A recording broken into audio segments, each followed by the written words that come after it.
And when the gods arrived, Am I? as life finally came to an end, Have I died or something? No, I don't mean in the game. Boundless joy. Is there any chance I just And they knew it was your doing. died? Maybe I had a stroke while I was playing this and I'm actually laying on the floor and whatever the hell is going on right now is some weird delusion I'm having before I go into the pearly gates. And understand at last. Well, I can feel a pulse, There was light. but that could be what the stroke wants me to.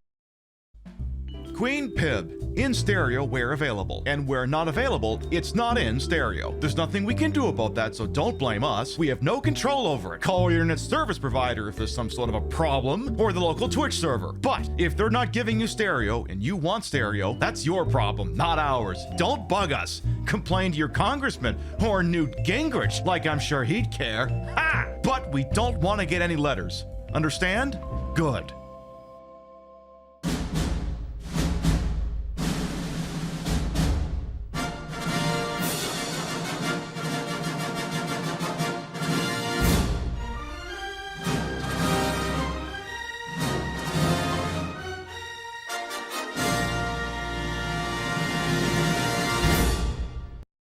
Viewers' discretion is advised. Why you gotta wear them like what, the tits? Met futures have crashed! Dump all the Met stocks! God, you little freak! I don't know who keep doing all the Nazis! Big mystery, who could say? Look, all our brains are different. Maybe yours is why that you can enjoy failure. We owe it to this city to do the best we can. These dolphins have taken up residence. Oh, so they signed a lease agreement. Yeah. Oh. Give me whatever she's getting. Someone definitely cranked it to this one. Tail! I am going to pull your fingernails out! 7, 6, 5, 4, 3, 2. Queen Pip is filmed on location with the Queen of Retro Game Broadcasting. All shows are broadcast 4 nights a week in a court of Pib. We have spent far too much time hanging out with the fringes of survival horror. I want something name brand, god damn it. Good morning, afternoon, evening, whatever time of day it is. Welcome to the show. Hope you're having a good day so far. Big titties, big lips, big hips, big boots, and a big ass. What's not to like about a thing like this, huh?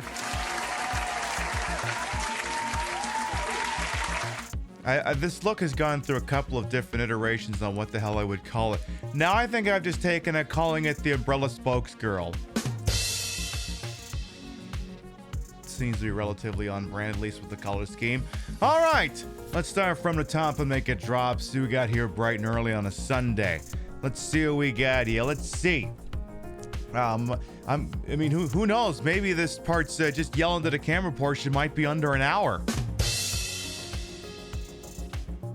But anyway, let's see. Nook the Crook, Rio Vectorman, Midnight Wolf, Ruby Snowdrop, Very Pink Penguin, welcome on in. And you are bright and early on a Sunday. I went live half an hour early again, because why not? King Monster, Mediocre Biscuit, Chef, welcome on in. Belch. Angel Yuma, welcome on in. When's the Resident Evil 3 Dreamcast show? I think... No, we played Resident Evil 3 in the spring, so that ain't gonna happen. Crazy Two Shades, British Steel Jester, welcome on in. Rainbow Blob as well. Angel Yumu. Real's happy to finally have a show on a Dreamcast that isn't gonna make her head explode from brightness. Honestly, I don't blame her for that. Let's see who else. Did I say hello to Ravaging Marvel? I feel like I did. I didn't. Oh, well, fuck, I better say it then. Ravaging Marvel. Good evening, Celeste, Baseball Special. Welcome on in. See, the problem is when I start talking, I'm like, did I say hello to this person already? Ruby Snowdrop as well. Chicken Tinga. So many iconic looks. I know. What can I say? I'm the broad of a lot of looks here. Gorillas in the Mist as well. Mr. Tofu and your alleged barrel ass. Welcome on in. And Alex Buttered Carpet as well. There. I think we're all got up. Oh, hang on.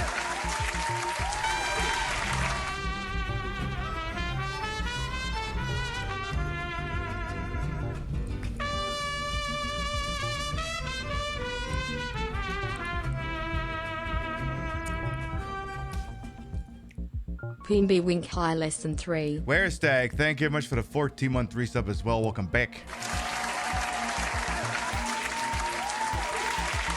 So we started off banger season with a little bit of the old Dill Bleed, and then we dabbled into D2, and then determined that no one in their correct mind should ever play D2, and I'm never gonna play that game ever again.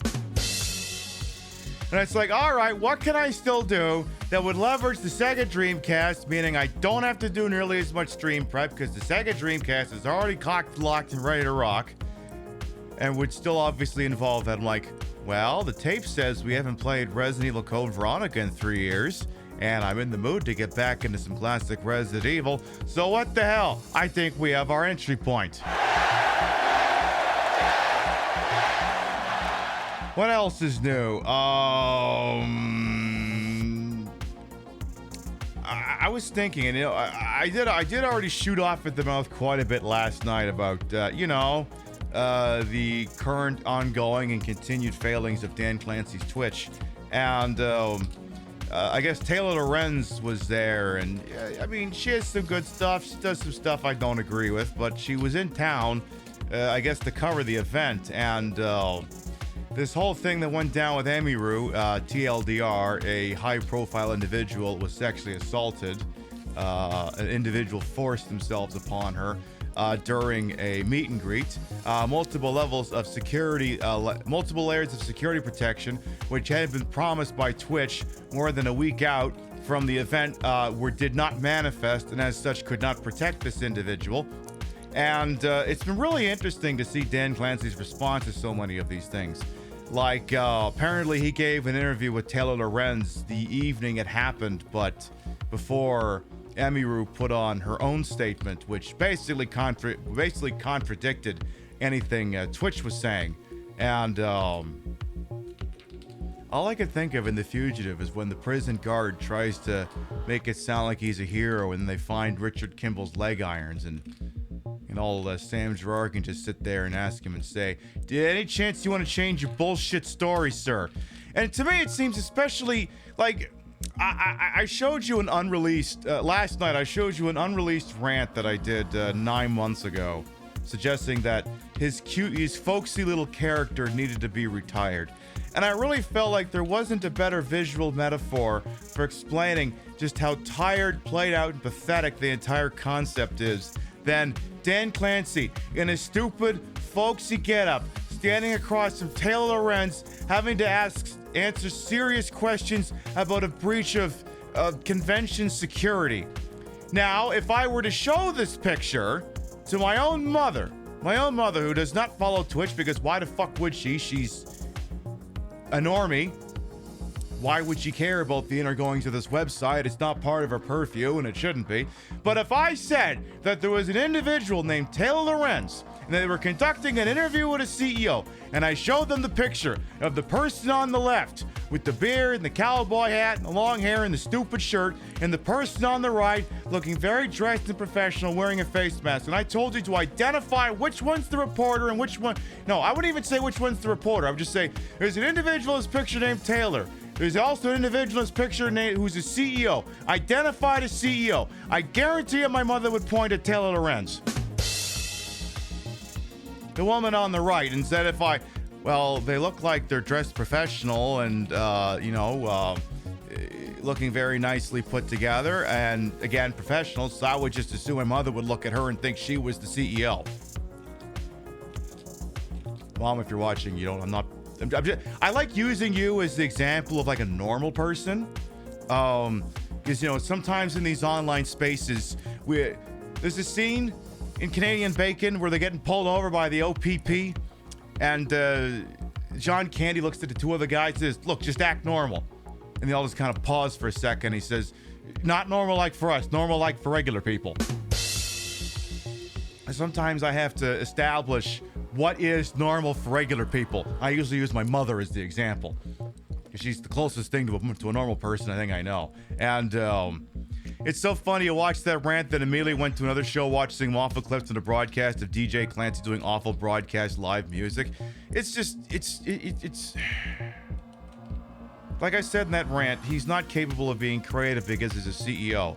If he had the creative spark, he would have dedicated his life to becoming a chief executive officer. He would have been an artist. And have him running around pretending he's an artist, pretending that his experience on Twitch is somehow representative of everyone else's. To be so tone deaf and unaware and think that everyone around him is genuinely his friend and not someone who's trying to get a leg up so they can secure their own bag. Like, at some point, it's just like, I don't know if it's like, I may have given him too much credit when I suggested that Twitch was his vanity project. He might just legitimately be that stupid. I don't know. It's just a thought. It's just a thought. I don't know. You can disagree with me about that if you want, but I think I might be onto something. Like, I mean, again, he's the guy at the top of the mountain. He's the one who can give you all the opportunities. And when you're in low overhead, single person entertainment, of course you're going to kiss up to the boss if he's the one that can give you all the fucking exposure. It's not rocket appliance. Anyway, I'm not going to spend all night screaming about him. I swear to God, anyway. Yes, don't attribute to malice what can be attributed to stupidity. Exactly. So yeah, maybe, like I said, maybe I got it wrong. Maybe Twitch isn't his vanity project. Maybe his dogs just aren't all attached to the same leash.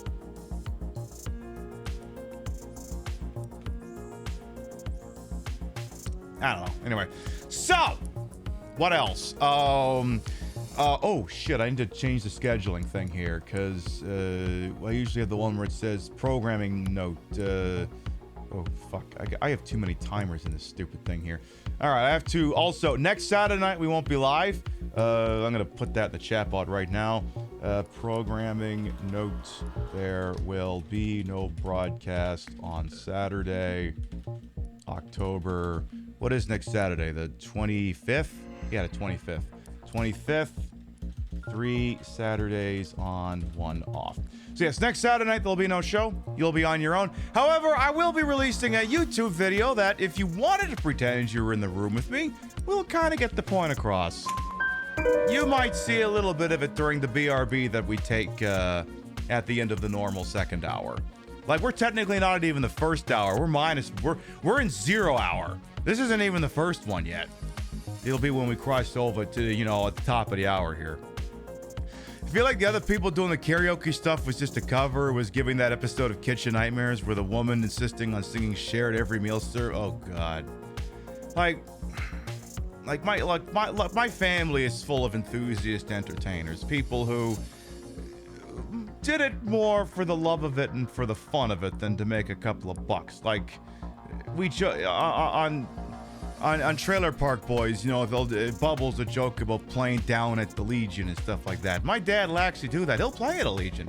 He'll make money for playing at a Legion, but no, it's just beer money. It's nothing too crazy there.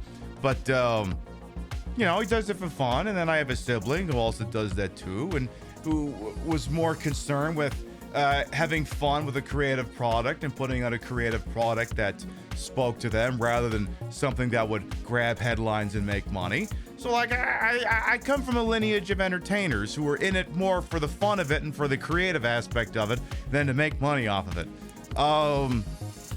Dan Clancy, I don't think could hawk it in that world. It comes off the same way when you catch Stephen Harper playing the piano. It's like, it just feels more like torture than anything else when you're subjecting everyone to it, you know? Yeah, whatever. Again, I could shoot off all night all night at the mouth, whatever fucking combination of words that would be. But at some point, I guess I'd like to get on with the video games. So tell you what, we're going to take the short commercial break from your local sponsors. When we get back, I'll introduce myself. We'll turn on the Dreamcast. Bada bing, bada boom. It'll be Resident Evil time.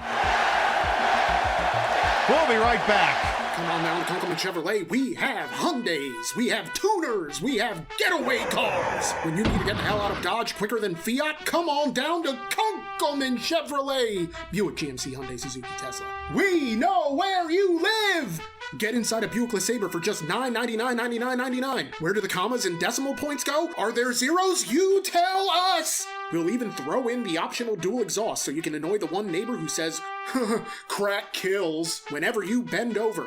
Hey, a lot of people would pay to see this, and you're getting it for free, so how about you shove it, pal? Want easier gains than a needle full of HGH? Try our Hummers. Don't like our Hummers? That's not what your father said! So come on down to Kunkelman Chevrolet, Buick, Hyundai, GMC, Suzuki, Hyundai, Duesenberg, Harley, Hyundai. Have you ever wanted to slap on a sticker that says, built, not bought, but without ever having to build anything? Check out our zip tie restoration lot. Good credit, bad credit, no credit, poor, or more loaded than a gym owner on January 2nd? We'll work with all income levels. We don't even need your credit report because we know everything about you. Did you think we were kidding about knowing where you live, Robert? Do you think we don't have eyes on your family at all times? That was a really nice green blouse Jennifer was wearing to work this morning. It would be a shame if something happened to the brakes on her Nissan Murano and she couldn't pick little Bobby up from T-ball practice at 4:45. But with Kunkelman round-the-clock service, you have 24-hour support anytime your car breaks down, which it won't because you got it at Kunkelman Chevrolet, Buick, GMC, Hyundai, Superman, Thanos, Martha Stewart.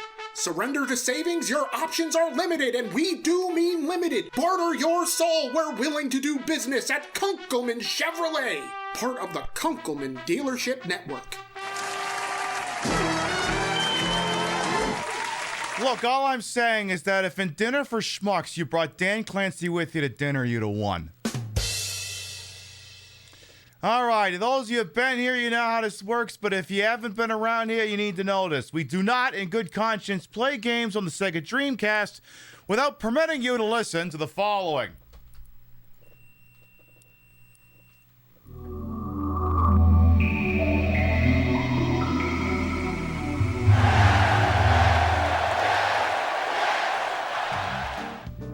The movie sucked, yeah, the only thing I fucking remember about it is the title. For anyone who might be new here, I am Queen Pib, Patricia, Inga, Bogart. You may also call me Trish. Queen of the retro, queen of the ways that he old, and your time on this channel, this fat lip, fat hip, fat boobied, and fat booty channel, is of course and is always well wasted. Welcome on in.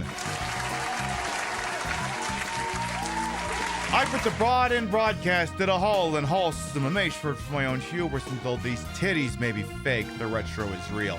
That's the real Sega Dreamcast. Hooked up in a real dumbest manner to make it look and sound as bad as it used to. And we'll be using it to play Resident Evil Code Veronica tonight. Now, actually, no, I'll wait till we get to the title screen on that one, because you'll notice something. Like, if you're familiar with Resident Evil Code Veronica X, some things are going to come off a little different here. Is this the Dreamcast version? This is the original version. This isn't that thing you played on the PlayStation 2.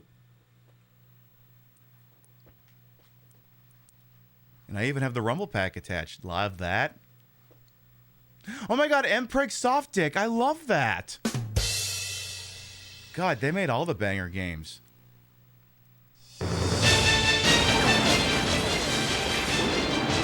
I am Alexia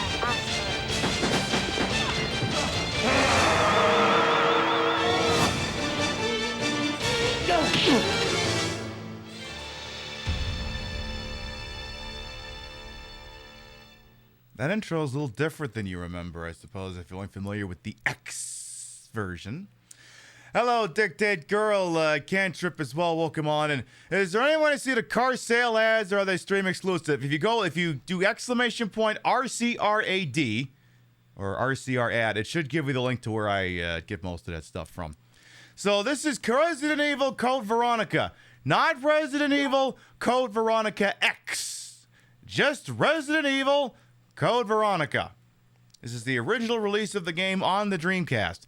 And apparently once enough people are here and the crowd is gathered, Pope Corky says it's mobiles time. You can make that work. Say hello, Rothy, as well. Welcome on in. All right. Let me just check the options menu here real quick. I don't think there's much of concern here.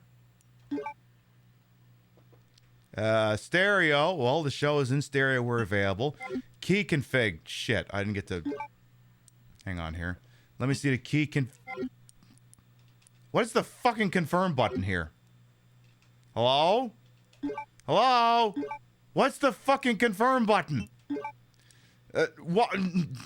Why is confirm square? Okay, I could go, okay, I could make confirm circle. I could make confirm X. That's kind of what I would prefer if I'm being honest. But wait, I want... Okay, but if I make this confirm, then this is... What?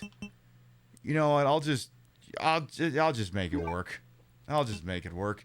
Do I need to do anything to set up the screen? No, I do not. Vibration on, yes. Yeah, you know, that one. Not that one, the other one. Any strong version preference for Code Veronica? I mean, not the HD one. That one just butchers all the visuals. But after that, I mean, I don't know. Like, there's some subtle differences. There's some very, very subtle arena differences here. Tell you what. Why don't we just start this thing, and then we'll figure out how the hell we're doing.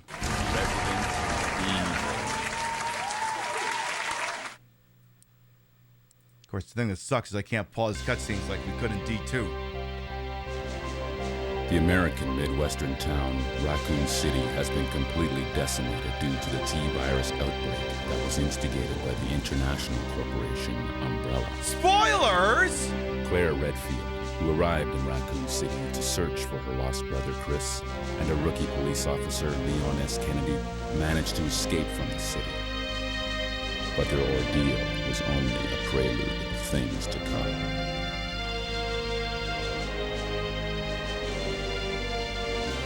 Three months later. I don't think you needed to narrate the 3 months later part, but you go. Oh my god, that's that logo I have on my hip.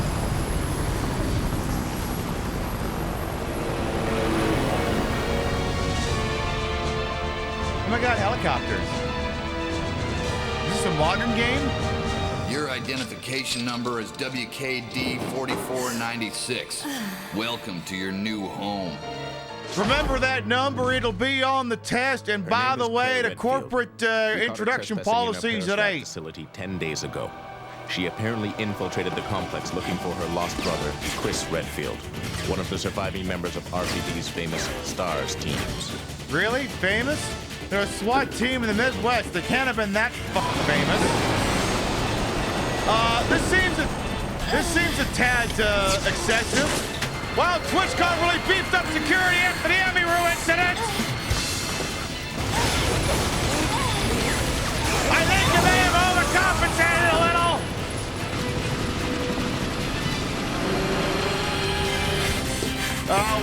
One individual is getting away. Should we shoot the entire convention center? Affirmative. You have your orders.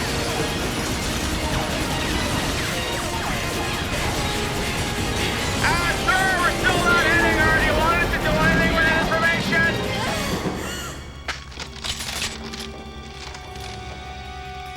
Damn, were they holding a birthday party in here?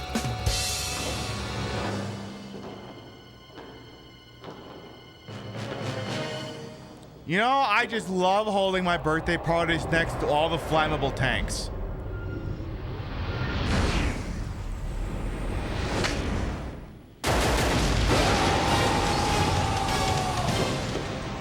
Oh my god, butts. Okay, I'm gonna go on a limb and say that's not how gravity works. Don't move. Girl, I think you fired one bullet out of that gun. How is it already empty? Is that the gun from Resident Evil 7?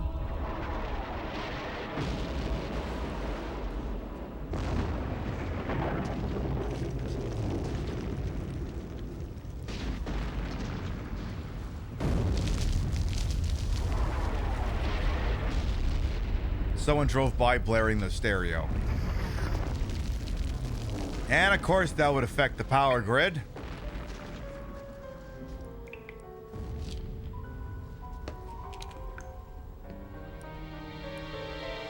Oh my god, prison, honey.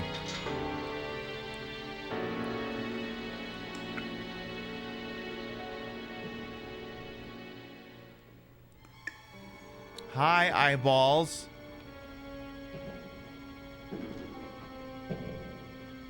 Very fancy cutscene. Oh god, is this gonna turn into a really weird porno?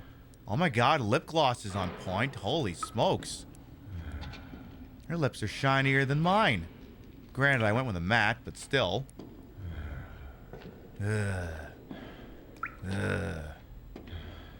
Alright, alright. Stick your dick through the bars. I'll get on my knees. If I were equipped with a lighter, I could see outside. So the game is expecting you to go up there and activate the lighter. But I'm not gonna. I'm just gonna kind of just... Like, you don't have to pull it out. I mean, you're not advancing the plot until you do, but you don't have to do it. There's technically nothing stopping me from just hanging out here. If I were equipped with a lighter, I could see outside. Or I could just, you know, just keep doing this. Wow, wait a minute. You're telling me that I need a lighter to see outside, but I apparently don't need it to locate a green herb. Boy, amazing how that works. I think this game might be taking the piss ever so slightly. Okay, well, like, what if I stand all the way over here and then activate the lighter? What if I did that, huh? Okay, I will equip it from all the way back here.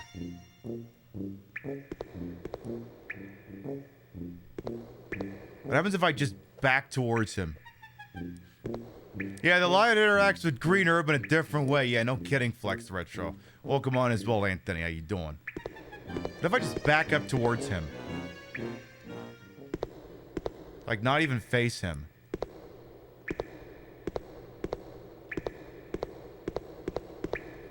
I love that I'm just ignoring him.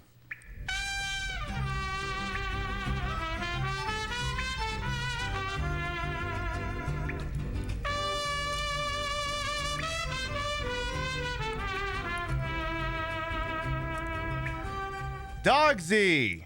PiBcast. Dang, got a 55 months. Welcome back. We are pointedly ignoring this man. We are posing. We got our hand on our hip. Like this is literally me. Okay, like literally, her and I. Hand on one hip, other one just kind of doing a...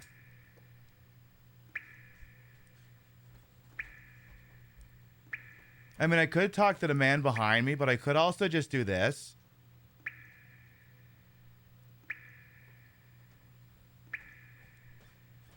Just listen to the sound of that water dripping.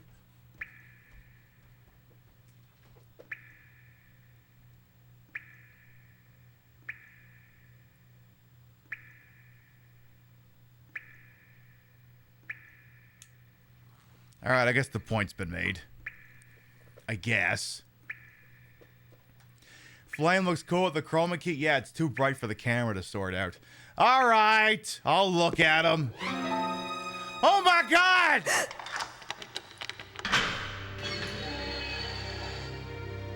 Is that Ethan Klein with a mustache?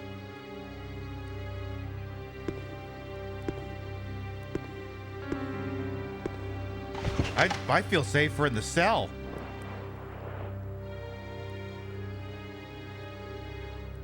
Perfect. Oh no, he ran out of his Ozempic.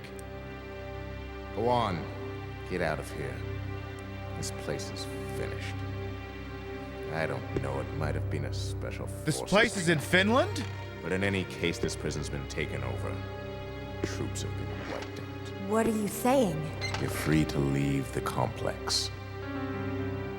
But you may as well know you have no chance of getting off this island. What if I just stayed in here? And what about you? What are you going to do? Don't worry about me. I'm gonna hold a plot critical item until you come back with my drugs.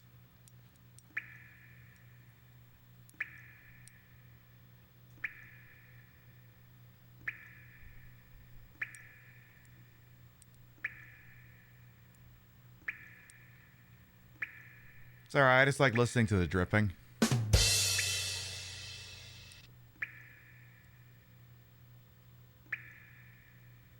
Things that drive you batty in the middle of the night.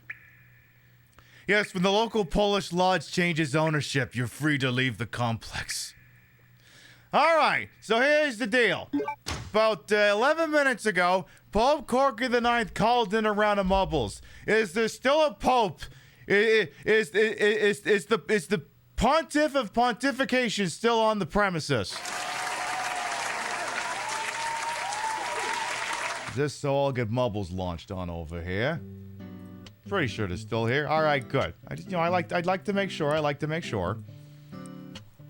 So we'll go and get that launched up here. I think we got enough people here to get this thing started. Oakley dokley. All right, so one round the mubbles, huh? All right, we can make that work. We can make that work.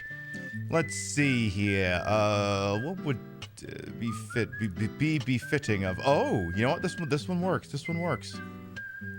The Pope of Poping, indeed. His Popeness, indeed. All right, let's, you want mubbles? You're getting the mubbles. Exclamation mark. Play!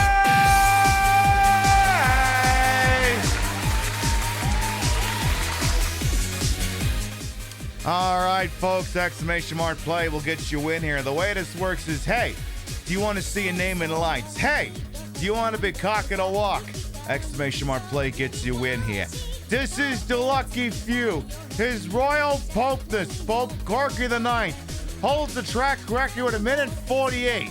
And if you think you can do better than that, exclamation mark play gets you in here. Additionally, Pope Corky IX called in 52,000 worth of chippies to make this round of mubbles possible. And if they win, I win, the bot wins, everyone dies. They're gonna get those chippies back. They got some skin in the game here. We'll give you about a minute and we'll get going. You always want to be cock and a walk. I mean, hey, I'm saying it because I think people want to be that. I think that's what they want in life. Some mubbles for the Sunday anxiety. Exactly. I'm here to temporarily cure your Sunday scaries for a couple of hours. All right. We presently have 46 brave souls entered into We Lucky Few. Not to be confused with We Happy Few. All right. We got, like I said, 47. Exclamation mark play going once. Exclamation mark play going twice. 'Tis better than being the penis of the promenade. Well, it's better than being Dan Clancy, who's just a dickhead. You can be the cock of the walk or a dickhead. You want to be the cock of the walk. All right, I think we got all the people. I think everyone's decided that they wants in this is going to be in this thing. All right, let's get going. 10, 9, 8, 7, 6, 5, 4, 3, 2, 1. Balls! All right, let's do this. All right, let's see who's going to get on true here. I got to see who comes out as toy first. This looks like one you see like a dentist office or something here. All right, who's coming out first? Who's it going to be? Still waiting. All right. Knock turns out early, but I don't know if they got a lot of momentum. We'll see. And granted, everyone's going to start going down one of these little ramps here, so it'll give them an opportunity. All right, Nocturne Shadows in the lead. Followed by, we got Smudgy. We got Rio. Rio's coming to a dead stop. Here comes Feral Alley Cat. There are obstructions in the track that people are going to be bonking off of on here, which is why the Ghost of Pope Corky IX is doing so darn well here. All right, Rio's in the lead at the moment, but again, you're bonking into things here. Now here comes all the giant knockers, so-called in memorial of my giant magnificent breasts. Let's see, Electric Brain now in the lead because they got out of that thing early and in the center, but so many lead changes here. It's got more lead changes than an insert joke here. Man, that was some funny shit. All right. Jester is headed up on the top side here. Is anyone going all the way down? Unclear, because there's two different rounds here. All right, Anthony, Feral Alley Cat, Electric Brain are taking the low side here. That is a chance to get some pretty good zoomies there. All right, here comes Anthony. We got the Electric Brain coming in as well. They got to... Oh, Electric Brain is shooting. Are they going to stay on the track? Oh, they fell off. Whammy! You hate to see it. All right, Anthony's going to be going into the inverted sex machine first. Oh, geez. Jester is blasting off again from the looks of things here. All right, Nocturne's coming in. We got Nook the Crook. All right, can you land on the track? You did not. All right, it looks like Anthony's going to be the only one within range of the dub, and they're going to take the damn thing. I'm Luigi, #1. Congratulations. Flounder drops in and takes spot number 2. Nocturne will be coming in here on the 3rd spot here. We'll get the rest of it here. Is there a first person? I don't think there would, because it'd be going over and over and over and over, and then you'd throw up. Anyway, we got Rio in 4th place. Alex Buttercarpet in 5. Then we got Hambot, Gantrip, Chef, Gable Cart Chaos, and it looks like it's gonna be Angel Yumu to round out the top 10.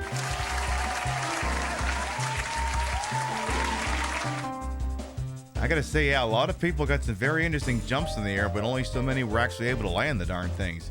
It's a shame. You'd have loved to have seen more. You'd have loved to have seen so much more, but alas, these are the cards I've got to play with.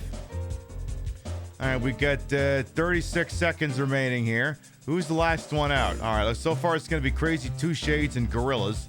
We'll see here. Gorillas just jumped, and Gorillas going all the way down. All right, Crazy Two Shades is going to have to get out of there. Let's see if you do. It's not looking good. Not looking good. Continuing to not look very good. Okay, you're out, but you got 10 seconds. 10, 9, 8, 7, 6, 5, 4, 3, 2, 1.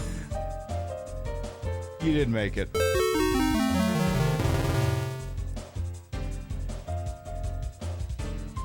I mean, if it was up to me, you would have made it, but apparently you didn't actually touch down, so... What can I say? Marbles is being a bag of dicks. And Anthony wins the race with 2:08. However, Pope Gorg and I will retain the record with 1:48. And speaking of which, Your Holiness, you've been here long enough so you know how the speech goes, and you also know that I gotta give it anyway. You did not win. I did not win. Bot didn't win. None of us came in 69th place, and not enough people died. As a direct result of all of these particular things that have transpired here, your chippies are mine. But make sure that everyone thanks His Holiness Pope Gorky the Ninth for making that round of marbles possible. On with the program. I also love that I didn't actually... What I should have done is, like, halfway through the race, I should have done this. And then you would have just... While we were racing, you'd have just heard...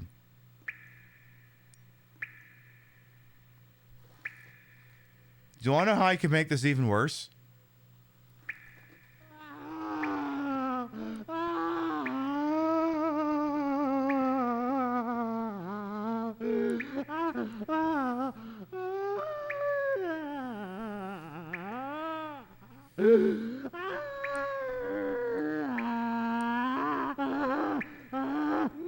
Ah, fuck. Yeah, exactly. The lighter is just an itty-bitty Jasper on fire. Yeah, it's white noise to me at this point. It's soothing. A hemostatic capsule is on the floor. It's empty. I've decided that Claire is not the most literate. Take the handgun bullets, sure. See, it's weird because, like, social media will tell you, oh my god, Claire's like the best Resident Evil character because she's one of the ones that isn't a cop. And I'm like, have you heard the mouth on her in this game? She says some very cop-like things in this game. But we'll get to that probably sometime on disc 2. Yeah, the week from hell, so you're looking forward to seeing video game people have it much worse. Oh, they will have it much worse. Much, much worse. Also, let's check out on this guy who apparently has his hemostatic medicine isn't working, so he's gonna get hemos. His eyes are closed. He's bleeding. I'll need hemostatic medicine. I've decided that, yeah, she's also functionally illiterate. Well, not so much illiterate, she just can't pronounce things worth a damn. And I mean, she's gonna call a character in this game later a cross-dressing freak, so I think that just kind of tracks. What I'm saying is she definitely voted for Trump.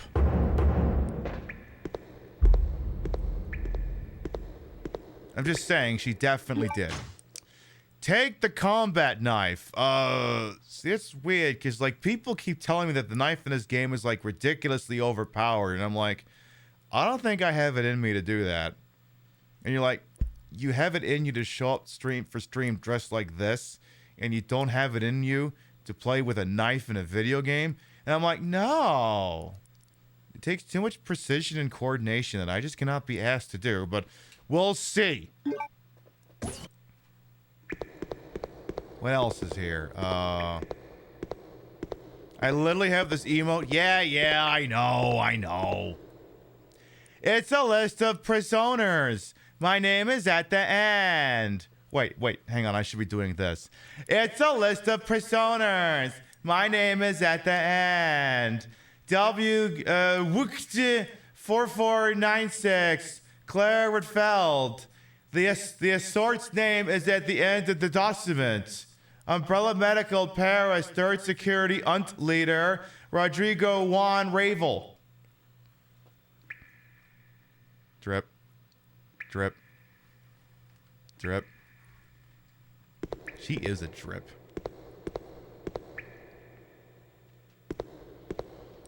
So anyway, also there's a fire hose here for reasons I'm not quite clear on. So apparently, we rushed an umbrella facility in France because for some reason we were convinced Chris was in there. But also she's not really James Bond, so the whole thing didn't work out. She's now gone to prison. The prison's apparently been bombed by someone else. Was it really, or was it one of those artillery shells that actually detonated on the highway and hit J.D. Vance's security detail? Like, is that what actually happened? Because, like, I heard they were doing, like actual mortar testing on, like, some California highway, and one of them detonated prematurely and fucked up J.D. Vance's vehicle detail or something. And still they'll find some way to blame lefties for that. Also, now let me tell you, if you're the sort of person who gets off on incredibly squeaky doors in video games, you're gonna have a good night, is what I'm telling you here. Let's see, I could save the game right now, but I'm already carrying enough useless items in inventory. Maybe I'll grab that later. And tell you what, yeah, give me the knife. And then try and remember what button is what. Step on some shit. All right.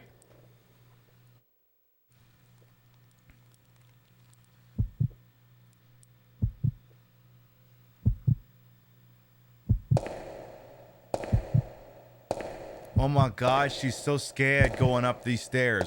And it's got nothing to do with the fact that it's trying to buy extra time for the loading. Also, the rumble pack is rumbling. What are these sound effects going in and out of the menu? Listen, it's the year 2000. And we need some fancy shit. Actually, is it the year 2000? I don't think it is. No, it is the year 2000. It's the year 2000. Everything's got to be like super duper fancy pants 24 CTU. They got to be all of these things. So let's see here. Well, we have a. Oh my God! It's a truck used for transport. It's used for transport. I love that. Oil is leaking from the crashed wreck. Well, okay, it can't have been used for transports because those are the best gearheads. They would have fixed that right up. A dead body and a briefcase can be seen inside. It can be, so Are you looking at it?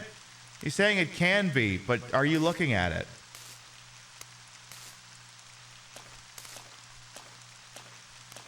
I keep thinking that's a helicopter, but it's not.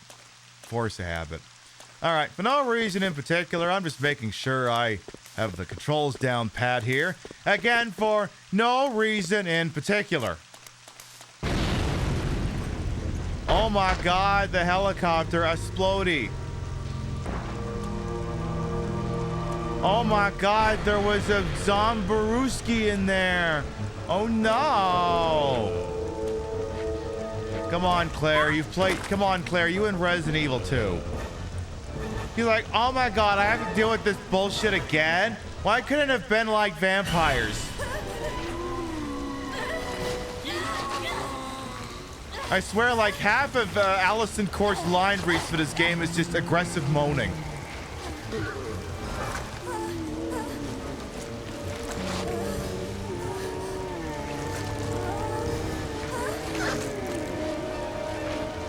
Where are your pants? Like, this is where I don't think... I sometimes I get the general impression that people who made the pre-rendered cutscenes in this game and the people who made the gameplay weren't on the same page. Because none of these zombies have pants, right? Okay, never mind. Ignore me. These also don't have pants. Okay, well, excuse me! I'm leaving! Where is the Twitch security detail?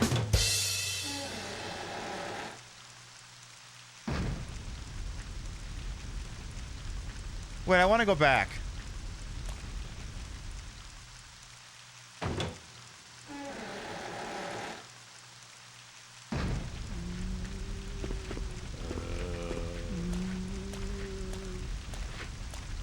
Hi. How you doing? How are you all doing? I don't actually want to be in here. I just wanted to fuck with someone. I just wanted to fuck with some idiot who looks like Leonardo DiCaprio.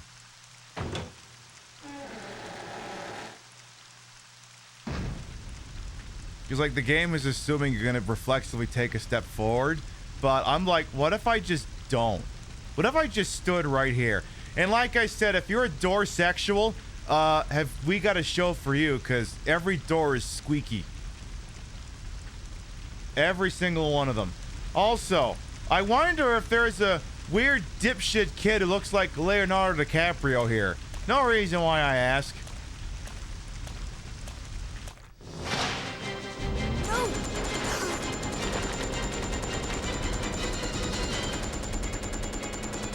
Oh my god, a pistol.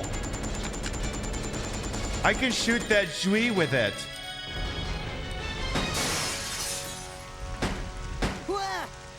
Wait. Don't shoot. Who are you? You were just trying to kill me. You're not a zombie. Well, great. Wait right there. I'm coming over. Okay. Damn it, I wanted to land on his head. Sorry about that little misunderstanding. Oh, sorry but there, I eh? thought you were another one of those monsters. Shut up. Make one wrong move and I'll shoot. Relax, beautiful. I said I was sorry. My name's Steve. I was a prisoner on this island. And I'm guessing you're not from Umbrella either. No, I think we're both from Canada from the sounds of things. Claire Redfield. Claire? Nice. I'll remember that. Hey, I heard there's an airport around here. And once I find it, I can finally escape from this crazy island. I'll see ya. Hey, wait up!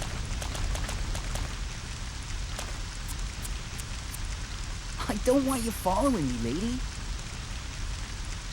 You'll only slow me down.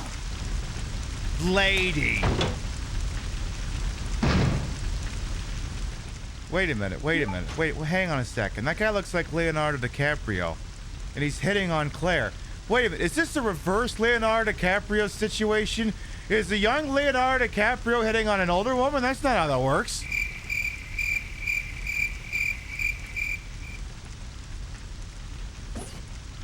sorry. Yeah, where the fuck are we? Newfoundland? Ontario? Hey, Nilbog, how you doing? All right, we now have added a Breda Model 93R to our collection here. You actually think the newer hair fits him better? What? What? I don't know. There's just something about this guy that really makes me think I should leave him abandoned. I should leave him abandoned in the water and not let him float on a door. Something about his appearance really makes me think I should leave him for dead. Apparently a dust box. Apparently. Only apparently.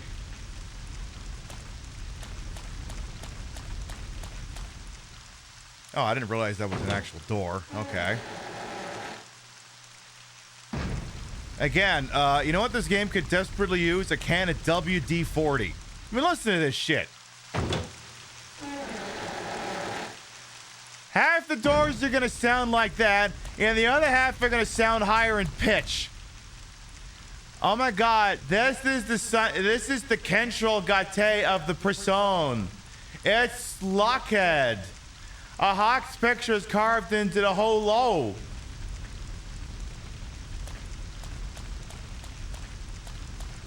Oh my God, also, who put this here? A truck used for transport. It looks like it crashed into the wall. How can you tell? Yes, yeah, just go ahead and pass the can of... Look, yeah, get the can of WD-40. When it doesn't work, just... Listen, if the WD-40 doesn't work, just hand me the... if you look over there, you should find a jar of anal lube. That ought to grease things up quite nicely. Oh my God, it's been logged with a padlock. That's what it's gonna be now. Every time she's gonna mispronounce like the last word in a sentence. That's what we're gonna do. Also, I think we found where all the dripping was coming from. How come she's not commenting on that? How come she's not going, oh my God, that storm drain is broken. It's gonna flood your basement. Yeah, you know, like that. Well, judging by the looks of the zombies, you said have been buried for probably a few months. Yeah, I mean, it looked like they were like, you know, dead bodies that must have gotten reanimated. I'm guessing see, they don't look too fresh, but I think it's because they were dead bodies who just became zombies. But I said we might find out more. Do I want another green herb? No, I just want to stare at it.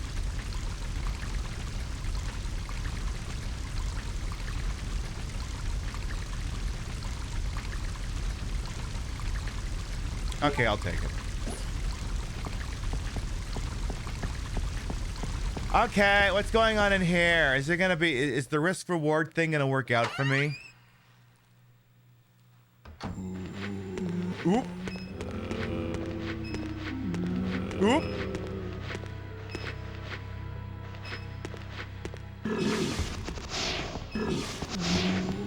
Oh my God, I can't believe that all worked.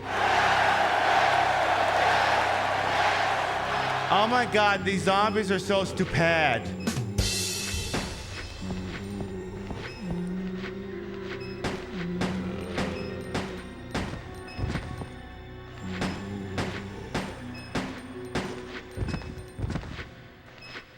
Oh my God, they're not dead yet. Should I get out the kniff? I'll try it.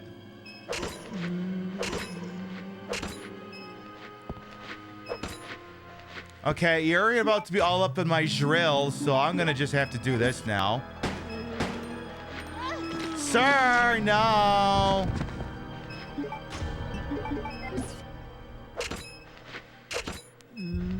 I'm gonna regret this decision immensely in just a moment.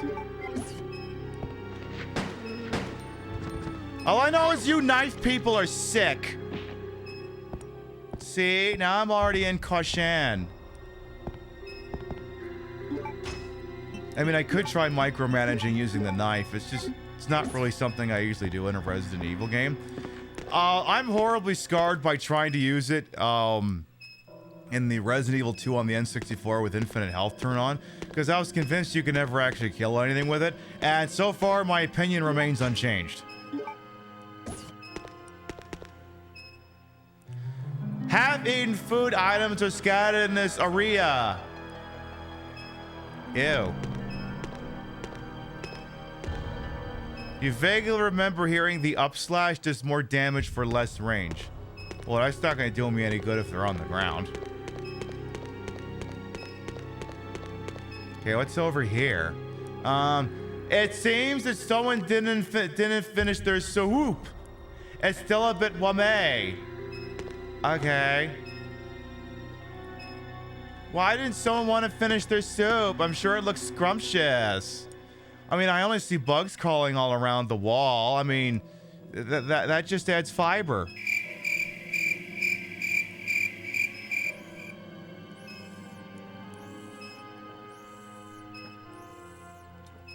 Listen, the bugs just added a little extra spice to it. That's all they do. Is there anything on the table up there? I can't remember if I looked. Oh yeah, there was some weed over there. Wee. Alright, suppose I'll use up one of these weed. I'll wait. No real reason to use one of them up yet. Also, stupid question.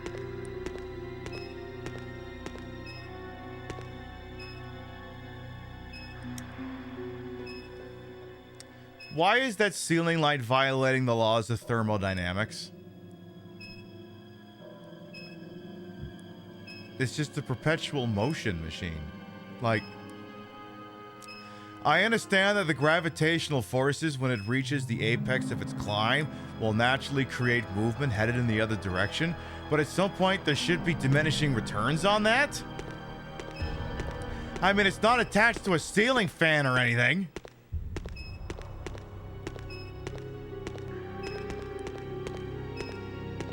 Oh my god, we found a toilet! Yay!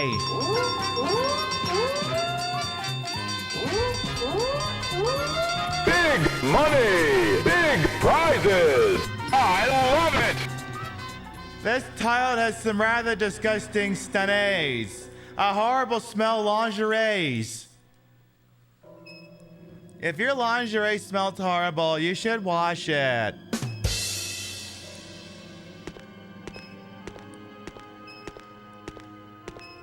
You should, like, clean it. Alright, what's over in this area? I want to say this is a bunk. The bunksky wunksky bursky wursky. Someone's banging on something in here. We have a... Is that a dairy? Oh my god, we have a dairy.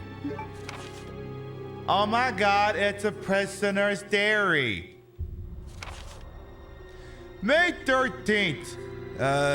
This room stinks of death. Based upon the information I've found, I believe I'm far south of the border. Or equator, but not south of the border. That's a Frank Sinatra song. Lucky for me that Bob in the bunk below me, he's one of those interested types of guys. How? May 16th. Today Bob told me some crazy story why he was put in this place with me. Bob said he used to be an attendant at the head of this place. This boss, in air quotes, named Dalford, supposedly placed him in here because of an itsy-weensy teeny-weeny little mistakey. It was in charge of convention security. What's that mean? What's gonna happen to me? May 20th. Without warning, which is the name of a Capcom game that sucks, a group of military men took Bob to the building behind the guillotine stand. At midnight, I'll sneak out of here to see him. The guillotine stand? Where the hell are we, France? I've been hearing that anyone taken to that building never comes back. On top of that, there are these really large plastic bags constantly being removed from that place. I'd better pray for Bob. Nope. I think you're gonna need more than thoughts and prayers on this one there, buddy. May 21st. I was wrong. I shouldn't have gone there. What is going on in there? All I could hear was some insanely creepy laughter and the sounds of Bob screaming. Oh, was it Bob or was it Jasper? You know, I'm thinking on it. I think it actually might have been Jasper. Is there any chance I wandered into the wrong video game? Ah, fuck. I don't know what to do, and I can't stop thinking about it. Is that gonna happen to me? I can't let it. I just can't.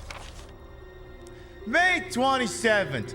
Since my last entry, all of my fellow inmates have been taken to their building. I know that I am next. It's obvious that we are all here to be used as Alfred's guinea pigs. There's no way out. What am I going to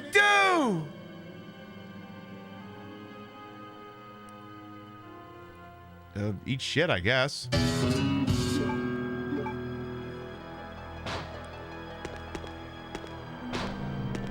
Yeah, journal about it, I guess.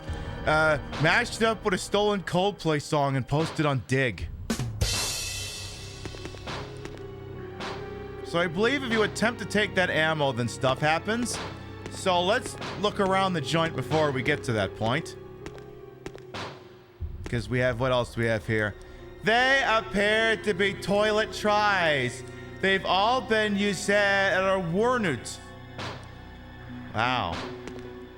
Wow. Oh my god, shower. Other shower. Shower with a dead guy. Dead guy had some handgun bullets. Thank you, dead guy. Anything else? Thank you, dead guy. I appreciate you. Hi, guy banging on the window. I love how Claire's just not going to comment on it. Also, I got to check inventory. Do I have... Okay, I do have room. So we're about to pick up something that's going to take up a lot of inventory space. I just wanted to make sure we had the room. Alright, well, I suppose if I want a new weapon, I'm going to have to do this. Oh my god, I'll take the bullets. Then... Oh my god! Who could have predicted that? Oh my god. Okay, pick up the stupid guns. Get the other guy. Oh, wait. You're just on the ground. Who cares? I wasted 3 bullets shooting at nothing. I know you don't. You're not allowed to respawn the enemies. Well, at least now we know we never have to go in there ever again. Well, that's good. Alright, let's make sure all the guns are loaded. No, don't look at the... I mean, I guess you can look at the bullets if you really want to. American Wolf! Damn, I didn't know the furries were into making ammunition. Pretty cool. Tell you what, use a... I mean... Okay, I'm not using up shit until I run out of space to put shit. Oh my god, there's a thing underneath the thingy.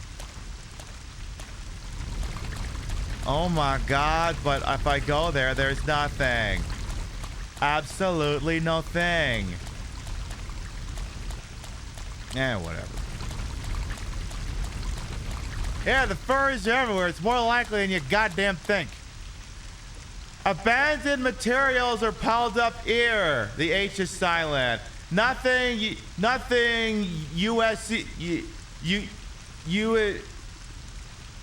useful.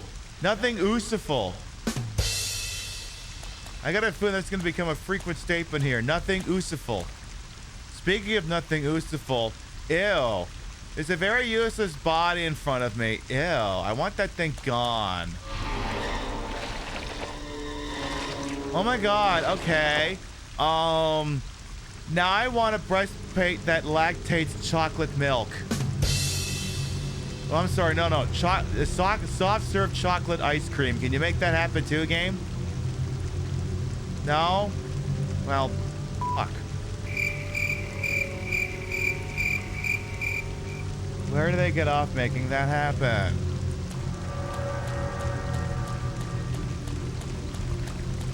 It's almost like there's something underneath that building in the crawl space. It's been locked from the other side with a... It's been locked from the other side with a padlock. It can't be opened from this today. I wonder how long before I get sick of doing that bit. Okay, well, more prison, honey. Hi. How y'all doing? I need you to get down and stay down. Am I wasting a bunch of bullets here? Yes, I am. Damn it. It's taking me a second to get used to the control scheme on Dreamcast here. Oh, you're dead. Can I? Oh, come on! How dare you not let me do that game? Anyway, again, this is Resident Evil Code Veronica, not Code Veronica X. This is the original Dreamcast release. There may be some subtle differences.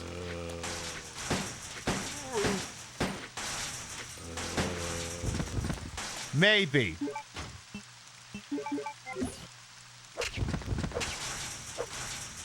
Okay, well, all right. Knife is officially on the board. Officially.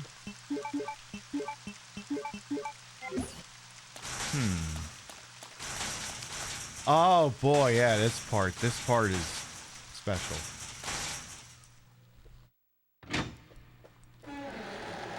So I'm trying to remember, there's a trick to this. Well, there's two tricks. There's the initial trick, which is just... Please deposit any metallic items you have in the security box. So the idea being, it's metal detector. You go through the metal detector while you're still carrying metallic items. It gets pissed off with you. And then you go back here and reset it.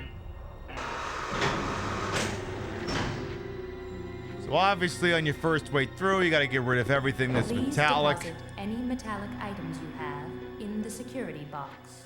And of course, there's two stages. This one, all right, you drop in all the guns, and if you really want to, you could also drop in the healing items. And then you're gonna do that, and then you go through there again, and you're gonna go, what the fuck? What did I miss now? And you'll be like, okay, what is this? Something fucking metallic in the goddamn weed. You're like, all right, fine. Maybe there's some heavy metals in there. So you'll drop those in there. There too, but it's like, no need to deposit this since it's not a metal slime. You're like, what the fuck else could it be? It's like, oh, it's this stupid fucking lighter.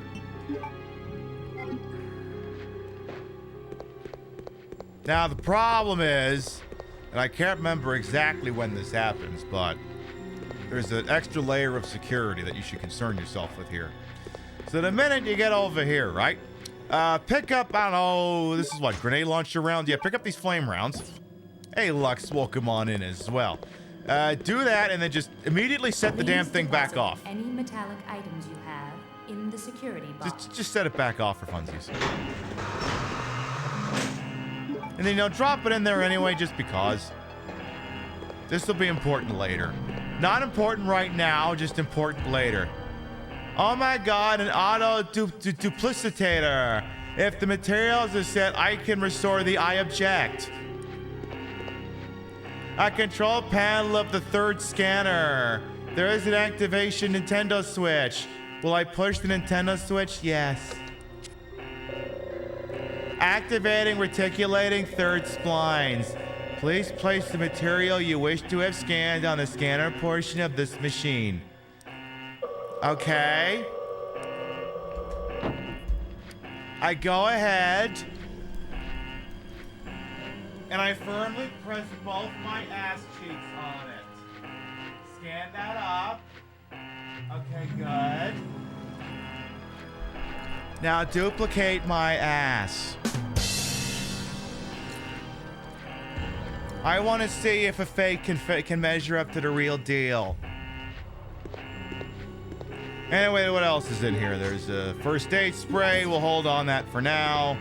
And there's some more grenade rounds. We'll just leave that for later.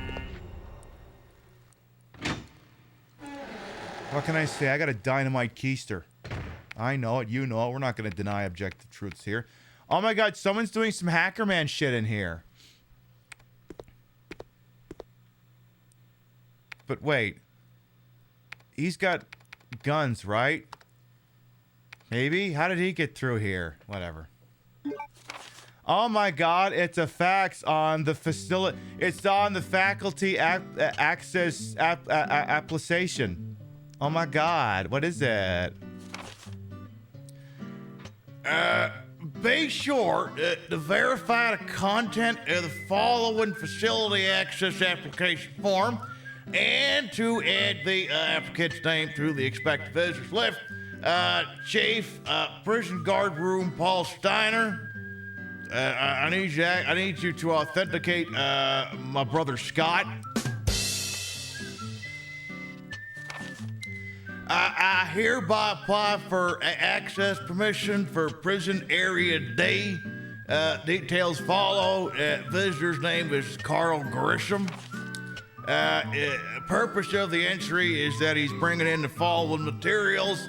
The new product sample from Metal Industries Company, TG01, and various daily commodities ordered by the prison. I do believe we have a secondary manifest of all these items, which includes as following: 7 razors, 3 cans of shaving cream, 10 gallons of Astroglide, 7 bags of zesty Mordant Doritos, and this last part's a little embarrassing. I can't believe someone asked me to bring this in. Battlefield Earth on DVD. We're using it for torture purposes.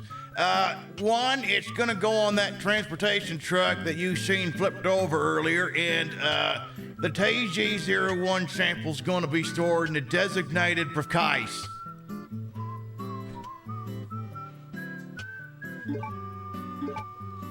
Anyway. By the way, massive plot hole incoming. And I'm not talking about the one between my cheeks.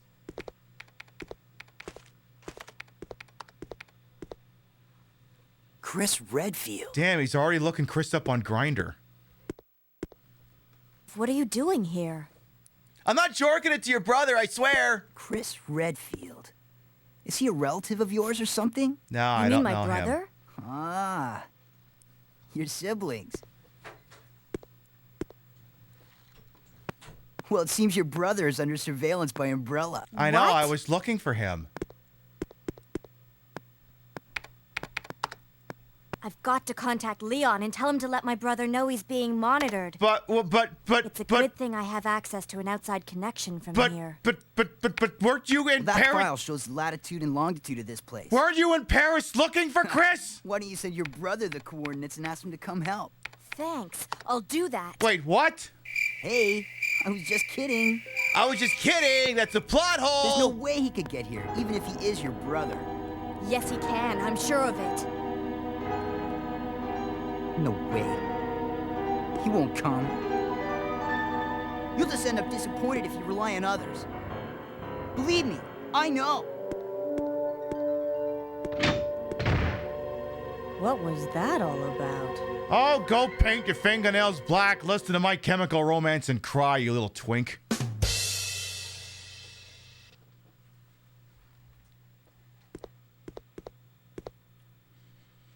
Okay, but like, in all seriousness, I thought the whole premise of this game was she was looking for Chris after the events of Resident Evil 2. because he'd gone missing.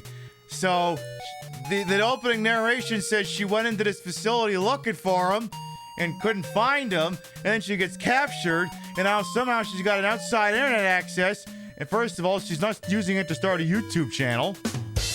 And second of all, she tells Leon to notify Chris where she is, but if Leon knows where Chris is, why did we have to go to Paris?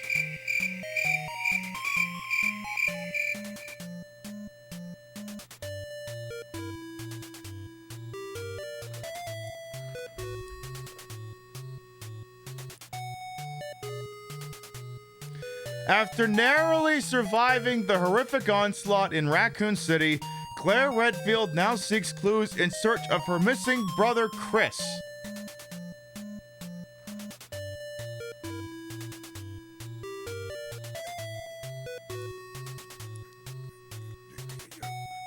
Was something lost in translation?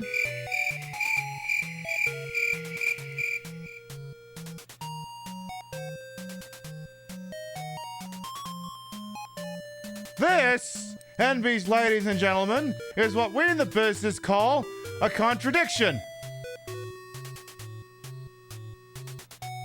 Oh, I'm on the wrong scene. God damn it. Just trying to...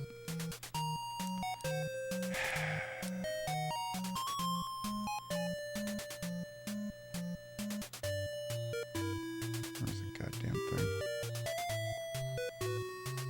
I was gonna say it's a contradiction, and then I was gonna do this. Take that! Thank you. I broke it. Not that button, this button. See, I gotta work this more into the regular scene. I created this for the Killer Man bit, and I haven't gravitated it over yet. Take that! I gotta do that sometime. Yeah, they gave up on the premise not even an hour in. There's also, like, a great secondary, so, like, I can't remember if, like, the Umbrella Darkside Chronicles fixes this. But, like, I seem to remember, I think Darkside Chronicles may have actually attempted to fix that, plot hole there. Because, you know, obviously, it makes no sense.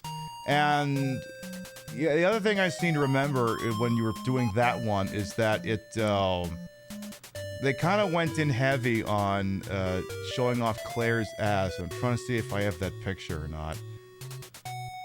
Well, I have someone doing a cosplay of it, but that's not what I was looking for. Forget it. I'll just look it up later.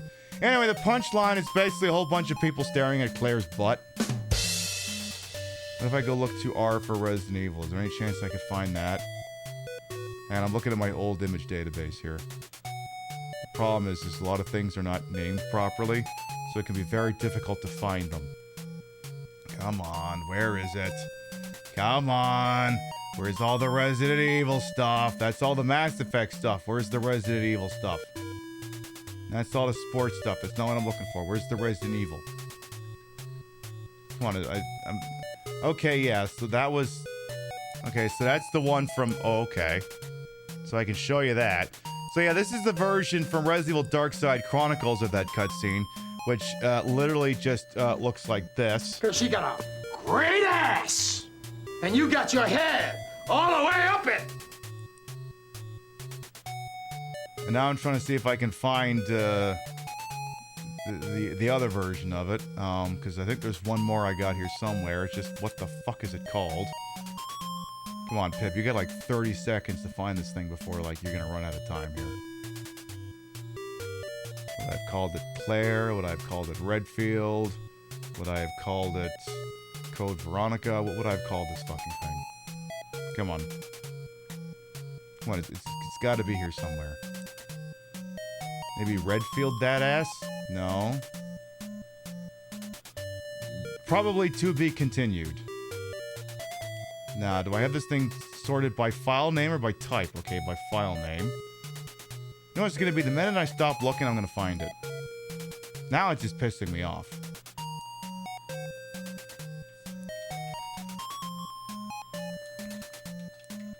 I could look up... Okay, Claire Dat Ass is not having returns.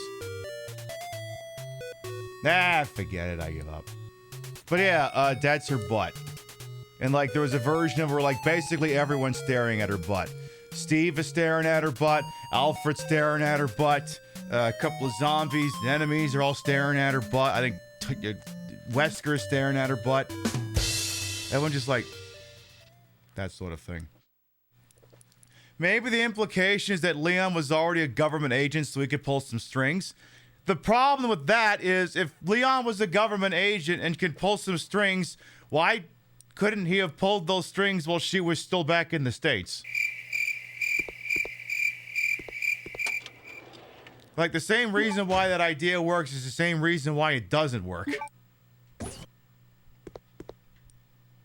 An old typewriter. I could save my progress if I'd bothered to have any room.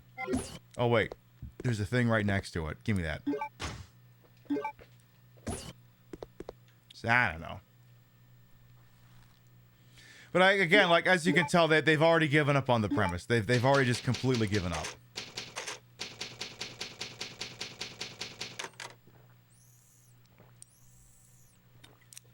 All right, well, we saved the game. Anything else you want to do with this computer? Maybe play some Minesweeper or something? The email to Leon has already been sent. Claire.redfield@raccoon.edu to hunkyboyleon@rpd.net. Dear Leon, help. I forgot to ask you if you knew where Chris was. Could you tell me if you know where Chris was? Also, I think I'm on an island somewhere. Could you do like one of those CSI Miami tracers on this email and then tell Chris where I am so he can save me? Thank you. Send this email to 10 of your best friends or you will have bad luck forever. I know exactly what that looked like. The door is being held by something. Oh. Can we touch hands? It can't be opened from this Sade. Okay, well, I could always push this button that Steve was dicking with. A lock release Devis. Pull the lever UP. Yes. Oh my goodness, it activated the womb. Because it just makes a womb sound. Well, anyway,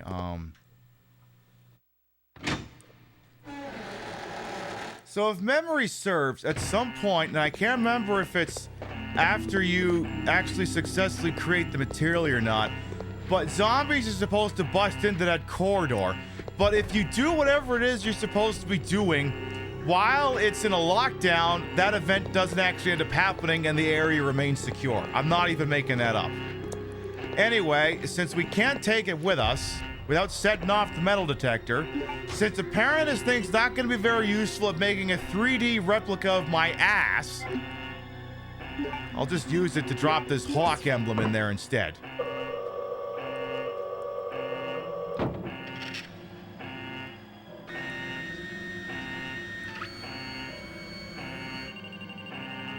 Maybe that's what I need some of the 3D printer to do to make a lifelike, a realistic life-size reproduction of my ass. Third data transmission complete. It's not 3D, it's third. And then we're still missing the item we need to make the non-metal version. All right, so I suppose we can do this. Please deposit any metallic items you have in the security Anyway, box. that switch we had toggled something somewhere else. Let's go ahead and drop that in there. And we'll come back through later. And then I suppose we should take whatever we deem fit to come back with us. Looks like a fax machine from the 80s. I believe it, Jersey lady. I believe it. Okay, just take everything. Take the M1100P, whatever the penis that is. And, probably get your GAT out. No, get... Again, there's 3 different key configurations for this game, and I hate them all. So, A, and I'm just going to describe this as though it was a PlayStation controller, because I feel like that's the least confusing way for me to do it. I can have square as the confirm button, X as the cancel, and circle as the status. I can have square as the status, X as the cancel, circle as the confirm, or I can have X as square as the menu, X as the confirm, and circle as the cancel. There is no configuration where I could have square as the cancel, as exists in every other fucking Resident Evil game. So if you play this on Dreamcast, be advised that every single version of the key configuration that you could possibly play for this version will feel immensely wrong. So if it seems like I'm fucking up the menuing, I can assure you it's not on purpose. Also, squeak.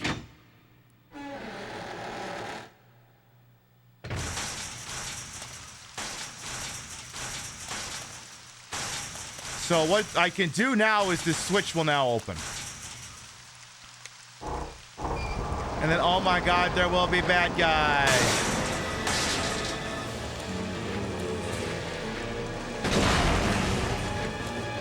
Yay. That didn't seem particularly useful.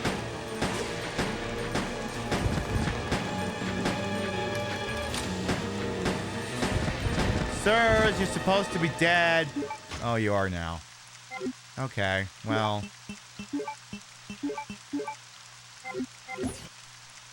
But yeah, the configuration I have is that square is the confirm, X is the cancel, and circle is the menu. Which is just wrong on, like, so many levels. It's not even funny. Anyway, so that door opened. This door also swung open. Wow. Something seems to have been tied up. Hooray! Fresh blood is stuck to the wally. A person might have been tied to the pillar. Oh, I don't think they did sexy things there. I mean, you could do sexy things here, but I'd be concerned about that blade. Like, I mean, maybe you could do like some cool BDSM stuff, but I don't like with that blade there. I do not like that. That concerns me deeply. Anyway, I can't take any more items, so I suppose at that point I'll just use up one of these things. So I can take that. Before I do much else here. Oh. There is an indentation on the indigo blue plate. Indigo? Indigo blue. Indigo. What are you, a color gay? Just call it blue. I will never understand. This game is fascinating with making sure that I know that the shade of blue in the things in this game is indigo. That will never not irk me. Hey, let's go get attacked by some zombie dogs.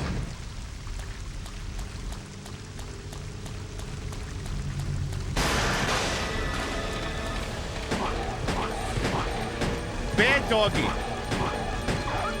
Bad doggy. Bad doggy. Very bad, naughty doggies. Yeah, I know the Indigo Girls were a thing. I don't think that's what this game is going for. Excellent showing of Resident. Yeah, exactly, Hawkins. Welcome on in. I just figure I run over here real quick and get that key used up. Indigo, the color falsely added to a rainbow because the guy wanted them to have 7 colors because it fit the Bible better. Imagine that. The I in Roy G. Biv.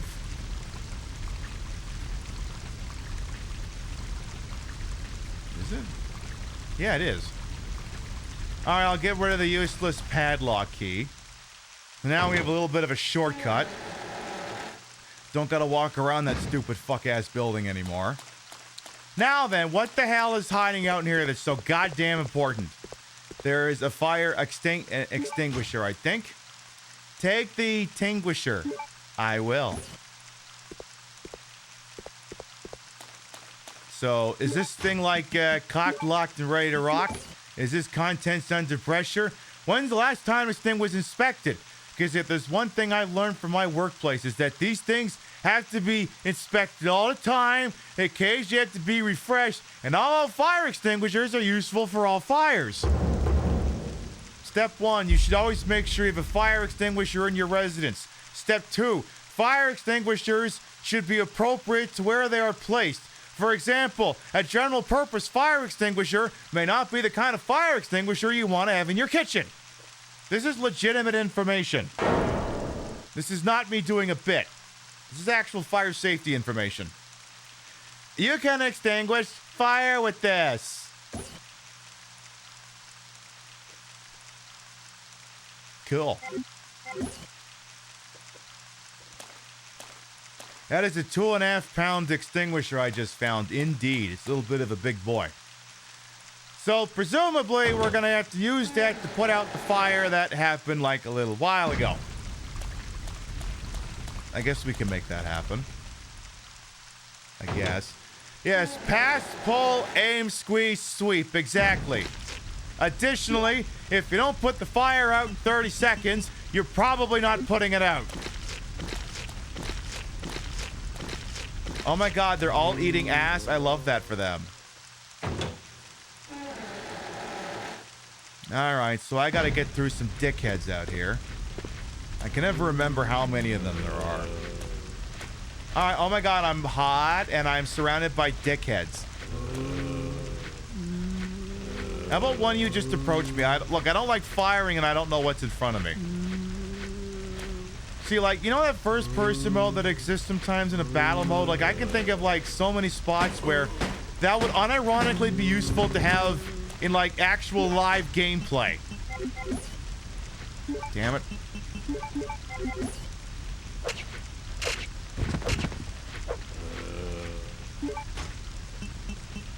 They sell kitchen fire extinguishers, the general use fire extinguishers. They used to go on sale at Walmart during the holiday season. Right.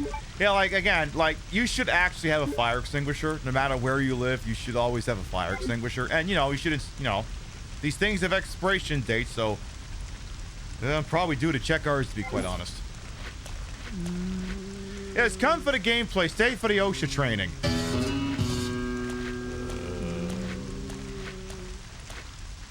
Resident Evil CV, more like Resident Evil C, that thing.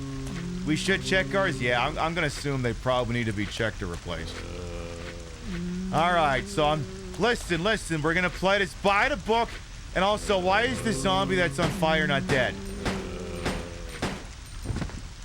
Okay, he's on the floor. No. Okay, he's dead. Yeah, ABC fire extinguishers need to be serviced every 6 years. So I would say we are probably due. And I got one more here. One more. Oh boy, he's a runner. Well, check out Manfred Mann and the Earth Band over here, because that guy's the runner. You didn't ruin the roast today? Yay. Oh, there's one more asshole here, isn't there?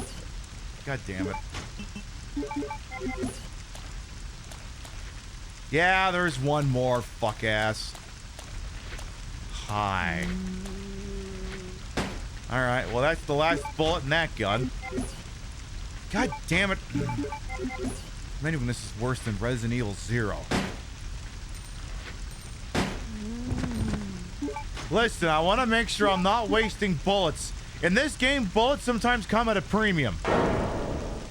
But also, if you play your cards right, you can make it so that the other character is overpowered in the back 9 of the game. But that's a discussion for later. Okay, he's dead. Good. And Claire, you're standing too close. Don't do that. All right, use the ABC fire extinguisher.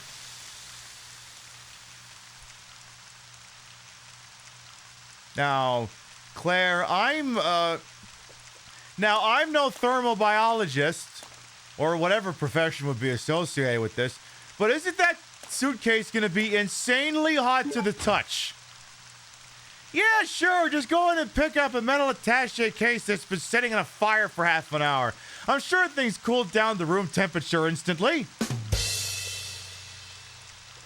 Okay, I'll touch it. Ow, ow, my fingers. Ow, ow, ow. Why? Well, ow. Ow, ow. Ow. Why? Ow. You made me. Ow, my fingies. Why am I? Ow. Okay, touch it some more. Ow, my fingies. I can push the big red button, but ow, I have third-degree burns on my fingies. Oh my God, I have the TG01E. Okay. Oh my God, there was also an explanation document that a special alloy TG01. TJ01 product description. Thank you for your continued support for using our products. By reading this out loud, you agree to binding arbitration. You can never sue us in perpetuity. Fuck you. This time we have gathered our most advanced technologies and have succeeded in creating the ultimate unique anti-metal detection alloy, TG01. TG01 features? Question mark? Seriously, there's a fucking question mark up there? Cannot be detected by any metal detectors? Question mark? Cannot be pictured by rotogenography at the immigration check? Question mark? Lightweight yet durable? Question mark? We plan to develop various weapons utilizing this innovative new alloy. We have enclosed a sample for your review. We look forward to hearing from you regarding possible business opportunities. Metal Industries Co. Chief Development Planning, Colorado. Yeah, so it's plastic. It's like when I bought this this collaboration between Swatch and Omega, and it's like, oh my God, it's bioceramic, and I'm like, so it's plastic. No, it's bioceramic. Okay, but it feels like plastic. It's bioceramic, just call it plastic, you idiot.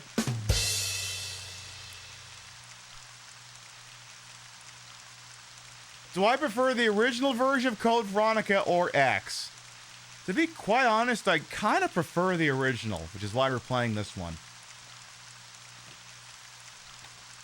The original does some things that, I mean, I'll speak on it more as we get closer to certain events. Also, Claire, you may as well carry that thing for now, because if you find yourself in Hawk, you're going to need it. You might as well. Okay, you guys are all dead, though, right? I don't have to worry about any of you dickheads, right? No? Good. If there's one thing I don't like about, like, the opening hour of this game is that you never get access to an item box.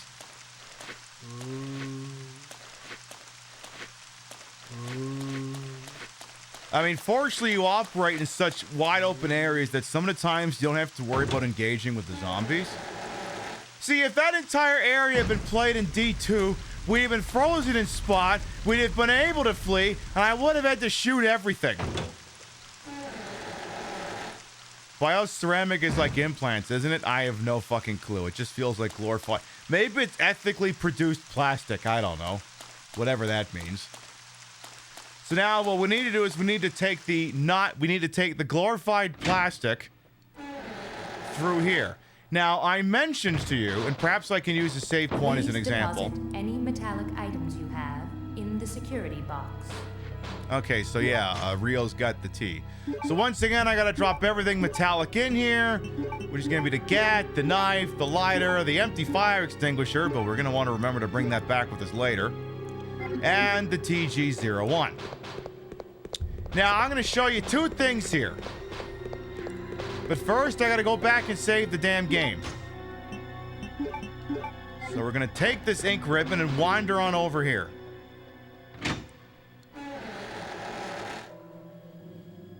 odd for watches. What I'm thinking is Swatch probably wanted to find an excuse to do markup. Because, I mean, half of what you're paying for in any brand name watch is markup. I'm not saying don't buy it. I'm just saying half of what you're paying for is the name.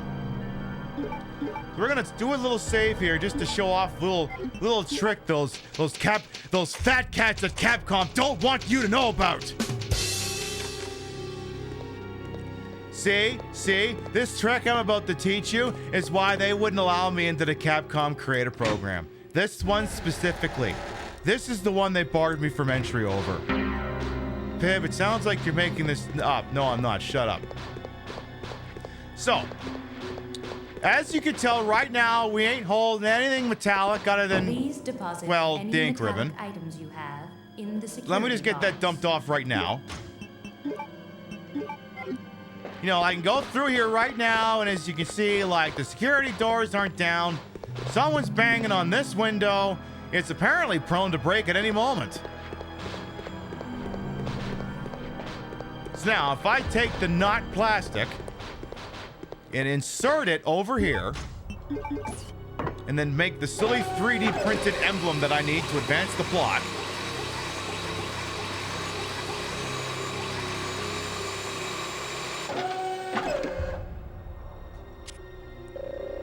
And then as you can see, we now have access to the doodad. Now you can hear glass smashing. Because, oh no, the window broke and now there's zombies in here and I don't have any of my weapons. Boy, that sucks. Let's,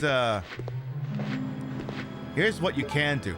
But in order to do this, I gotta shut off the Dreamcast, so just give me a second here. This will only take a moment, I swear. Hey, Stolfko, welcome on in. So I'm gonna show you how you should handle that section.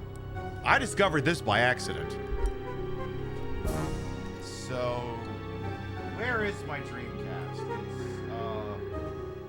I think it's back there. Yeah, it's back there. I just gotta... Perfect. And then, how do I turn it back on? Oh yeah, that's how I do it. I do this again.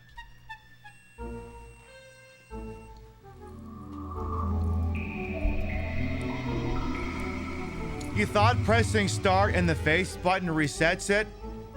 I mean, usually people say that the reset button is when they mash their face into my start.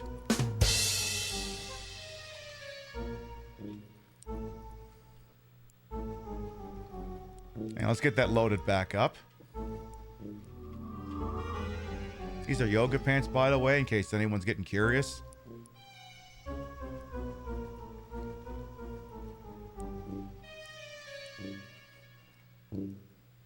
This game contains scenes of explicit violence and gore. Well, f me, I'd hope so. Alright. No, fucking confirm buttons. Resident. Also, who's that guy in the background with the sunglasses on? That's wild. Alright, so let's reload that save. So here's how you're supposed to handle it. So we'll go ahead and go on back. And the first thing you're gonna do, before you put the not plastic in there, is you're gonna wander through this thing, hold something metallic. Please deposit any metallic items you have in the security box. Fuck you! I won't do what you tell me! So set off the alarm. Now go ahead and put the plastic in here.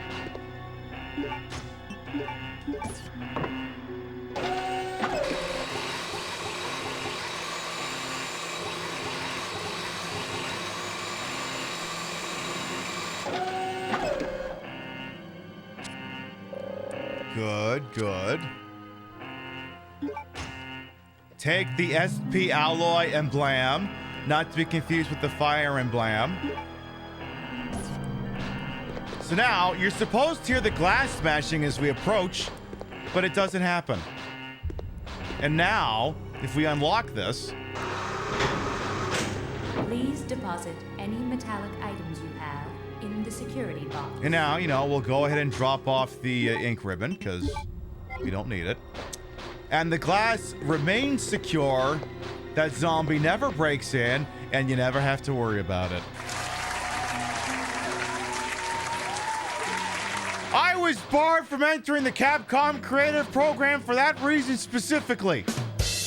I told too many chatters that, and Capcom's like, how dare, don't you ever let that bitch into your little thingy. Now you're aware. Okay, I may be being slightly facetious. You wonder if this is intended or it's weird flag skipping. Well, the thing that's interesting is this works in all versions of Resident Evil Code Veronica, so part of me thinks it's intended, because if it wasn't, you'd think they'd fix it on, like, subsequent re-releases. I don't know, just a thought.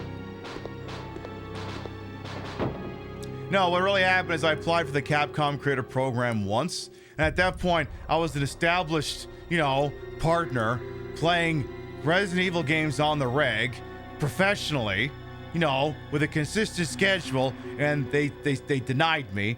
And I'm like, look, I got a track record. You give me the ball or fuck off. I'm not auditioning. You either hand me the reins or you go away. And they said, no, I'm like, all right, fine, fuck you. You'll never hear from me again. Which is weird because then the Capcom Creative Program, here's some tea, some crystal, whatever you want to call it, right? It's not actually managed by Capcom. Capcom outsourced it to another company whose name escapes me at the moment. This company also manages other companies' accounts. So it was exceptionally strange when I got a denial for the Capcom Creative Program like 2 or 3 years ago.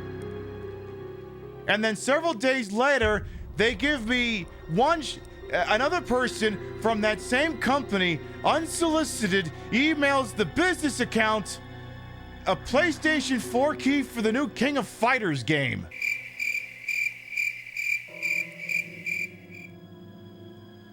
I'm like, wait, what's this? I'm not good enough to be in your glorified Street Fighter 6 free marketing club, so you're handing me SNK's stuff as a consolation prize? I told him to take me off their I told him to take me off their email list. My King of Fighter player? Not really. I mean, I like my Shiranui and her boobies, but can I play that game worth of shit? No.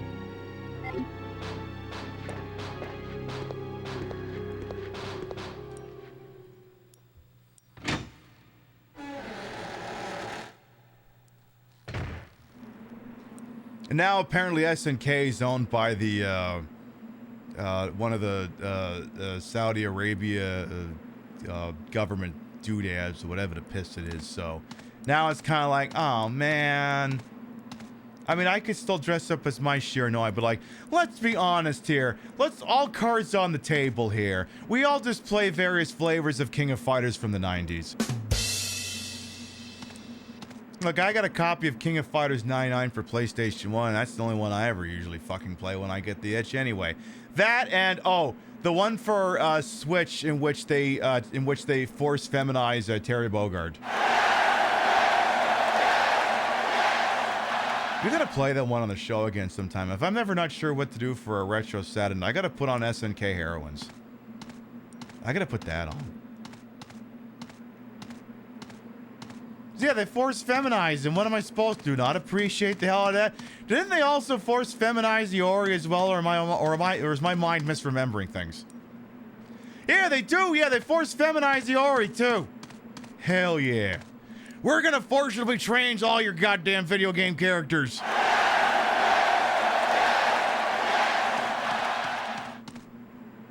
Yeah, some other time maybe. All right, so we now have in our inventory the SP alloy emblem. Good, good. Well, I guess we could go forth with the damn thing. Why don't we do that? You also may be like, Pib, why are you taking the empty fire extinguisher with you? It's empty. We're gonna need it later. It is possible to recharge it, and if you don't do it, you will regret it immensely. All right, let's put one stiletto in front of the other. Let's do this. So if we play our cards right, we shouldn't have to take a swing at any of these people.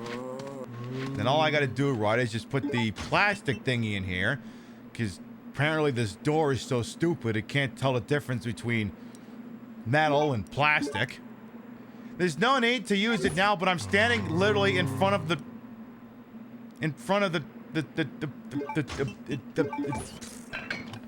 dumbasses. Anyway. Amazing how I'm gonna make it through this door and yet somehow none of those zombies will follow me. Amazing. Okay, well, the door has been completely destroyed. Oh no. Also, a great parking job with this Jeep. But I mean, you know what they say, it's a Jeep thing, you wouldn't understand. I cannot proceed from this Sade. Pib, are you just pronouncing Side as Sade, the singer of the sweetest taboo? Yeah, I am. Deal with it. It's a good fucking song. What am I supposed to do? Not reference it every goddamn chance I can? The song's a banger and her ass looks great in that music video. She got a great ass! And you got your head all the way up it! Sides, if I go on this side, I get free bullets, which I need because my big gun is empty. I get the damn thing loaded. Good girl. Is there a reason for the weird pronunciation? No, I'm just being an idiot.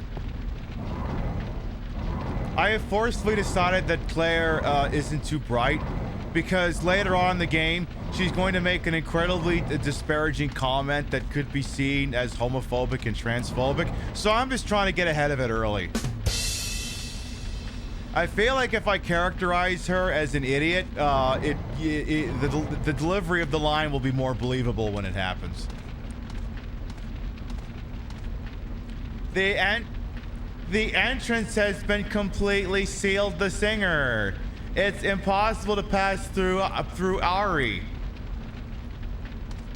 Actually, is that some weed right there? Oh, I got good eyes. Oh, I got good eyes. Is there another one? Oh, fuck me, there's another one. We'll have to come back later. I mean, I think we do take a return trip at some point anyway, so I mean, it doesn't hurt to leave one there. But I'm the sort of person who's like, if you find the item, stick them in the item box. That way you always know where it is. Now, there's one thing that's always kind of pissed me off about this game, and it's always gotten me lost, is, like, sometimes the layout of this place feels more confusing than it ought to be. Because, like, it's different than, like, the mansion in Resident Evil 1 and the RPD in Resident Evil 2, where instead of having, like, one big area that you're constantly running around in, it's, like, multiple smaller areas all connected by, like, a hub world. And on first playthrough, it can be a little bit tricky to wrap your brain about because you keep having excuses to go between place, and place. And it's one of the things I've always kind of been down on this game about. Because it's like, is what you're looking for in one, is it in the training facility? Is it in the manor? Is it in the secret manor? Is it in the underwater place? Where are all the fucking things? Where are they all? Okay, well, if you're gonna be icky... Well, fuck me, someone had his Wheaties this morning. I think that's worth a couple stabby stabs. Fuck you. Fuck you. Fuck you. The knife people are like, yes, yes, embrace the knife.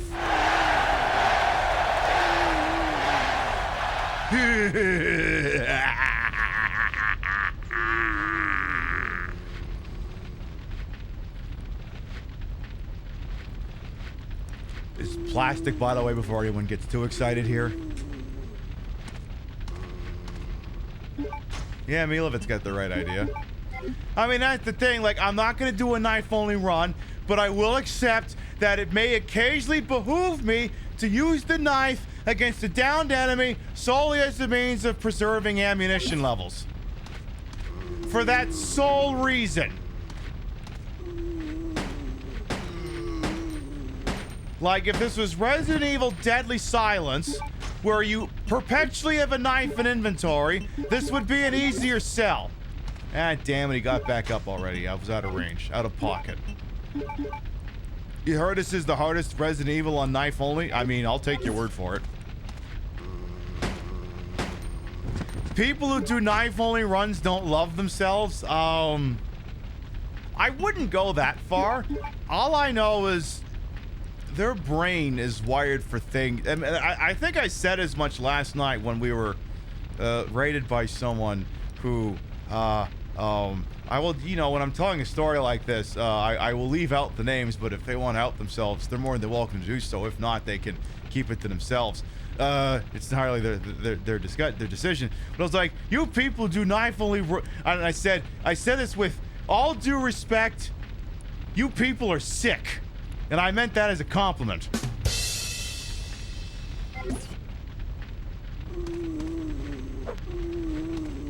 Alright, I'm gonna wait for this person to get away from the GoldenEye fog ass area so we can finish plugging them here.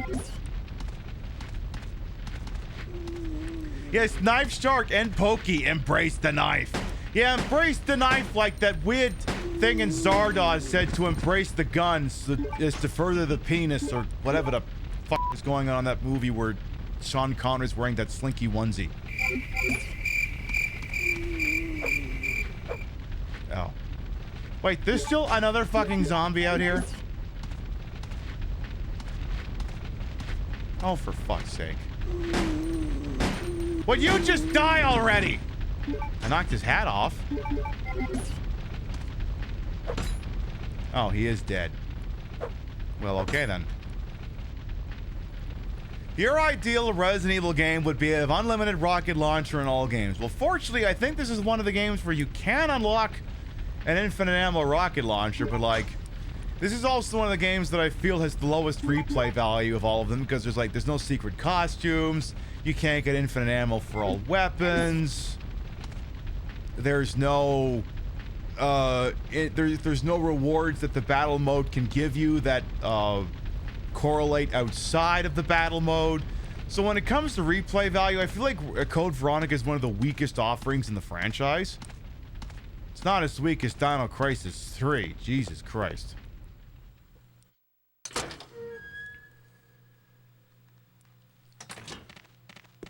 Oh my god, puppies! I'm gonna pet that dog. I'm gonna pet that dog.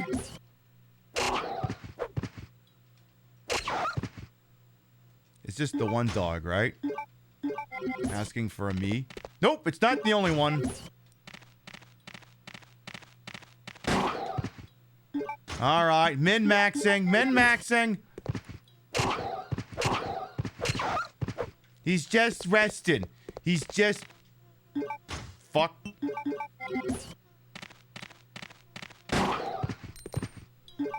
He's pining for the fjords. I'll grab that shiny later. I don't have any fucking room for it.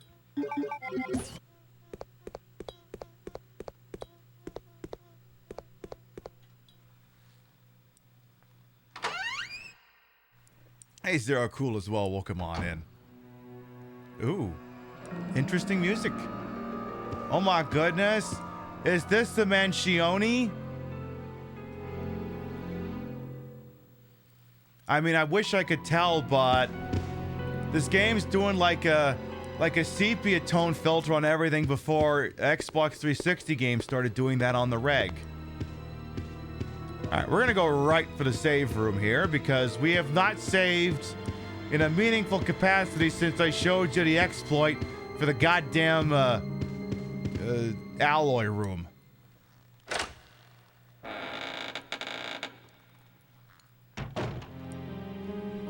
Alright, perfect. So there should be an item box actually right over here. Yeah, wow, what a mansion! Alright, let's get rid of some extraneous items here. Get rid of the extinguisher for now. Put some of these healing items down here. I think we can dump the M100P for now, because there's ammo right here. You should be able to go ahead and pack that in right now. Excellent. Then get your save right there. Second best save room music in the series, like Resident Evil 0, the best in this regard. Oh, no. No. Amalgamate, baby, I love you, but this is the wrong opinion. This is the best save music in the whole franchise.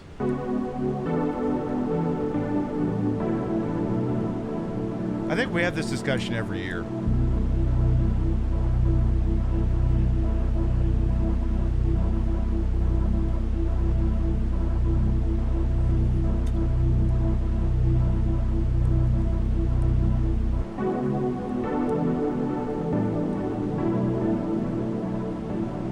That is some Resident Evil Dead Aim, and let me tell you, the soundtrack for that game is like some fucking proto-vaporwave shit. Anyway, Secretary's note. 4 years have passed since I began serving Sir Alfred.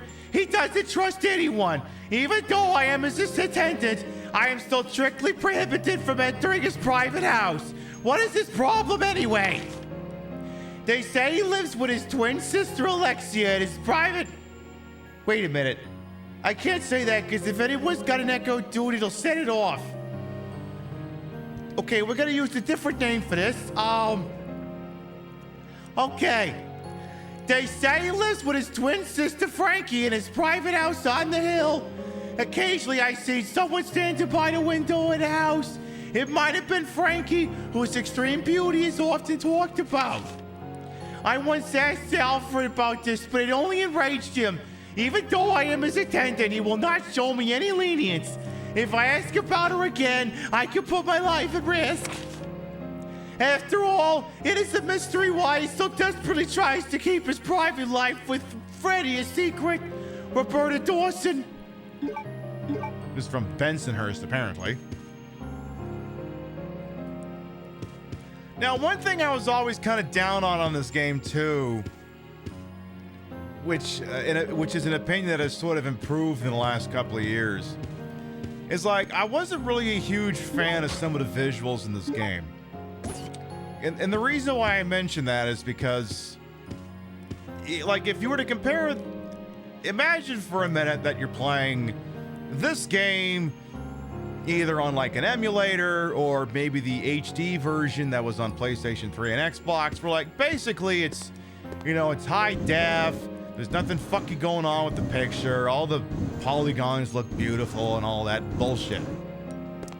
And anytime I was ever playing this game like that, I was like, I don't care for the visuals, to be honest, because it feels too clean. And like what I mean by that is, if you think of Resident Evil 2 and 3, which are games that very much use the visual cheat code of the day in the form of pre-rendered backgrounds. So like they could be meticulously created by hand, they could have been drawn from real pictures, and effort could have been made to make what is basically a 240p image look as realistic as possible. Granted, the caveat of that is that the camera couldn't freely move around like you have in this game because it's a still image. And I mean, it's the same goated technology that they kept using in the Resident Evil 1 remake, which made its subsequent HD versions of it look even more goated, because you're never gonna be able to beat what you can do with the pre-rendered art style. Now, while I've come back to it in more recent years, playing it in this manner, you know, where it's fuzzy and you can sometimes see the scan lines, and hell, if you squint real close, you can see like little graphical noise in the actual picture. Now that I feel like I'm playing this game in the manner in which it was originally intended, on an old console with crappy cables hooked up to a TV, I feel like it's getting kind of some of that grit back into the picture. And it's kind of warmed me back up to the visuals of it. Exactly, it's got some grit. These games need some grit. So I guess basically what I'm saying is, if you put a shit-ass grain filter over it, would fix all of my problems.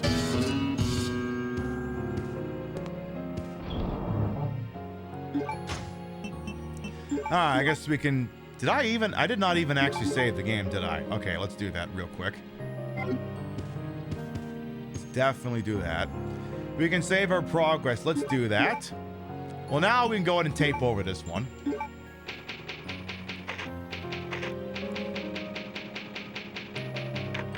Jeez, the typewriter sound effect was abnormally low quality. All right, we'll go ahead and dump the ink ribbon in the usual spot, and I think we're clear to proceed. So the door... Oh, one last thing I should check off. Oh, by the way, I told you, if you're a door sexual gets off on squeaky doors, this is your game. You almost got the gorgeous pre-rendered Parasite Eve 2. No, I agree. We're going to do some Parasite Eve in Q1. I want to do a full playthrough of it this time. I think we did a little bit of it in 2021 and it fell by the wayside. So yeah, this door don't open because there's intents of 2 Lugers in the damn thing. Or someone's extremely weird-shaped penis and balls. I mean, it could be that. I mean, yeah, the little circle in the pit of the thing. Yeah, that could be the trigger guard, but that could also just be, well, you see the line. It's, you know, it's heading up and away, right? Like that could be the bird, and the trigger guard could actually be the ding dong, the ball, and yeah, the thing going down could just be, I don't know, like their fucking leg or something. It could be that.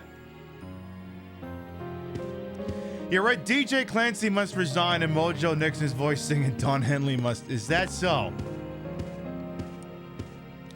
Yeah, I showed that off last night. It was a unreleased pilot for an op-ed segment that could end up happening at some point, and it was created in January, basically in the wake of more than a few embarrassing gaffes made by Twitch CEO Dan Clancy in his alter ego of DJ Clancy, and I was suggesting at the time that this stupid character needs to be retired.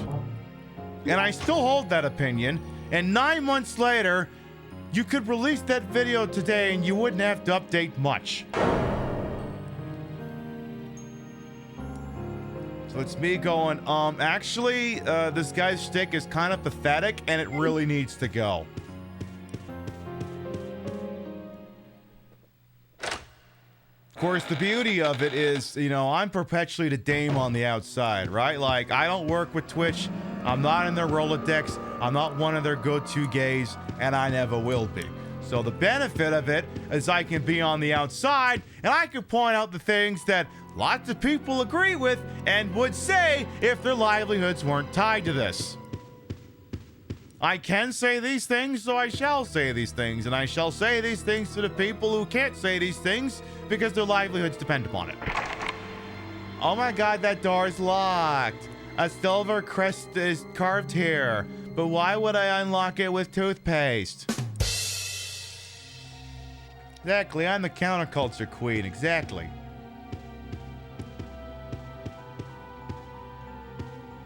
Again, yeah, like, it feels like this game goes very heavy on like a sepia tone filter. I want to say like the PS2 version might not have gone that heavy on it, then I think like the HD version went heavy on it. A huge parfait is on display here. I should lick it if it's an ice cream. Yeah, I have 2 guns. This door is locked. All right, well, I suppose I could go back outside and grab the goodie that I saw. Might as well do that. Seems like it might be a fun thing to do. But yeah, like, it's just embarrassing. It's embarrassing having that guy as the head of the company. Like, the guy before him was a guy who went by the name of Emmett Shear. And let's be honest, I'm not going to be revisionist. We didn't really like him either. We're probably never going to like whoever's occupying the CEO office of Twitch. It's probably not going to happen. At the same time, though, at no point did I ever think that he might have been an actual moron.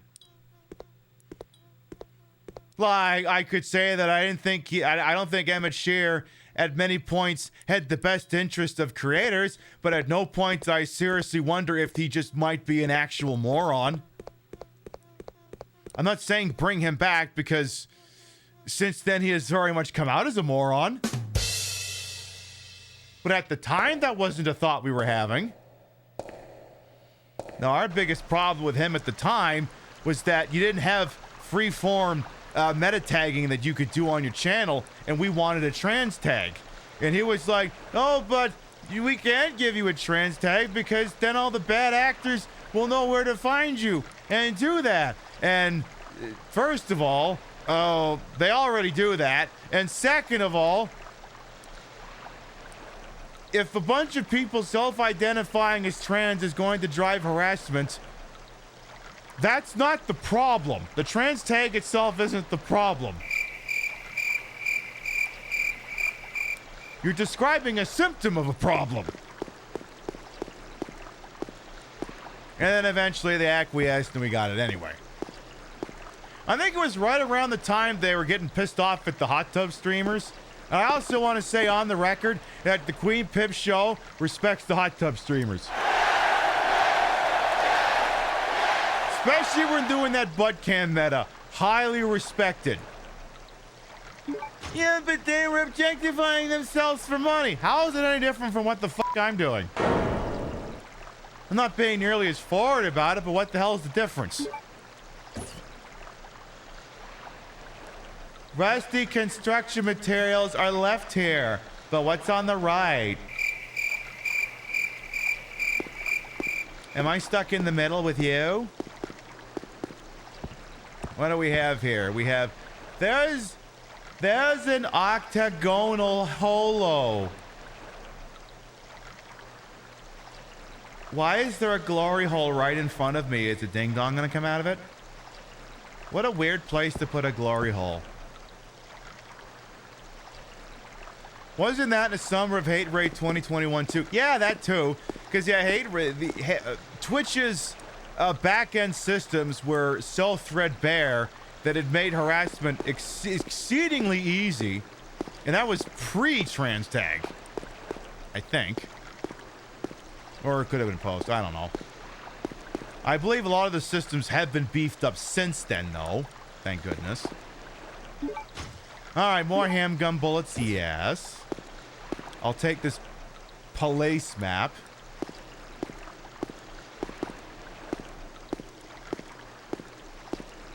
But yeah, I think Twitch latched on the idea that, like, okay, what if we just replace Emmett Shear with this Dan Clancy guy who may or may not have been secretly making all the decisions since long before he became the guy in charge, but we're not going to talk about that too loud.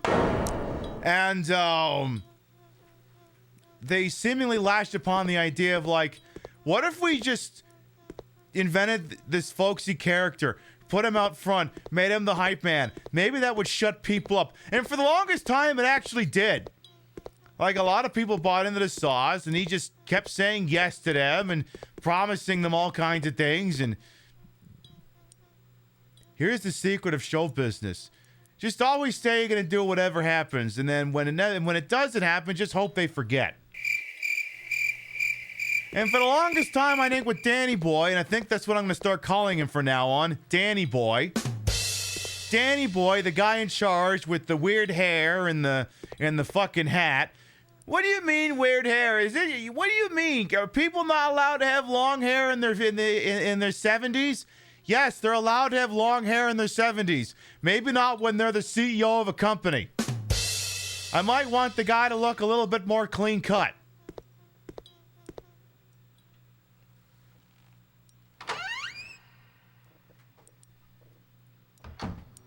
But yes, I think a lot of people are finally coming around to my way of thinking. And it's like, okay, fine, I'm cool with that.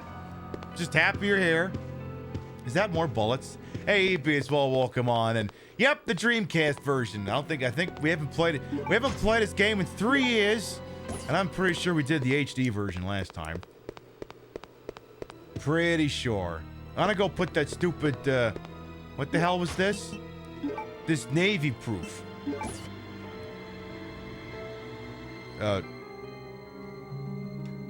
Okay. A proof is a proof, as they say. A hex-shaped stone object. A picture of a submarine is carved on it. That could be the Edmund Fitzgerald for all I can tell from here.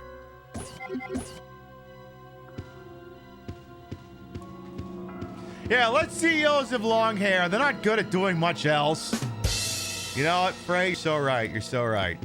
You got the Dreamcast version last month from a secondhand store. They told you it had been literally traded in that day. Nice.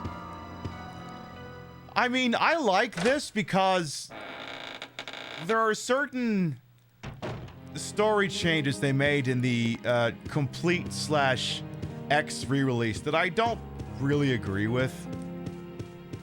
I mean, I guess they're the sort of additions that make sense if you're double dipping and you're a person who has already played the game.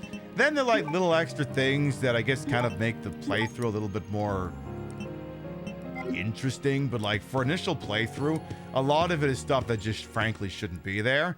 Like a certain Disc 1 reveal where a man who I'll simply call Corey Hart appears and accosts the character we're playing as right now.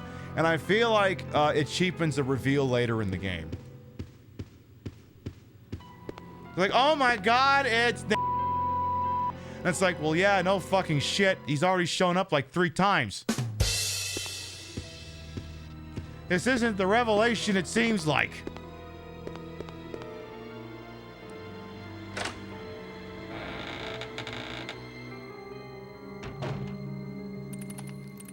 Oh my god, bathroom.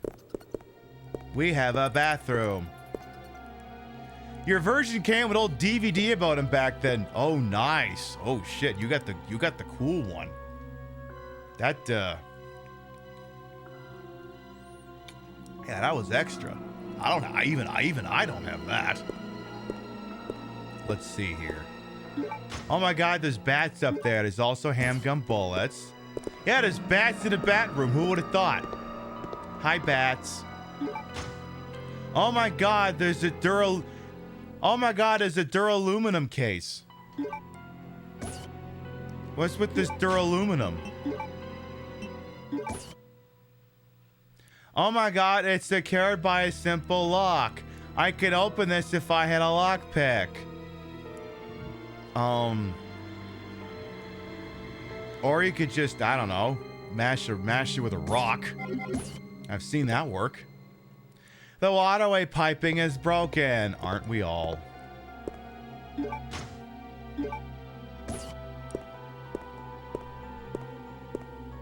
I can't remember if like the bats run after you if you like run. Oh yeah, that's what it is. If you run, they get pissed off. So you have to walk. I can't remember if this door is locked out. Yeah, it is. Tell you what, let's do another item dump. We'll do that. Good, good.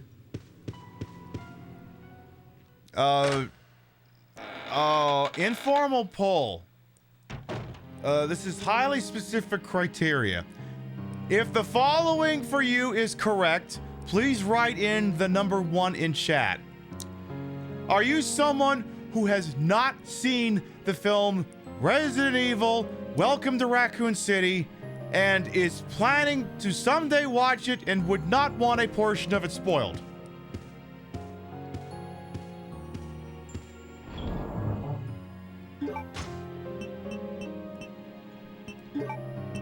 I know it's a highly specific question.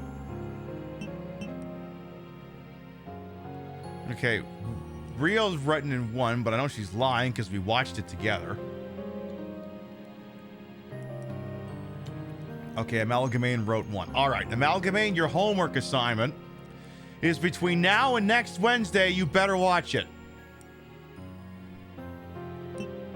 Because I'm going to mention something from it. And,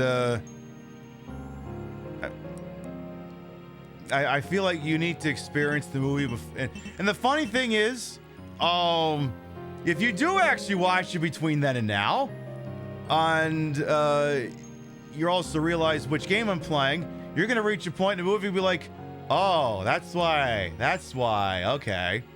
I'll just leave it at that for now. You're a smart broad, you'll figure it out. I mean, I have problems with that movie, and they're mostly in the execution of the movie, but I'm not going to go into plot points just yet. I'm not going to go into plot points. I mean, one of my big problems with that movie is just, you can tell which scenes were shot in actual sets that were rigged up and which ones are just on a green screen. Hint, if it looks exactly like the video games, it's a green screen. If it doesn't look like the video games, it means they actually rigged up a set. But it was also a pandemic era production and it fucking shows. Alright, here's what we're gonna do. We've been live for about 2.5 hours. We're gonna take a little BRB. Permit y'all to get up and stretch, use the rest facilities, grab a sody pop, whatever it is you got. We come back. I'll reintroduce myself. We'll make sure the chair is all right where it should be, and then we'll keep playing Resident Evil Code Veronica. We'll be right back.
Online retail unreliable? Did the clothes you ordered not fit? Was the Fire TV remote not compatible with your Fire TV stick? Was that PS5 really just an air fryer in a white box? Are you 65 years of age or older and have no idea what the last two sentences were even talking about? Well, stop living in the future and come visit your local department store. With new locations in Pennsylvania, shopping has never been more retro.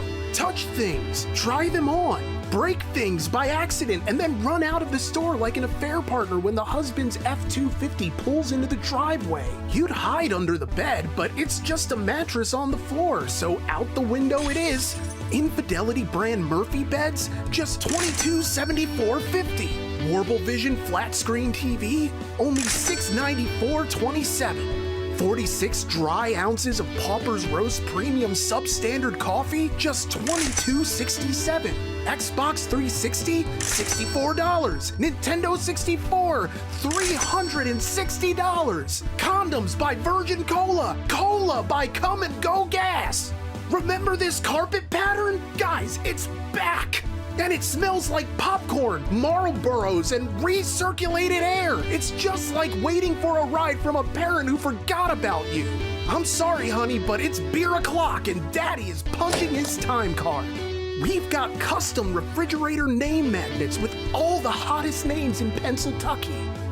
Ashley, Braxton, Huxton, Brinley, Kinsley Joe, Braden, Lily Faye, Riley, Aiden, Kaylee, Megan, Brayley, Bradley, Braden Tyler, Morgan, and Diplo.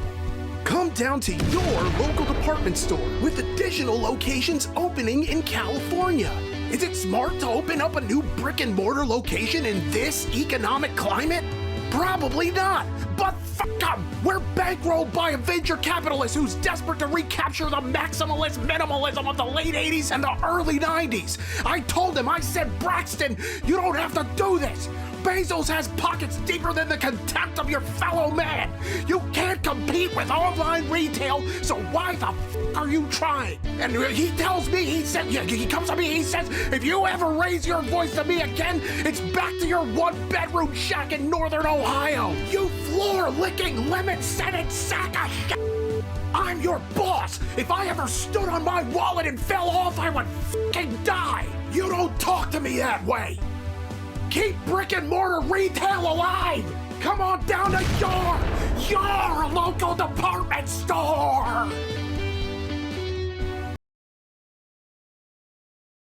Have you recently entered the town of Silent Hill and had sensitive personal information about you or a loved one outed publicly? I'm attorney Saul Kamen. Did you know you have rights? Constitution says so. At least the next 5 minutes it does, and we are seeking plaintiffs for a class action lawsuit against the township of Silent Hill. Did they captivate you with their tourism campaign just to tell everyone that you care about and their dog that you killed your wife? We want to hear from you. That you never served in the war? Stolen valor is a private matter between you and the Pentagon, not the Pentagram. We also want to hear from anyone who entered Silent Hill of their own free will and may have experienced any of the following. The maternity of your children, that you're carrying the reincarnation of the devil, that your apartment used to house a serial killer, that you can carry 27 portable televisions in your rectum, that you accidentally killed a sibling, the unspeakable things you did to survive in prison, or that you've actually been dead the whole time. Saul came and helped me sue Silent Hill and got me a huge cash settlement that I used to buy the apartment complex I live in. I'm burning it to the ground. Act now. Operators are standing by. Get the compensation you deserve. I'm attorney Saul Kamen and I'll fight for your rights.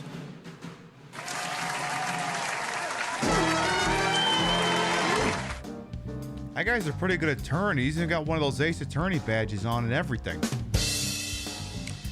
For anyone who might be new here, I am Queen Piv, Patricia, Inga, Volgod. Somebody wants to call me Trish. Queen of the retro, queen of the ways of the old, and get time on this channel. This fat lit, fat hip, fat boobied, and fat bootied channel is, of course, and is always well wasted. Welcome on in. I put the broad in broadcast to the whole and wholesome and H word for my own hubris until these breasticles may be fake. The retro is real. That's the real Sega Dreamcast, and we're using it to play Resident Evil Code Veronica. Before we can continue, there's a few pieces of business we gotta take care of here. The first one is the most important one.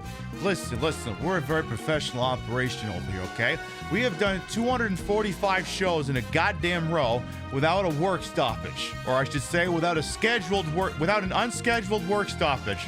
That means, if I tell you, I'm gonna be live at 7 o'clock on a goddamn evening, and 7 o'clock rolls around, and I didn't tell you that I'm not gonna be live, then we're gonna be live. If I tell you I'm gonna be somewhere sometime, that's where the fuck I'm gonna be. And as part of this continuing commitment to excellence, I gotta make sure this place looks slick, okay? Gotta make sure there's no extra fixtures coming in from the ceiling, no things behind the green screen you're not supposed to see, that sort of thing. So in order to make sure that we got this going, I need to make sure that the green screen blanket that I'm sitting on here is properly situated so that you can't see the blue chair that I'm sitting on. I'm gonna take care of that right now. It'll only take a moment, I swear. Then we'll get right back into the action, okay? Again, I'll be here. It's okay. I'm not going anywhere. I'll be right here. Don't worry. It's okay. It'll be okay. I promise. I'll be right back. I'm not going far. I promise you, I'm not going very far. So let's see.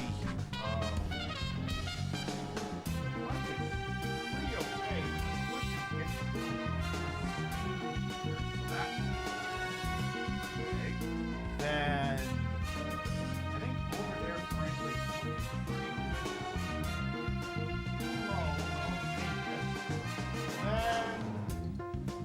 how's the chair? Is the chair looking good? I'm gonna have to get it real quick and make sure. Is everything back there located? Is it covered up? Is it? I'm gonna have to really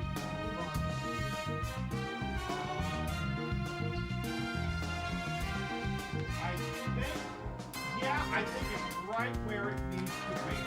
Good. Excellent.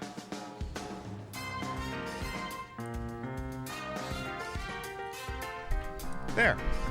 Chair is all covered up. So is my Anthony's yoga pants.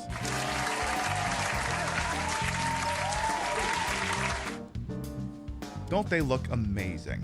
All right, last piece of business. Some of you noticed the BRB clip compilation was a little different. Something I do need to start doing is I need to start leveraging some of the shit I've been putting on my YouTube channel. You know, like some of the compilations. Every once in a while, I might switch out the BRB clip comp with like one of the, abbreviated playthroughs, like the Final Fantasy VIII one, or the 24 one, or something like that. And the one you saw is actually not on YouTube yet. That is an experimental new video, and it's called something along the lines of Chill Vibes Panic Attack Trick plays Japanese slot machine 2 hours, no ads. You know, it's a great title. Really rolls off the tongue. But the idea is that, like, there's so many people who have been like, Pib, I want to hang out with you. And I'm like, it's not that exciting, really, to be quite honest. It's not that exciting. Yeah, but it would be fun. I'm like, well, physically that's not possible. And if you showed up at my door, I'd say you're a loony and I'd call the cops. But, like, this seeks to be a middle ground where I'm like, what if you could have, like, a video where, you know, I'm just doing something mundane looking like a piece of work. So we have that Apache slot machine. So we went ahead and we fired that thing off, and that's what we're gonna do. So we have that video. It's about 2 hours long. And speaking of loonies.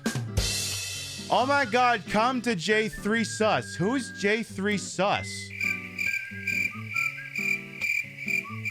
He sounds kind of sus.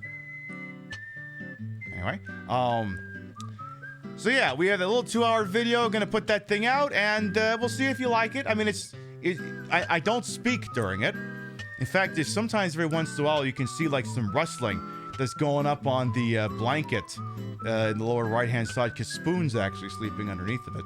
But, you know, it's a cute little idea for a video. You could, pretends you're in the same room as a goddamn piece of work while she just plays with a slot machine. And, you know, if it does well, maybe I'll do some other ones. Because, you know, I'm not saying I would rush out and buy another slot machine.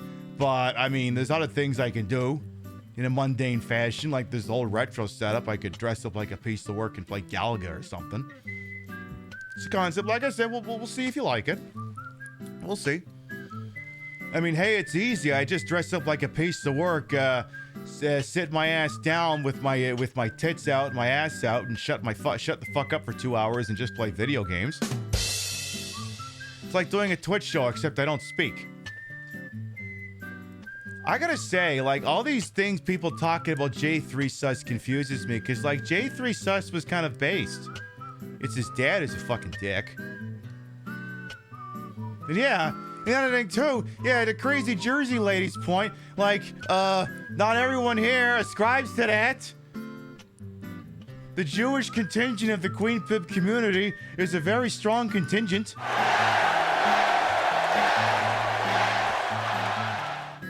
Christ, I'd hope so. Like 90% of my comedic styling is stolen from Jewish people.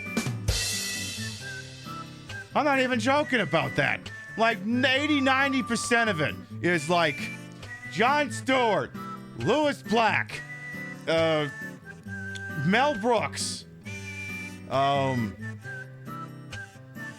There's more in there, but you know, I didn't think I'd be bringing this up tonight. But like literally, most of my comedic lineage can be drawn directly to all kinds of all them and others.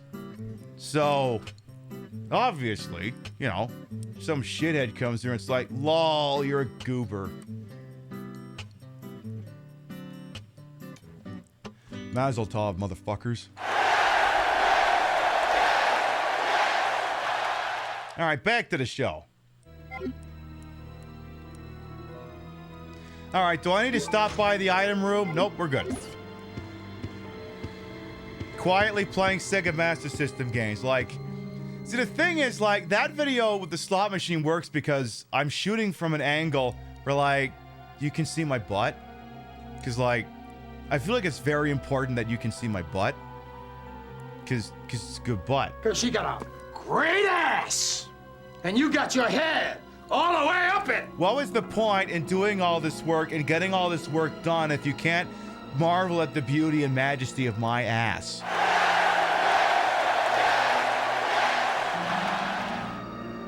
Otherwise, what the hell are we doing here? I might have to buy like a bar stool. I might have to do that. Because then your ass is always sticking out.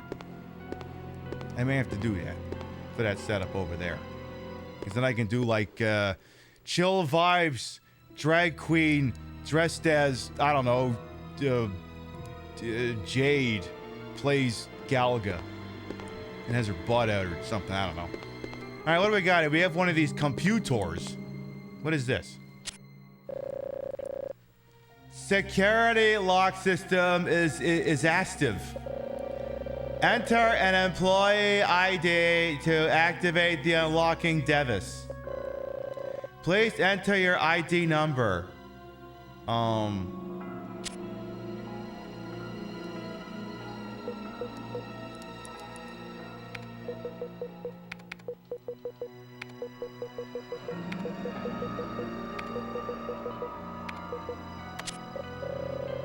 ID verification in process. Please wait. Error. ID verification has been rejected. Oh, you bastard. How dare you reject these titties? These are massively wonderful titties. Please enter my ID number. Okay. How many letters do I have to work with? Okay, I have 8 letters to work with. Okay.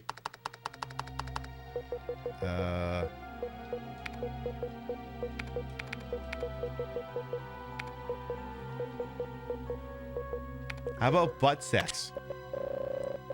ID verification in progress. Please wait. Error. ID verification has been rejected.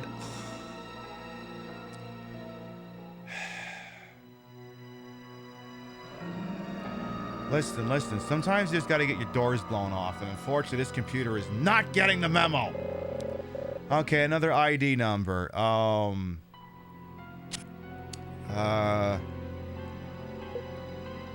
1, 2, 3, 4, 5. ID verification in progress. Please wait. Error ID verification has been rejected. Aww. Enter my ID number. Is it umbrella? Ooh, we could try that. U-M-B-R-E-L. Oop, nope. Typo. Umbrella. Is that it? ID verification in progress. Please wait. Yeah, I'm gonna try password next. I can't do password 1 because it's an 8-character limit. Let's see. P-assword.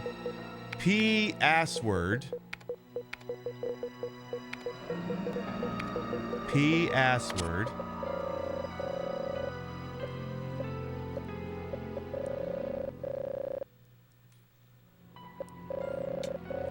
Alright, I'll try another one. Oh, well, let's see. Let's think like a sysadmin. Fall.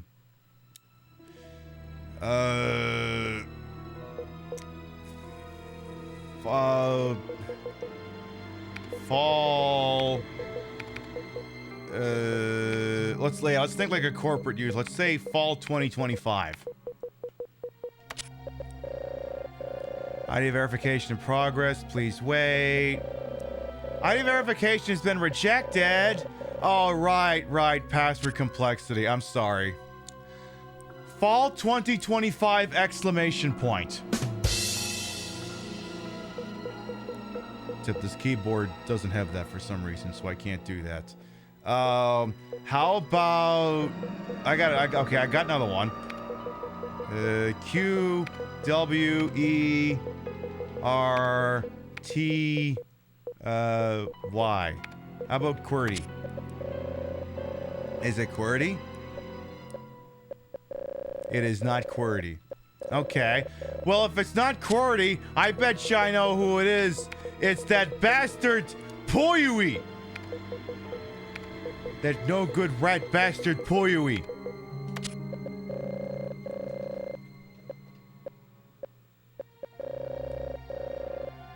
You want me to flip the keyboard over and look underneath for a post-it? Okay. Well, let's see. Is there anything like that under there? Well, you know, it's the darndest thing. There seems to be something under here. It's... Okay. What does this have to say for itself?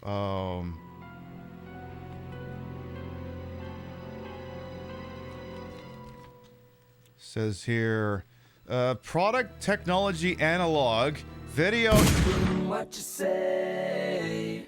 Oh, that you only meant well, cause you did. What you say?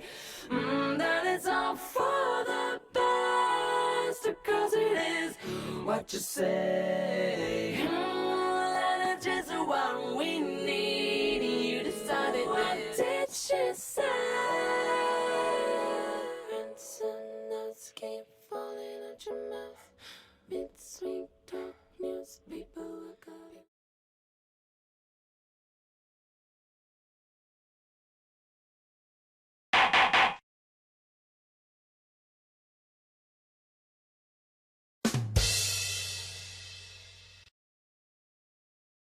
I mean, wait. I need you to pound the gavel so I can breathe.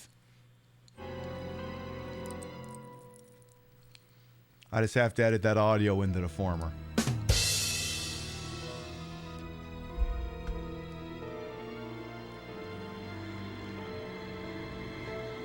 I need to edit the a different song into there so I can use that and actually clip it. I need to see if I can do with Mary Elizabeth McGlynn's Now We're Free. Cause yeah, let me a second. Now we're free. Yeah, try it. So I'm thinking of. No, don't give me the fucked up version. Don't give me the one that doesn't sound like Fallout. Yeah, this one.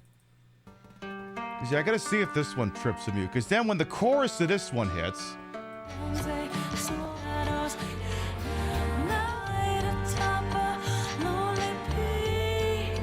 so basically you would hear the gunshot and then it would start like here.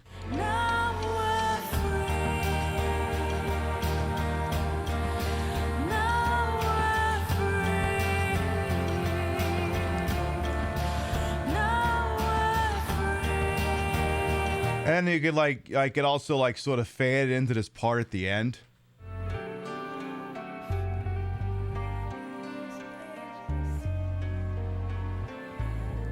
So yeah, it would work.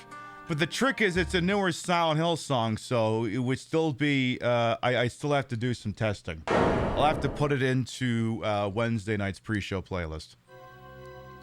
Oh, there's a reading in here. Oh, tell you what, let me finish this, then we'll do the reading. Let me enter my ID number. I'll just look the stupid son of a thing up.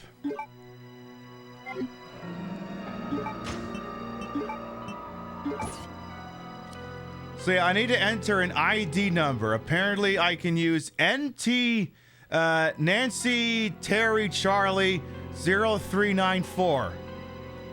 This does not strike me as being a particularly secure system. Okay, NTC 0394. Nelson Terry Charlie. All right, Nelson Terry Charlie 03, was it 94? ID verification in progress. Verification has been confirmed. The security lock system is deactivated because you typed in the name of some twink you banged at the bar and then stole his ID number. Yay. The ID card is no longer useful, just like that twink. Discard the ID card as though it were the twink. You wonder why this game's called Code Veronica. On a long enough timeline gimmick puppet, you will find out. Now then, I suppose before we go through that door, Amalgamane has gone and called for a reading here. So before we enter, I suppose I'll set the camera down and we'll get to making that happen here. Alright, so we have a tarot deck here on the Queen Pib show, right? And we built it from, various things we had around the house because we didn't have a budget for a tarot deck. And, tarot readings are all the rage on Twitch these days. Some places, some might do it for free, some will charge money, and I just do it as a channel points redemption. We just kind of go based off of vibes because I don't know my ass to my elbow with tarot. And like I said, we didn't have a budget for it, so I just built it with shit we had around the house. And sometimes I add on to it. Like, Pib, what do you mean you didn't have a budget for it? I did not have a budget for it. You did not have a budget for a tarot deck. No, I didn't. How'd you buy that slot machine? That's not really important. It's really not important. Look, you could have the slot machine and me and my ass and my titties playing it, or you could have a tarot deck, an actual one. I think you're happy with the one you got. So I'm just shuffling her up now, and I'm gonna go ahead and see what card we get and what wisdom I may be able to impart from it here. All right, let's see who's here. Ooh, who are you? Yeah, you're the one I'm feeling. You are...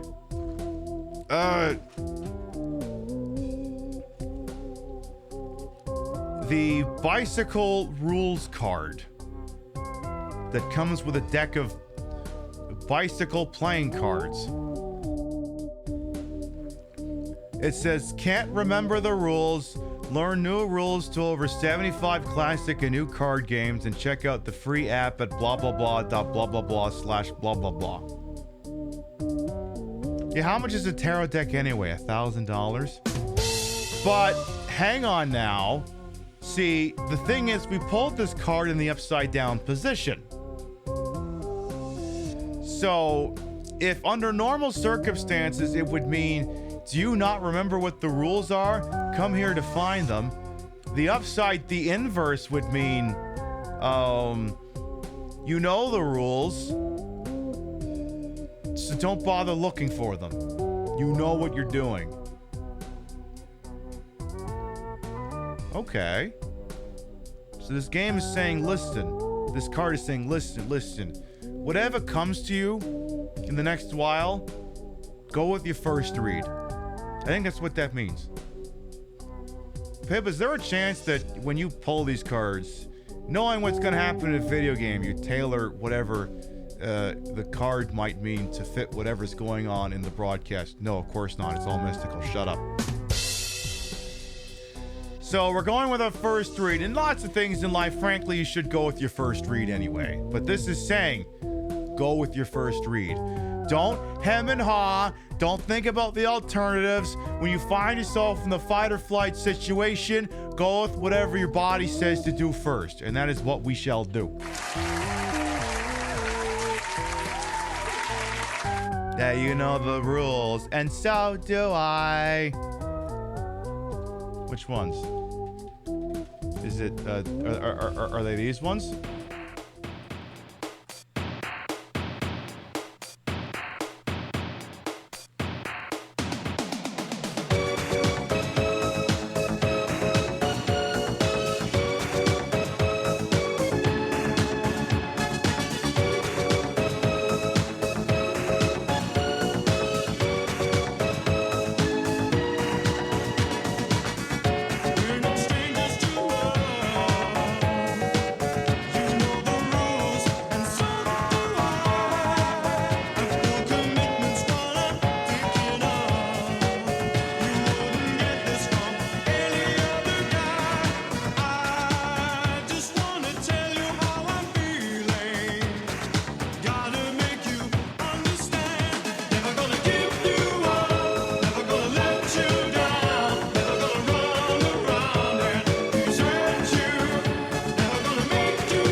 I want on the record that I had like 3 Rick Astley albums before he became a meme.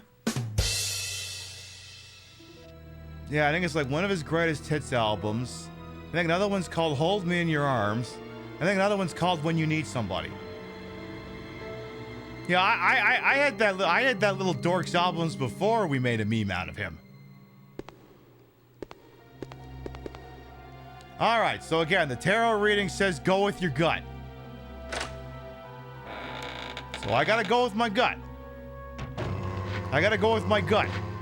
Why are you going with your gut? Alright, so we're trying to learn knifey here.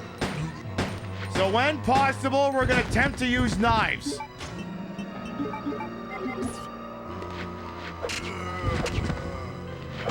Shit! Sir, please.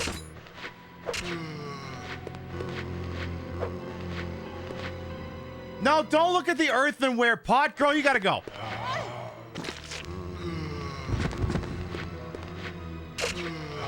Okay, knife's not working out. Knife's not working out. Pib, remember when I said go with your first read? The gun is your first read.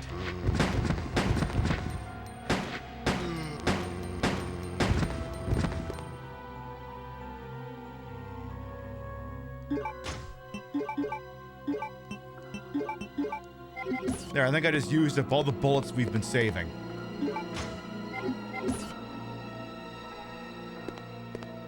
Whatever.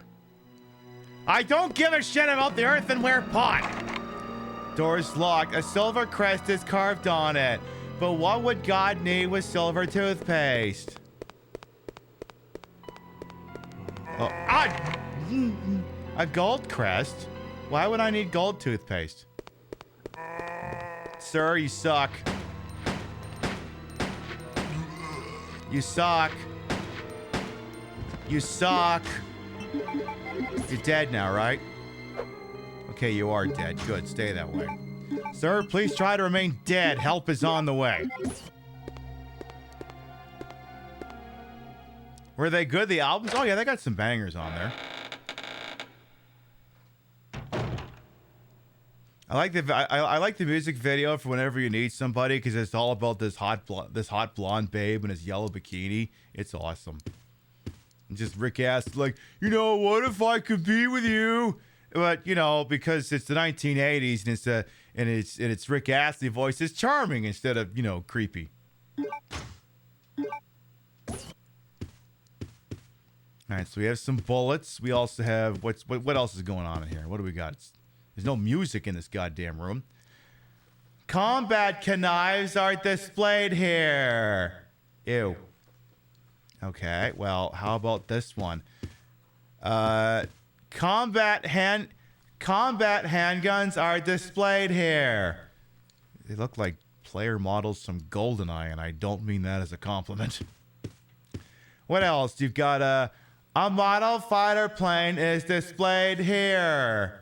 I have not butchered the pronunciations. I gotta get on that. Visual references are plaqued here. War seems to be the primary the me. I mean, it's men. A model battle ship is displayed, hooray. Oh my goodness, and more magnanimouses are displayed here. Someone really likes the number 2. Oh my goodness, a giant ant that is slaying is displayed here because it's display slaying. Yay. There is a button below. Push the bouton. No.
Okay, I'll press it now.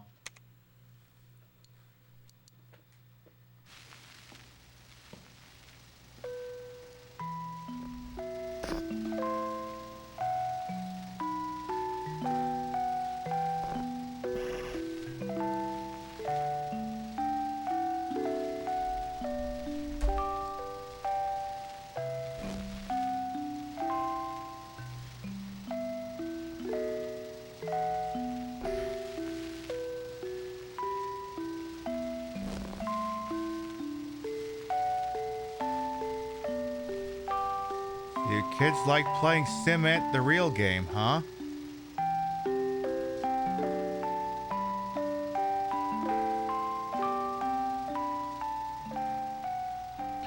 Hey, settle down, Donnie and Maria. Is this how you kids go Hawaiian?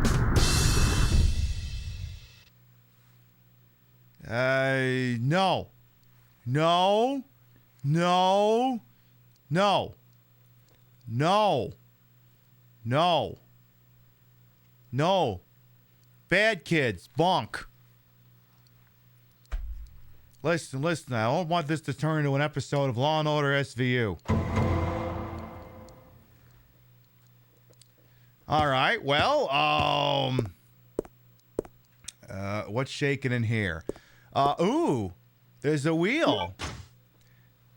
Take the steering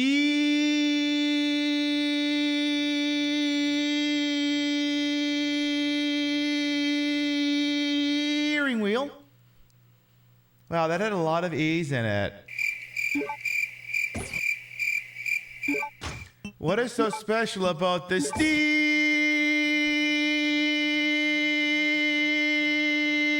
wheel? It used to steer a ship. Oh my God, and it's got a hole on the back of it. It has an octashade proboscis. Phelps, what do you think about that? Doesn't give me anything to go on. Oh, okay, never mind, but you're a fucking idiot anyway. What else do you got here? Guns from many counties are on display. Hooray. Okay. Decoupages are on display. Hooray. And Archie military items are stored. Hooray. And a pair of gold lugières are displayed. Hooray. Take them? Okay. Oh my God, I got the gold lugières.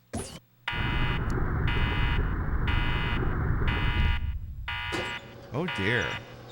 Oh. Oh. Oh. Oh. Oh.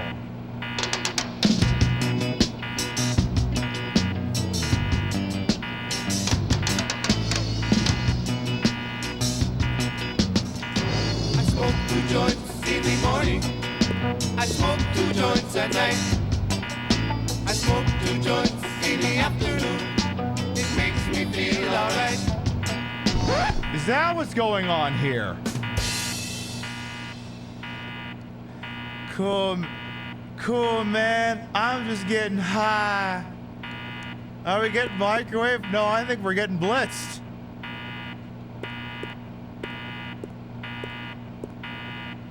The exit is completely blockade off. I guess I could maybe consider putting the gold lugières back.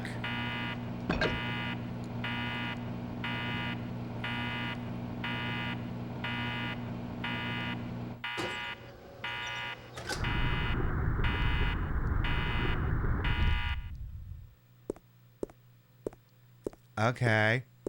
Am I dying? Did that ding me up at all? No, it didn't. I was already in yellow caution. Now that was silly. I wonder if that'll be relevant sometime in the next 40 seconds.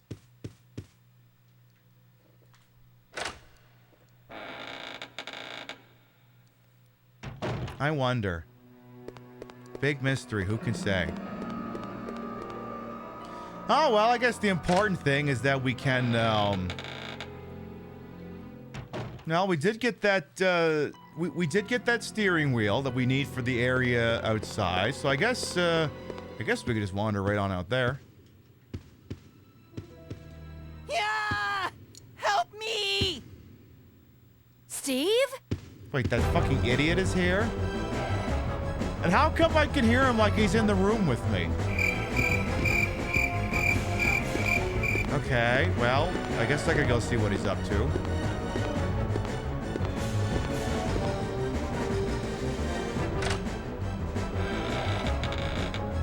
You say leave him? Yeah, you're right, we should.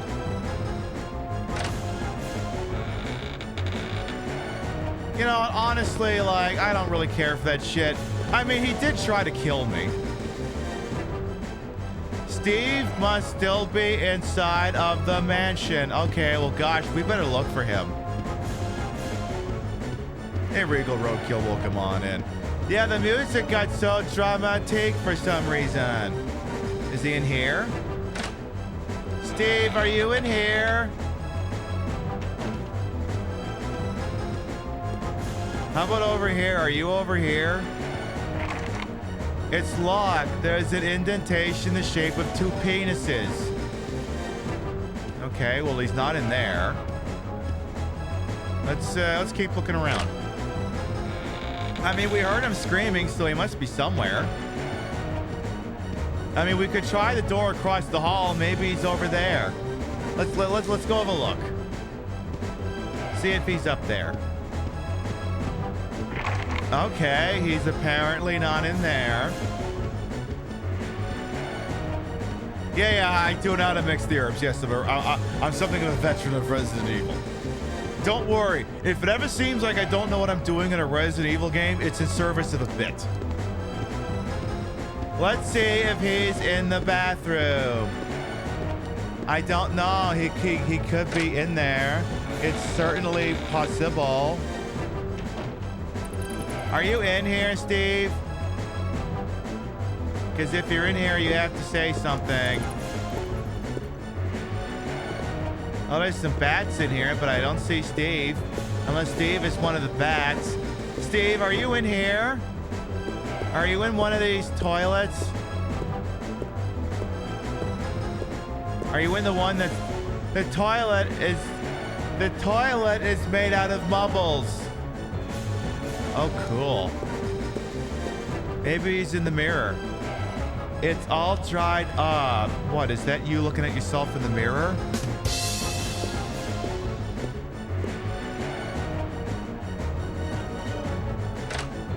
I mean, look, this island can't be good for your skincare regimen. It can't be. Okay, well, we could check and see if he's over here. I feel like this music is intense enough. It is intense, but it's not tense. If that makes any sense. I don't know, but I hear that alarm clock beeping all of a sudden. Steve, are you in here? He's not in there. But yeah, suddenly I hear that alarm clock going off. And the rumble pack is going off. Steve, are you in here? Oh, God, Steve, you're a fucking idiot. You know, Steve, you could just... Steve is suffering. There's a message on the control panel. Steve is suffering. You know, Steve, you could just put, you know, the guns back. You could just put the guns back.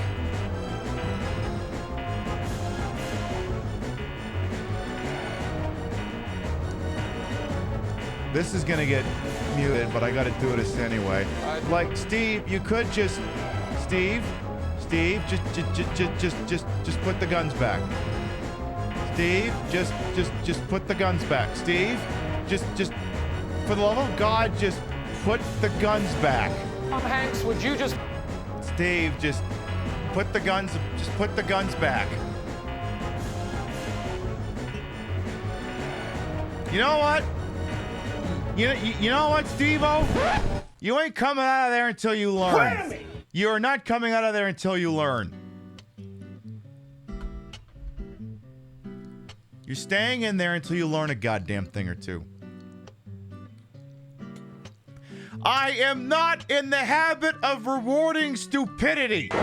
Stupid needs to hurt. So I was gonna leave you there for a minute, Steve. I gotta check some things around the room, Steve. I'll be with you in a minute.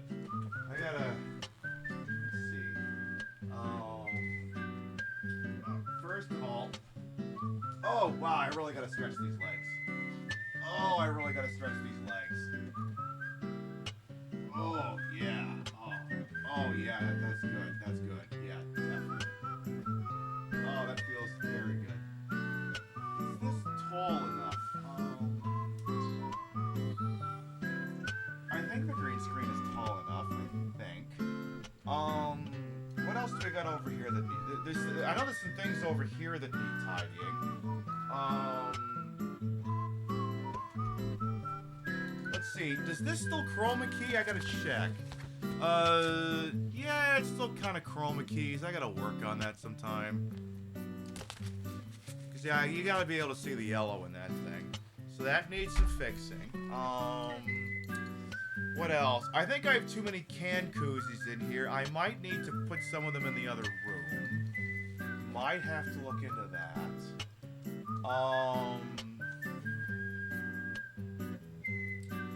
What else? Oh, there is this one thing. Hang on.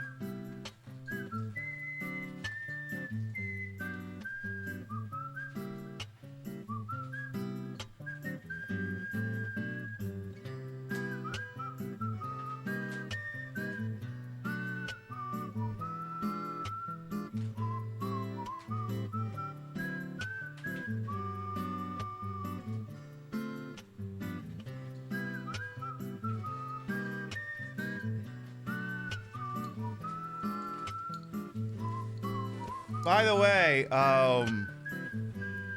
ooh, wow. Imagine if I did the show like this. This is kind of a vibe. This is kind of a vibe. Like, hey, how you doing? Welcome on in. Hi. You come here often? You having a good time? Yeah. Well, this is a vibe. This works. Well, hang on a minute. Hang on here. Hang on. You know, I could be onto something. Like, hey, how's it going? Ooh. Anyway, that wasn't what I was here for. Now, of course, the problem is then I can't reach the stream deck. So, well, what if I did it the other way? Let's see. Let's try the other way. Yeah, I'm about to sell you some easy listening compilations. What if we did it this way? Hang on, I gotta change this around here a bit. So what if we did it like that? And then I was like, hey, how you doing? Hi, Steve, are you suffering? Good. Hi, how you doing? Shitty, excellent. I was at a secondary store and I was looking for crappy movies. And I saw this one and it looked so crappy. I don't know anything about it. It stars someone called Jason Redmond, Tim Brown, and Dean Cain. It's called The Perfect Day. And it looks like U.S. military bravado garbage. It looks amazing. Can we check the echo in that canyon? Hello. Hi. You know, this is kind of cool. Kind of a mood. Yeah, if it's the perfect day, it must be about April 28th, because it's the perfect day. I also, there's got like a quote here on the front, but it's not like a quote about how good the movie is. It's the Edmund Burke quote, the one that says, the only thing necessary for the triumph of evil is for good men to do nothing. So it says it's a film by 9/11 survivors and U.S. Navy SEALs. So it sounds horrible. It's talking about a retired Navy SEAL commander called Christopher Soup Campbell. Ha ha ha ha ha. It's a prevailing patriotic film with a simple message.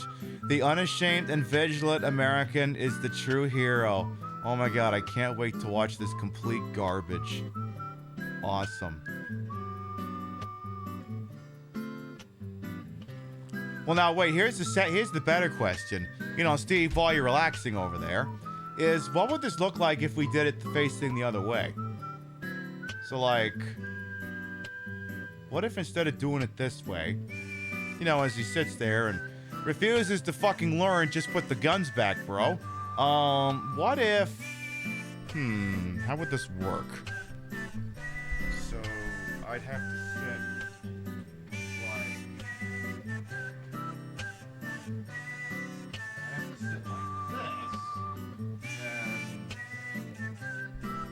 I don't think this works.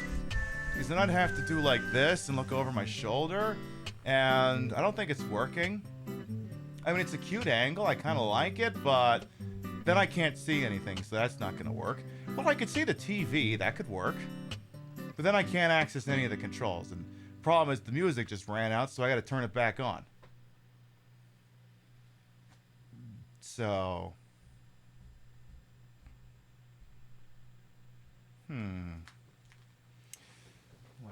Well, what else? Anything else I need to work on, or is Steve getting the message? Big question. Big question. Should see if I could get on like the sound system and be like, hey.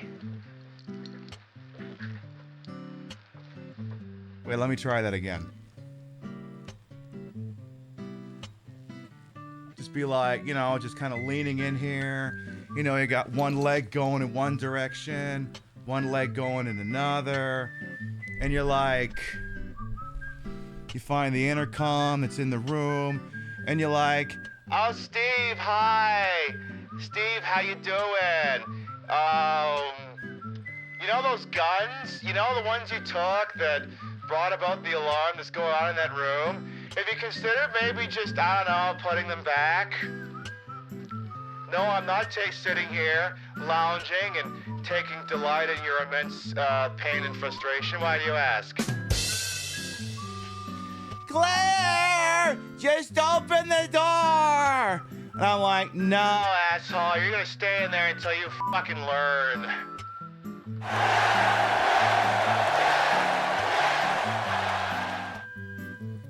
He's not microwaving, he's getting baked.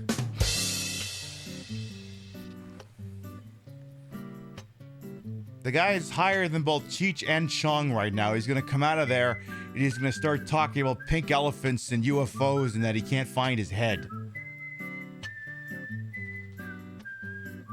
I don't know, I kind of feel like leaning the other way looked better. Let me try that out. Let's try this from the other direction here. So I'm gonna have to turn around. And I'm gonna have to lean like this. Listen, we're being thorough, okay? We have to try this from all the angles. Oh yeah, this angle is like way the fuck better. Way better. Oh yeah, I mean, oh my god, holy shit. Boy, I need like a green lounge chair for this fucking show. Jesus. This is all the angles right here. Wow. Anyway, hi Steve. This is Claire. Remember when I told you not to pick those guns out of that room? I can't help but notice it looks like you picked up the guns out of that room. Do you want to maybe put them back? And then Steve's like, Claire, let me out, I'm dying in here. And then Claire's like, no, you little shit. You're gonna stay in there until you learn. Stupid has to hurt.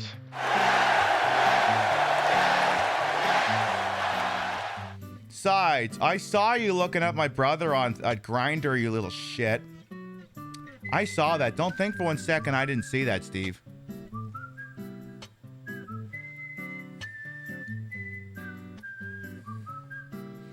Oh, we know what would be the best part? What if I move these things off the corner of my desk? Could I put my foot up? Oh my god, I put my foot up. Oh my god, I have my foot up on my desk. Oh my god, oh yes, oh yes. This is the life. This is the life right here. Like, what? Actually, wait, no. What if I clear off more space? What if I move this over here? Listen, Steve, I know you're suffering, but have you considered, what if I redid my desk? What if I redid my desk, Steve? What if, and then I lean back, and then one leg there, one leg, oh, this is nice. Oh, this is nice. Now, I can't access any of the controls, but oh, this is nice. A girl could get used to this. Oh my god, I'm going, I am full reclined. Oh my god. Oh. Now I just need some little twink and a G-string to fan me and hand me a margarita. Oh my god, I'd be in heaven right now. Oh my god. Oh, that'd be majestic. Anyway, Steve, are you getting the point to quit fucking around, or do I gotta do more bits? None of this is planned, by the way. I'm making this shit up as I go. You love how unbothered I am while Steve suffers. Listen, stupid has to hurt. Stupid has to hurt.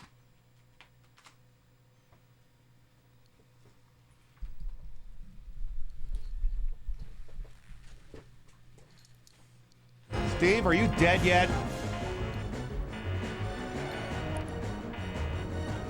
Hey, Matsuko, welcome on in. What can I say? Steve is... See, the thing that's even worse is I don't even think you can kill him doing this. Like, I know if you get here in a hurry, he's banging on the door, but I literally walked. I didn't just walk here. I walked everywhere else in here, and then I came here. It's like, I don't think you can actually die when you do this. Yeah.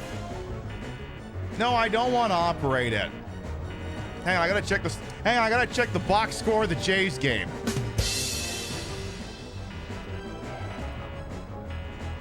Okay, what's the score? Top of the 6. Toronto leads by 3. I mean, Jays losing, they're out, but okay, they're up by 3. That's good. Yeah, you do the same thing in Resident Evil 0 and Rebecca falls into a pit and dies. Resident Evil 0 has real stakes.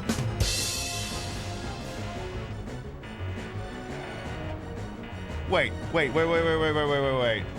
Hang on. So we tried doing like, you know, like a front pose, right? Where I was just like leaning all the way back, but like, what if we did like, is there any way that I could like just lean all the way forward? Like just doing like oh, that's not bad. This is actually kind of nice too. I kind of dig this, but problem is it's not long enough, so I'm kind of just pushing forward. It's not gonna work. It's worth a shot though.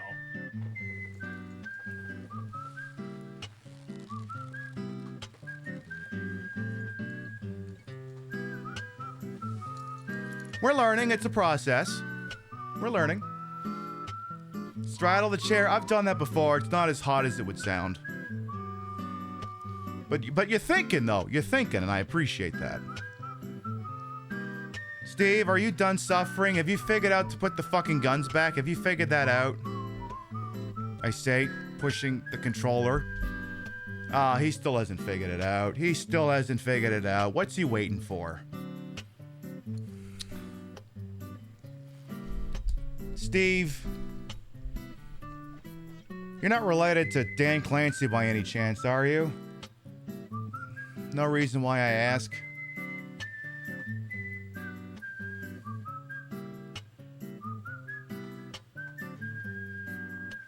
I don't know, Steve. There might be. I might be able to think of other impromptu things I got to do in this room.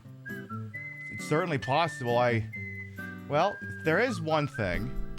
There is one thing.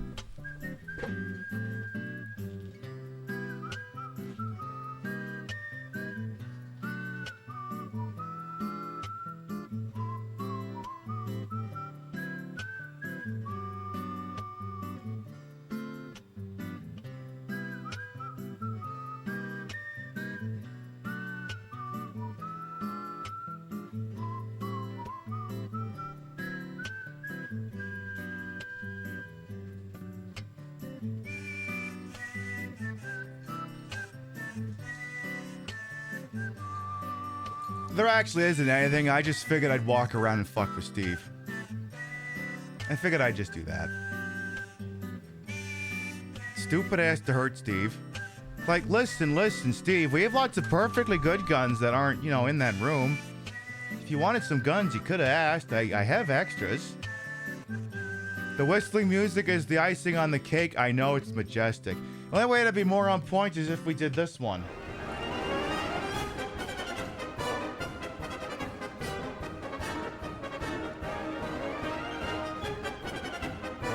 Because this kind of works too.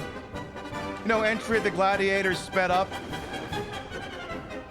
Oh, but this angle. Oh, this angle. Oh, who is she? Who is she? Oh my goodness. This is a mood. This is a mood. Steve, are you dying yet? What are you waiting for? Does Steve deserve an E rank for life choices? Eventually, yes, but I'm going to make him earn it.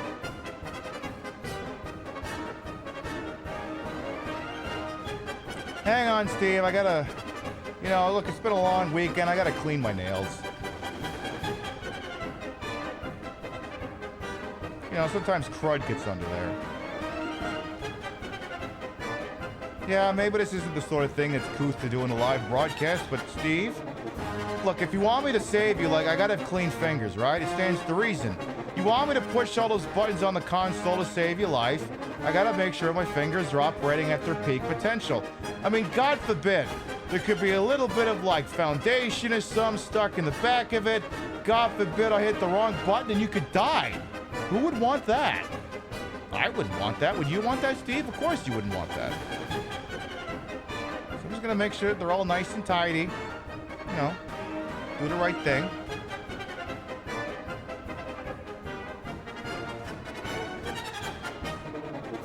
All right, I think I almost got them all. Almost got them all. Last one. Hang on, I might have to do my toenails after this too. Nah, the feet degens would have to pay for that. There'd be too many layers of entropy to make that happen anyway. All right, Steve, I have clean fingers. Do you want me to save you now? Steve, do you want me to save you now? Hang on, Steve. I can't save you because I have to say crazy Jersey later. Have a good night over there. Take her easy. Mwah.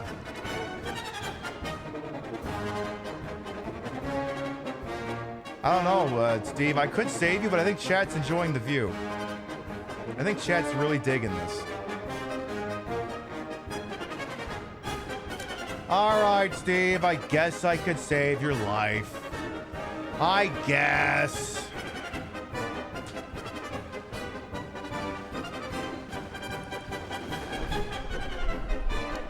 Fine, Steve. Actually, hang on, Steve. Hold on that thought. Wait. Actually, Steve.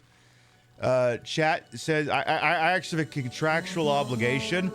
LaBomball says they want me to show something off, so I'm gonna have to do that.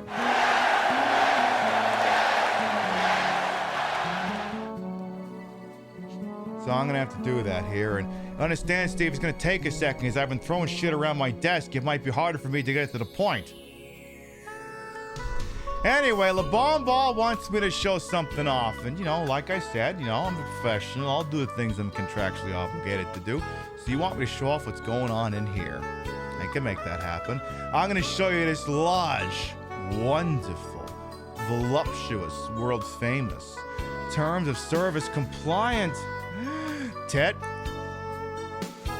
Huh? His name's Robo Giuseppe. What happens when we squeeze Robo Giuseppe? We squeeze my Robo Ted. He's adorable.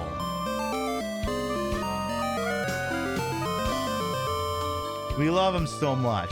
Nah. All right, Steve, you dumbass little twink. I'll see if I can save your damn life.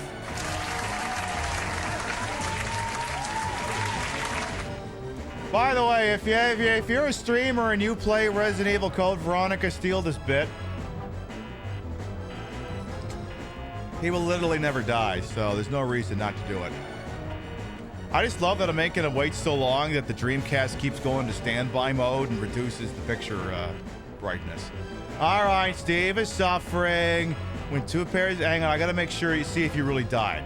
Okay, he's not dying yet. Okay. When two pairs complete, my anger will subside. Operated? Okay, there are switches. Push, switch. Hang on, I gotta check the box score in the Jays game again. Okay, still winning. Go on, force the game 7. All right, so when two pairs combine, so like this? Wait, no, that's technically one pair, not two pair. That wouldn't work. Okay, so that's not it. Okay, well, we have A's a battleship, B's an ant, or an aunt, as is more colloquially known. There's check 75, and they're all flashing. That's a little annoying. A kniff, a revolver, and an airplane. Well, there's got to be 2 pair in there somewhere. Oh, sorry, Steve. I think I fucked it up. Steve is still suffering. Okay. When 2 pairs comply. Okay. Well, 2 pair. Maybe it's 2 pairs of consonants. Okay, that's not it.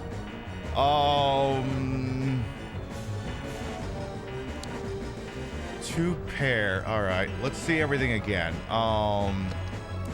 Maybe it's what's the first letter of things? So we have battleship, ant, pistol, knife, revolver, airplane. Okay, so that doesn't match for anything. Maybe the only winning move is not to play. Shit, that wasn't it either. Huh. All right, what else would be a pair? Maybe the ant and the knife, oh, because they're pointy. And then the airplane and the revolver. Yeah, because the ant carries the knife and the airplane carries the revolver. There's still no response. Well, shit, I'm stumped. Sorry, Steve, and you made a stupid decision, and it was so stupid it's affecting my intelligence score. What you did was so stupid, I can't solve this puzzle anymore. Funny how that works. All right, well, what if I just push a bunch of buttons and kind of hope for the best? There is no response. Oh, that's weird. I actually kind of thought that was correct. When 2 pairs subside,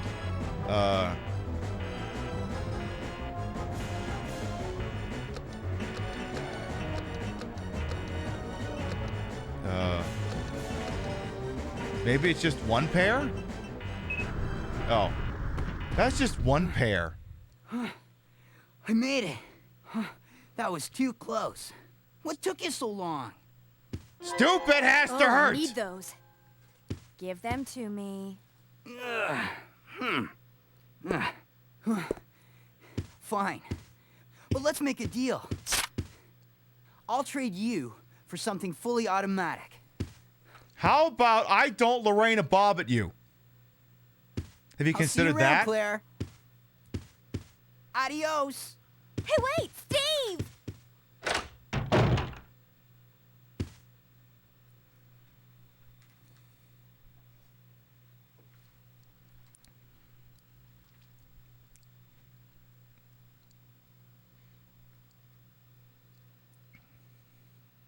He's rushing in to call into the Andrew Tate show.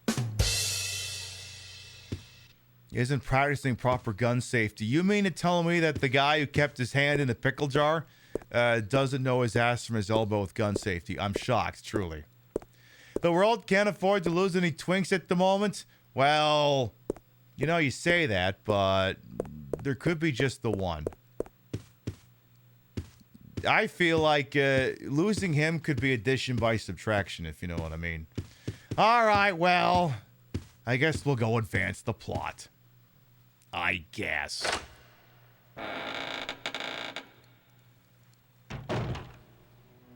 Is there a shortage? There might be a shortage among twinks that aren't problematic. Oh, no, I feel like Steve is problematic. I feel like he's unrealistic and a little too angsty and poorly written, and also he's literally only ever in this game. Oh no, it's the game's director. He said you take it too long. Redfield, how dare you interfere with my operation? How dare you nearly get my twin killed? You let yourself be captured so you could lead your people to this base. I have no idea what you're babbling about. You don't fool me. I am Alfred Ashford, commander of this base. Oh my god, she can't wait to call him a cigarette. You must be one of Umbrella's lower level officers if you're in command of a backwater base like this one. How dare you! The Ashford family is among the world's first and finest. My grandfather is one of the original founders of Umbrella Inn. Your grandfather was just a janitor in the room when they signed the Constitution. Also, how come I'm only hearing you now? Tell me, why have you attacked this installation? Attacked? Shortly after you arrived, my base was attacked. You must have informed your people of its location. How? I still don't follow you. I really don't know anything about that. Unacceptable! How can you deny? Okay, I get it. You got me, you fucking idiot. And thanks to you, the experimental T-virus was released, creating countless zombies and monsters. Wait, what? Tell me, who do you work for? Who sent you? Yo mama. Have it your way, then. You're just a rat in a cage anyway. Despite all my rage, I am still just stuck in your cage. Entertained before I dispose of you.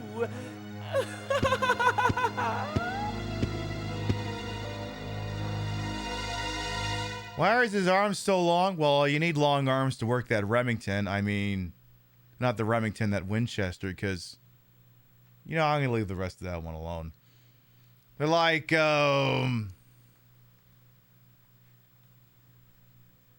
can just tell, like, she's just ready to let out an F word. And I don't mean fuck. She's just so ready. Also, how come he didn't shoot Steve? Is Steve a little twink? Is that what this is? Is that why you're aiming at me and not Steve? Is this toxic masculinity from the gay point of view? Or I should say, like, a combination of toxic masculinity and misogyny among the gays? You're like, well, that's not how that works. Yeah, it is how it works. Just because you're gay doesn't mean you can't be misogynistic. It hits different. Twink on twink violence has been outlawed. Well. So yeah, we needed stupid fucking guns to get through that door, apparently. Because Christ knows I couldn't just shoot the knob off with any of my guns. Couldn't just do that. That would have made too much fucking sense. Alright, I don't really think we need to save here, to be quite honest. Just give me one green herb for the actually, don't... You know what? Yeah, just give me one green herb for the road. Just wanted to say that we did. But yeah, so apparently this was a perfectly fine base until someone bombed it, nation state or otherwise, yet to be determined, and it caused an experimental version of the T-virus to be leaked. Now, this is going to sound like a very annoying question, Mr. Ashford, sir. What were you keeping it in? Fucking egg cartons? Like, I mean, come on. This is like... This is a fucking island facility. Your chemical storage would have to be hardened against, like, earthquakes and tsunamis and shit like that. And one simple bombing campaign compromises your chemical storage. This really is turning into a fucking OSHA show.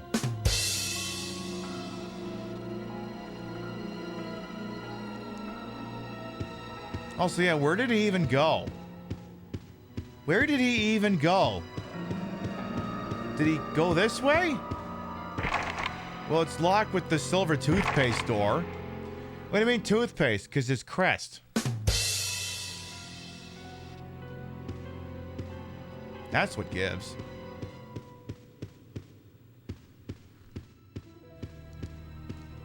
So I don't even know where he went. Code Veronica, you're confusing. Anyway. I suppose we can step on outside. I guess that's a thing we can do. quiet out here. Too quiet.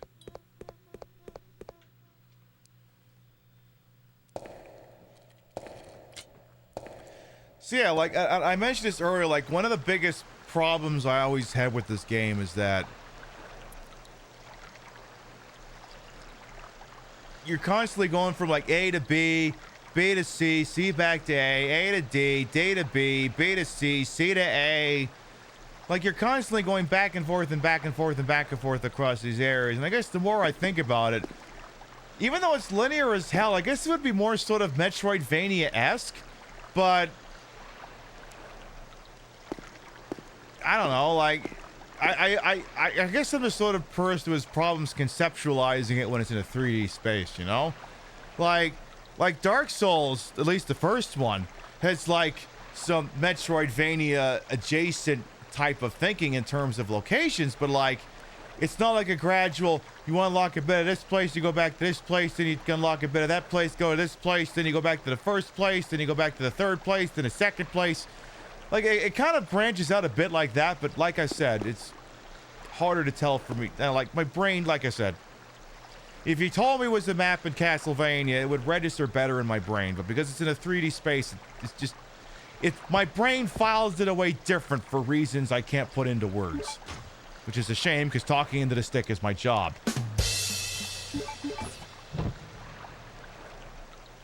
But yeah, like, I always have opinions about this game, and I've gone from liking this game to hating it, to liking it again, to not being a fan, to tolerating it, to liking it again. So this game is basically a twink. This game is a problematic twink. Which tracks because it's full of so many of them. Okay, so we're in something that's long and hard, and it's actually not full of semen, which is kind of disappointing.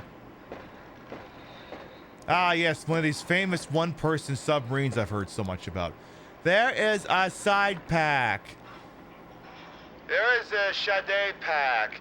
You can carry more equipment if you equip T-Hiss. Equip the Shade pack. Yes. Yay, I can now carry 2 additional items in my ass. Blessed be me. Alright, there's the lever. Move the lever. No, I'm just gonna stare at it.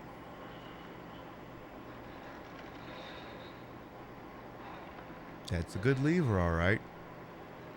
That's a very good lever. Solid lever. Good construction. It's greased up nice. There's a nice sliding action. We love to see it. Okay, yeah, now I'll throw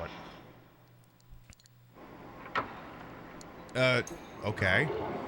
I didn't realize that needed to load a whole new area to do. Wow, this is a fancy lever.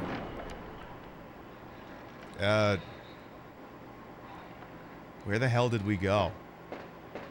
Hello? Climb the ladder. You're assuming that there's something up there. There could just be 10,000 pound-feet of water up there. Or that. That works too, I guess. But like, wait. So if... Wait, I'm confused. So, hang on a second. So like... Do I have that submarine toy in here still? I can never remember. I can't tell.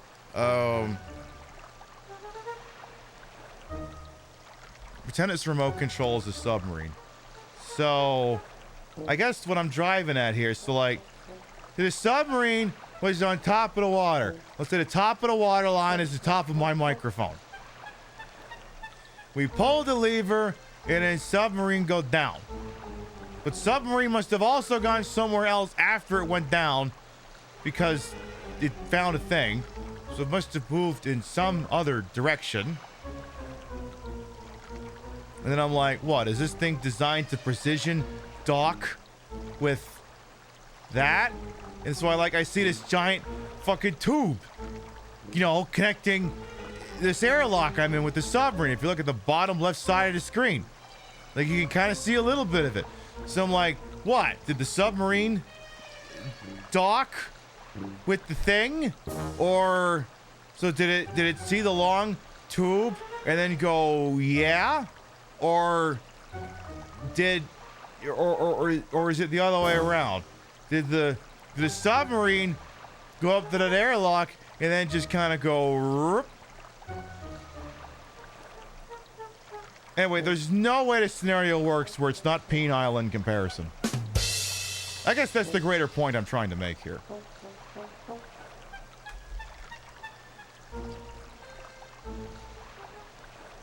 Listen, I said this was the smartest show on Twitch. I didn't say this wasn't also the dumbest. You like the nails? Thank you. They're basic black. I like how I love how I get compliments for my nails. Like, I literally just put black on there. See, here, okay. Mask presenting individuals. You want to get easy compliments from women? Paint your nails. Easiest compliment in the world. They'll see your nails and go, oh my God, I love your nails. And I mean, I don't know. Maybe that starts a conversation. I don't fucking know. Or alternatively, if you're mask presenting and you want to get attention from twinks, paint your nails. They go, oh my God, your nails. You know, those nails would look great in my asshole.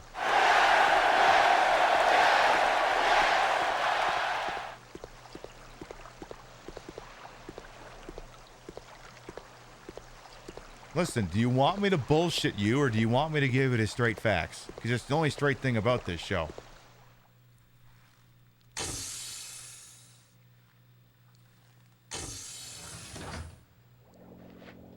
All right, zombies. We haven't seen these in a hot minute. Also, what's the score in the Jays game? Come on, still winning, still winning, still winning, still winning, still winning. Yay. Yay. Can confirm you're femme presenting and got acrylics. More women complimented your nails and anything else for the whole month. Hell yes, Mondo Mole. Hell yeah. Okay. So we got some. See, the other thing that's very weird about this place is I'm not saying that like Alfred's got a bit of a theme here, but like I can't help but notice like several of the zombies feel very SS uniform coded here. Like they have like like they're wearing like gray uniforms. They got a belt across and like a thing going across the chest, and I'm like, we only ever associate that with like the SS or like state troopers, and either way it's not pleasant.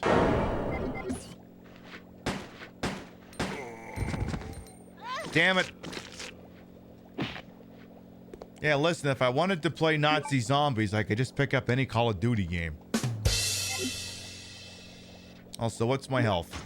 Orange caution. All right. Get me up to yellow caution. And where's the other bastard who's down here? Hey, you!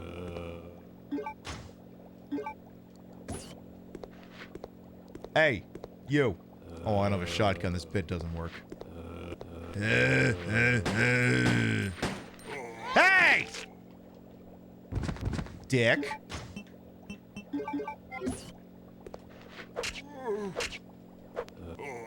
You dick!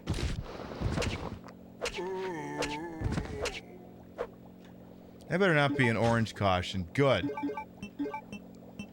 I gotta tell you, this knife business is gonna get me fucking killed. Oh, hey, remember when I pulled the tarot card that said go with your first read? And I'm like, Steve should suffer, and he suffered. Yay, we did it. We really accomplished that, chat. We made that shitty little twink suffer. Yay. All right, let's see. Ink ribbon. Yeah, sure. Now, you're allowed to remove the ink ribbon from a room that does not contain a typewriter and the internet does not get to laugh at you. Because the rule of Resident Evil is if you save the game and then you don't put the ink ribbon back in the item box, the internet's allowed to laugh at you. But if you pick up the ink ribbon in a room that's not a save room, you are allowed to provisionally carry it around until you find an item room. At which point you are expected to bin the thing. Listen, I'm the one who gets to be the sole proprietor of internet laws that pertains to Resident Evil games.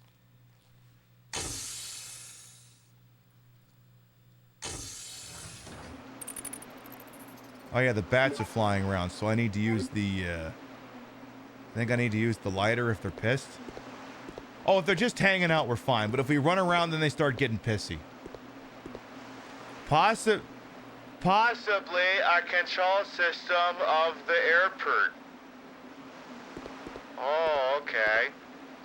This device powers the boarding lift. Push the switch, you'll say. Ah, damn it. Bad pants! Bad pants! Fuck off. Yeah, that's right. Little assholes. Apparently, a control panel for the lift. Push the switch, yes. It won't work. Well, that makes two of us. Something seems to be missing. That also makes two of us.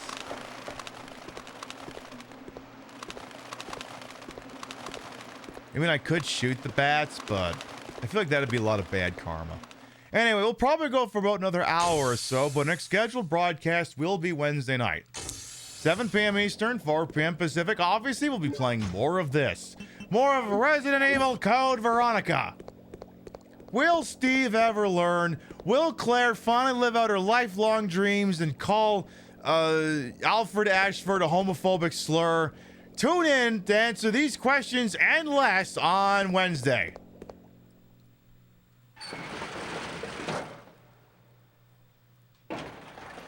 You know what it is? I bet you Claire's like, you know, like all the other Resident Evil characters are all cops, like, you know, Jill and Chris and Barry and Brad and Good Boy and Doc Boy and Bad Boy and Old Boy and Attaboy and Good Boy and Who's a Good Boy and Wesker.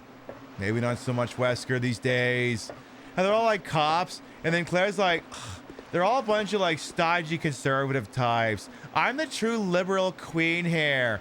And then, you know, she gets shot at by someone who has weird inflections in their voice. And you just know that under duress, she's going to call him a cigarette. You just know it's going to happen. You think she's bad, but push is going to come to shove, and it's going to turn out she's just as bad, if not worse, than her friends.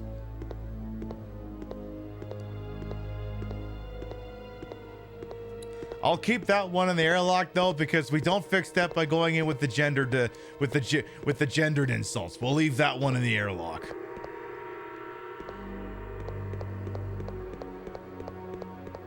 Yeah, we don't fix the problem by also addressing her with that. Oh my God, it's a control panel for the shutter. The markings above the keyhole read key 42. It says 42.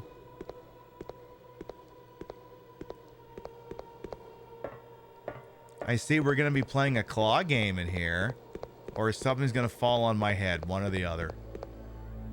So it's, oh my God, it's completely blocked by the load. Once again, well, that makes two of us.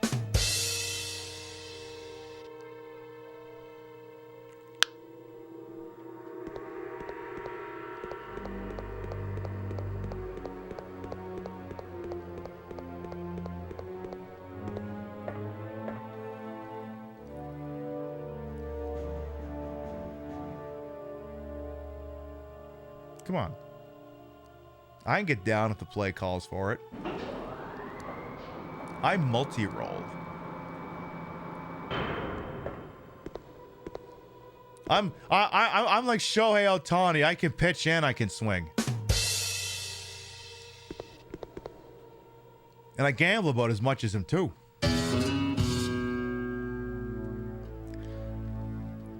Oh my God, there is a Lavere.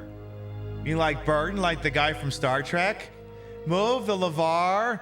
No, he's right where he belongs. Why would I do that? I gotta say, this bit for Claire is working. We have a computer, but it's all fucked up and it doesn't turn on. What's out here, just for curiosity's sake? Inquiring minds would like to know. Ooh. A control panel for the elevator iron bridge. The control lever is missing. Well, that's not going to work out for me. Well, what else? I think that's the end of the line, right?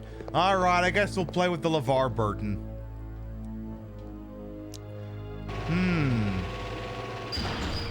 Wait. Hang on.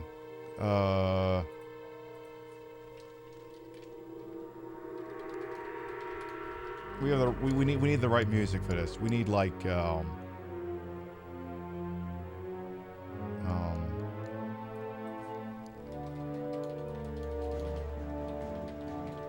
Yeah. We need this.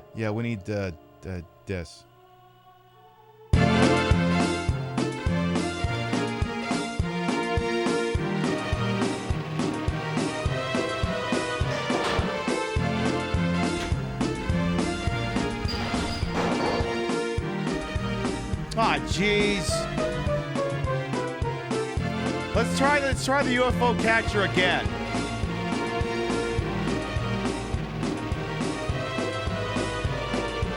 Maybe it's this thing over here. Yeah, get that. Oh. What do you mean that's not it?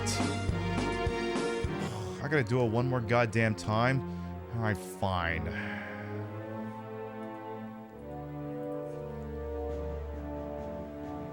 Try it again.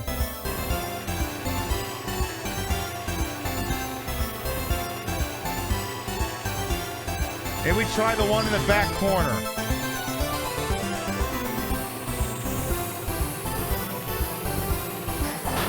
Is that the one?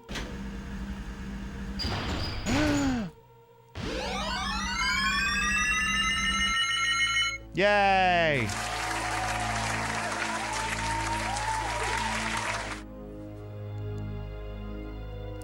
There's no need to operate it anymore. Oh, okay. I thought we just said we were leaving that comment in the airlock. How'd that get through? Anyway.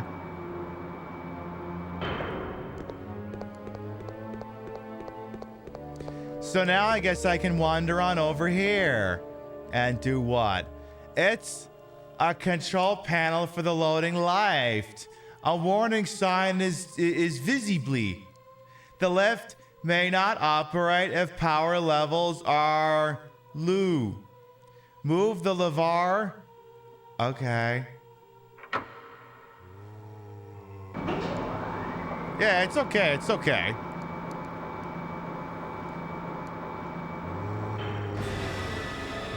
Oh no, zombies! Ah. Wait, how come I can't just go back up and drop the lever on them? Wait, why can't I just...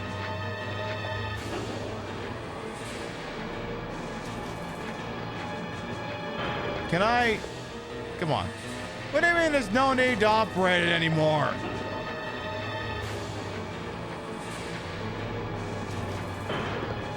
Okay, well, where are all these dicks? Okay, well, consider the following.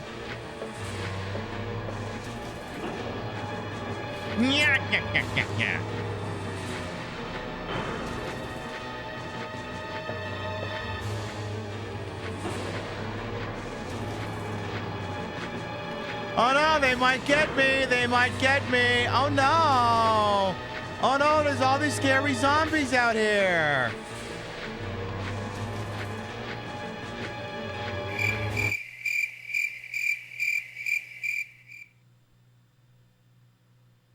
Okay, one's coming back. Oh no! The zombies are gonna get me! Oh no!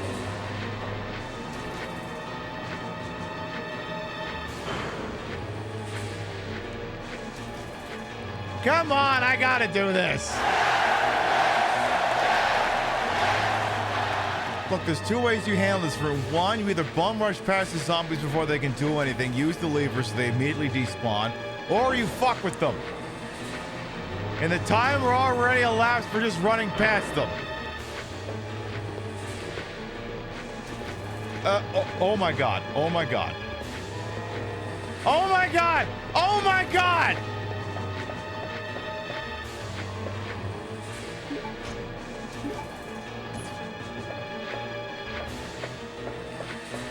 Oh my god, oh my god, oh my god, oh my god, and also, oh my god, oh my god, oh my god. How do I... Wait, how do you make this thing work? Why elevator no go downy? Damn it, I thought I had these idiots. Oh, this is gonna be a problem.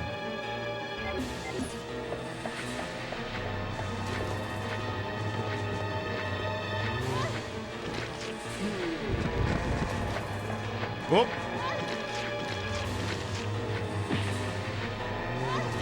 This is gonna be a bit of it, Claire.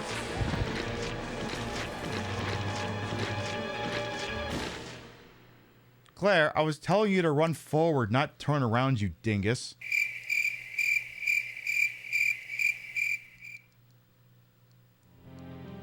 Alright, well, who wants to replay the last hour of the broadcast? It's okay, it won't take long. It literally... I can assure you we will catch up in a whopping 5 minutes. We have not lost that much. Hell, we could even relitigate the suffering thing. We're not gonna, but we could. It's okay. Well, like I said, this will be over in like 5 minutes. All right. Let's see. So once again, the code was Nelson, Terry, Charlie, 0394.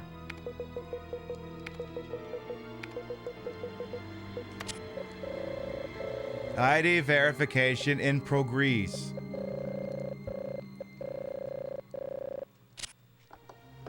Security lock systems deactivated. Card's no longer useful. Get rid of the goddamn thing.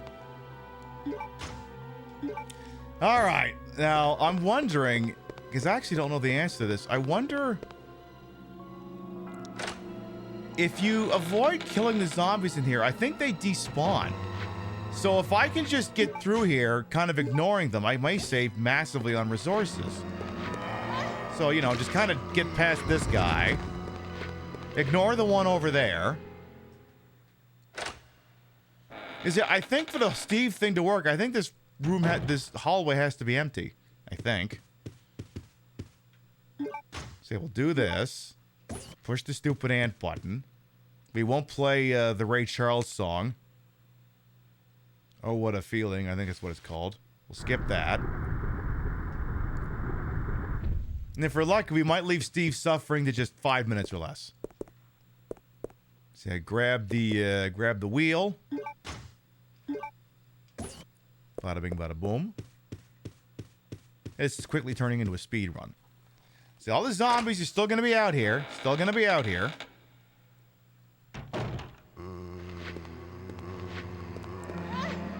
Claire! God, the analog controls in this game sometimes kind of ass. Like, the whole thing would have worked if she didn't get caught on that corner. Alright, let's hear the little twink start screaming. Yeah! Help me! Again, if he's 3 rooms over, locked in the closet, why am I hearing him so clearly? And second of all, why are you going back in the closet? God damn it, the zombies are still here. Well, whatever. I was thinking, turns out I was wrong. Okay, Steve is suffering. All right, we're gonna do the abridged version of Steve is suffering. All right. All right, abridged version, let's go.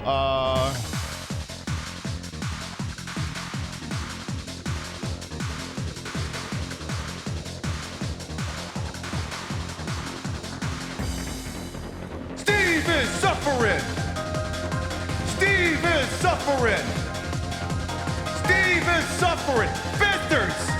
Steve is suffering. Steve is suffering. Steve is suffering. Steve is suffering. Bastards! Steve is suffering.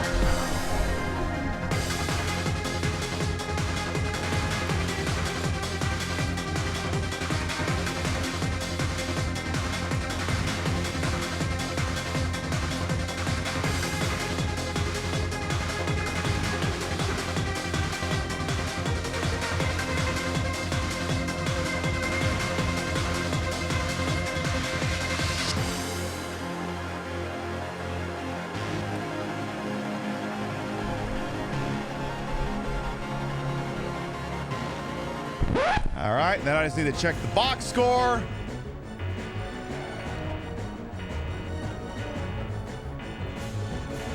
Jay's still winning at the end of the 8th. All right, Steve, we'll let your dumb ass out now. When 2 pairs complete. So, here's the thing that's confusing. It says 2 pair. 2 pairs means 4 items. So technically, if I squeeze my tits together, that would have been correct.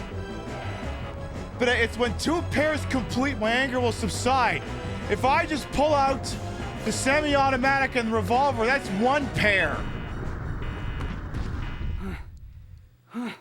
Anyway, he keeps his stupid guns, yada, yada, yada. He presumably gets murdered by all the zombies outside this door.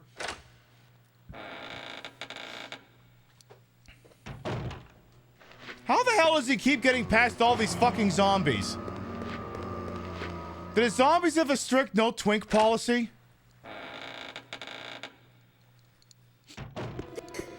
Oh yeah, then Claire's got to deal with the man she's so desperate to call an F-slur. It's so weird. He shoots her twice, then he just runs away. Don't even talk. He just vanishes. It's wild. Tell you what, chat, just to protect your own sanity, I'll go place a safety save.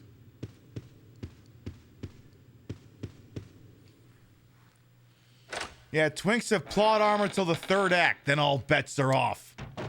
Hey, dictionary boy, welcome on in. Working on Code Veronica, and, we're playing in our own silly little enthusiast manner. We're not in a hurry. We're enjoying ourselves. Hell, I gotta go back and check the clock. I think that's the longest we've ever made Steve suffer. Like, I forgot when I put this game on the schedule. I forgot that, you can make Steve suffer.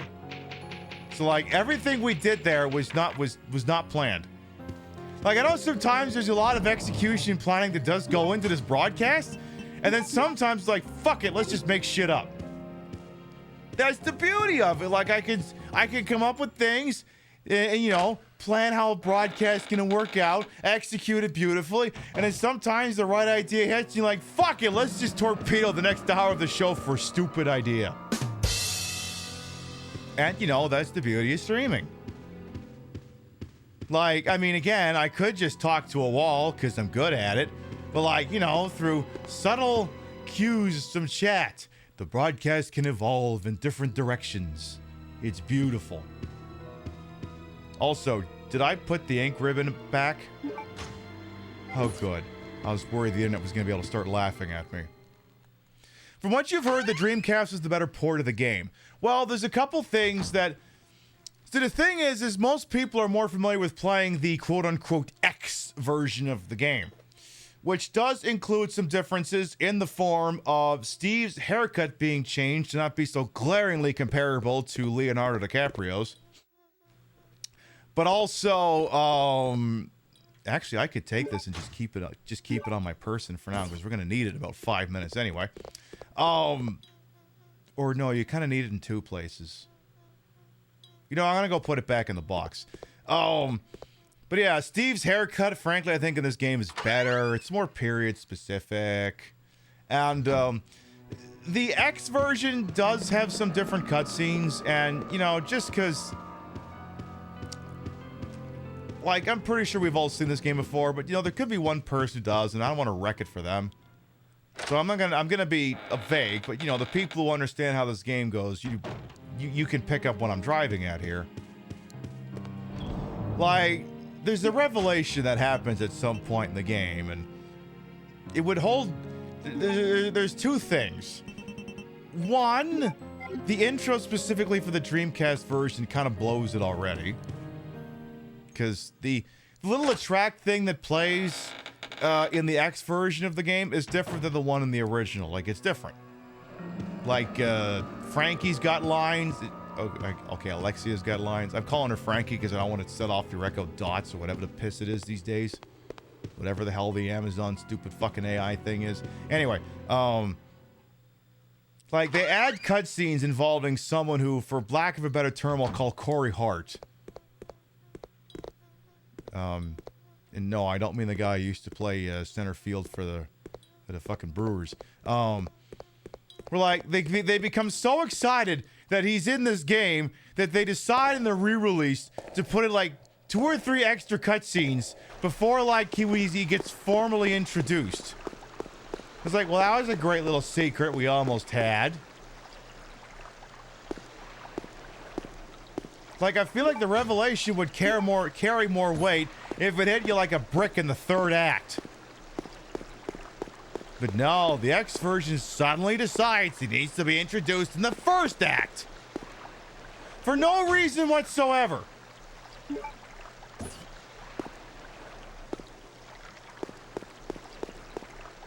Which, I mean, and I mentioned it earlier, it'd be like, I mean, I guess it's a nice, cute little add-in if you already played the original game and you don't know how, and you know how how it goes. So putting that in there, I guess, is a nice little bonus thing, but like, I hate that that's there on someone's first experience in this game. I hate that it's there. And like I said last time we were headed towards the submarine, I have a love-hate relationship with this game. There's things I like about it, there's things I don't like about it. I think this game's got like no replay value. The only replay value is associated with the battle mode, and the only things you can unlock from the battle mode are things for the battle mode. Like in previous Resident Evils, like, I mean, Resident Evil 2 kind of has the same problem, but it was like the first major Resident Evil release outside the Saturn one that had like extra modes in it, so it gets to get away with, you know, rewards of the battle mode only being intrinsic to the battle mode. Like Resident Evil 3's Mercenary mode, which...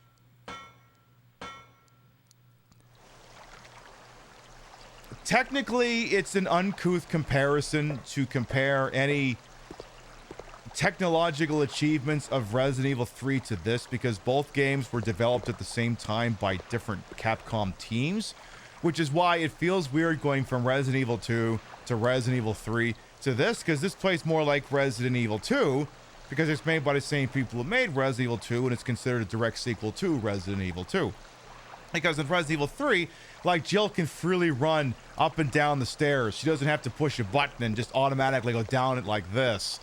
She can do those little action dodges that give her a last-second opportunity to dodge a zombie. Claire can't do any of these things. So, when you think of it like that, if you think of Resident Evil 3 and Code Veronica as just kind of being 2 competing projects that came in at the same time, it would stand to reason why it makes sense that one doesn't have the innovations of the other, but at the same time, you're asking me to look at the ways in which Resident Evil 3 used its secondary battle mode to create replay value in the original campaign in the form of weapon unlocks that this game just cannot replicate. Also, I need to go back a second. I feel like there was something against the wall I missed. I gotta make sure I didn't miss something.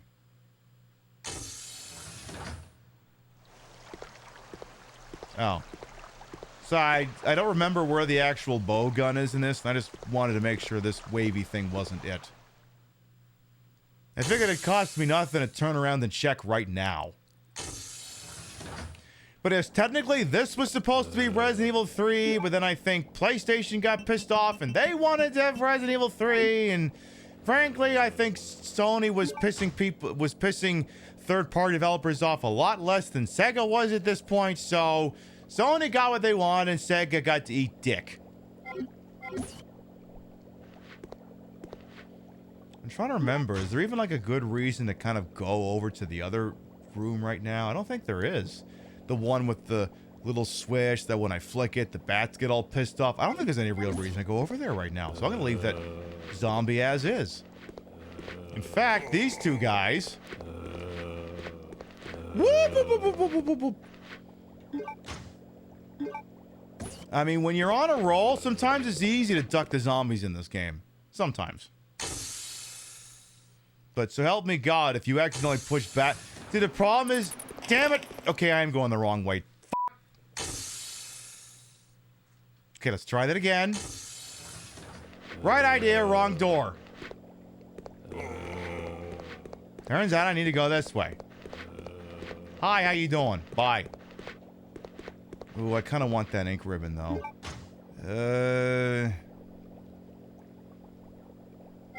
Come back and get it later.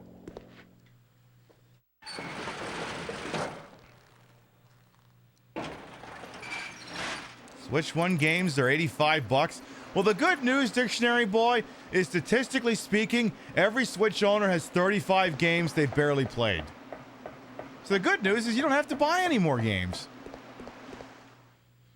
I have Resident Evil Revelations 2 on my Switch. I have never played Resident Evil Revelations 2, except for like 5 minutes. And then if I ever play Resident Evil Revelations 2, that is a cherry I have left to pop for the internet for a very long time.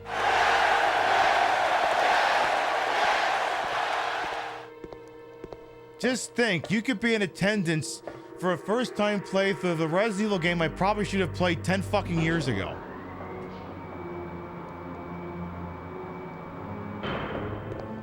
But didn't, because I don't have a good answer to that question.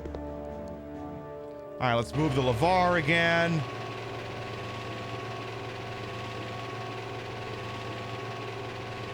But yeah, I got Revelations 2 on my Switch I gotta play in the show sometime. I got Signalis on there I gotta play sometime. I've never played Signalis, which is like... It's like what? Silent Hill 2, but with like anime weed girl robots? I mean, I got looks for that. I got like looks that I could do for a thing like that. I got options. I could draw dumb shit on my face. I can do that. I say as someone who draws dumb shit on my face.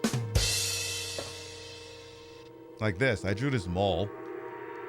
I mean, that mole's not real. Oh, there is a mole there. I just drew on top of it. What do you mean? Well, the moles that I draw on my face are... I have actual moles there, but, you know, the foundation kind of tapes over them, so I just use eyeliner and just draw them back on. That's the real story. I'm not even making that one up. Sounds good, Boudrian. We'll see you next time. Mwah. Alright, let's see if I can do this without getting horribly murdered by all these goddamn zombies now. In fact, why don't I just use this now? Yeah, that's probably the play. Alright, let's go deal with that bullshit.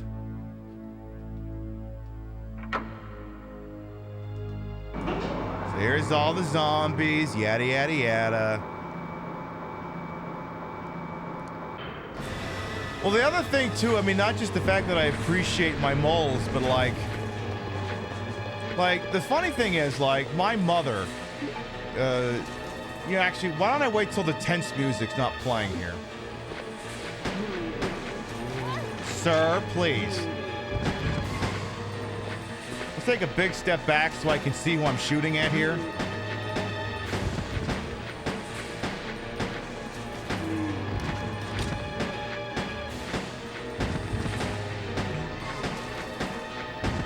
Sir, please, there's more than enough 9mm for all of you.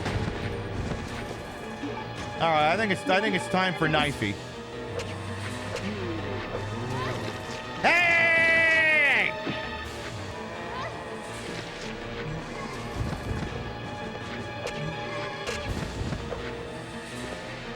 Anybody else? There's got to be at least one idiot. Well, you're about to get your head caved in. How much damage was that? Not great, but not terrible. Anyway, yeah, my mother showed a little bit of the show to one of her sisters. I forget exactly what she is. I think she does like makeup for like movies and shit like that. Something in show business. I don't remember exactly what it is, and it's midnight where she lives, so I'm not gonna get a fucking answer out of her tonight. But like she looked at the show and she was like, her face needs something else. You know, like something to add besides, you know, just the blush and the eyes. And it was like she needs a beauty mark. It was kind of around the same time that apparently she was suggesting this to my mother, that I also kind of thought of, well, yeah, you know, add a little extra something. So I just drew where it was, but like if I could pick where it would go, I'd probably stick it here, but you know, I'm gonna use the actual one. That's the one where my body stuck one there, so why not just put it there? That's what I did. All right, congratulations. We're caught back up with wherever the piss we were when it died. So once again, how do I actually use this? And could I have simply used this while I was being attacked?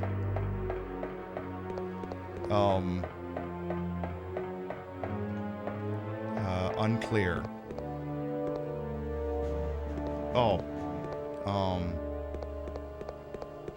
I'm confused. Is it for this? No. See, I thought that elevator, you're supposed to take that elevator down. Isn't there like an interact option in there or something? Or have I lost my damn mind? Like I'm mashing the confirm button here.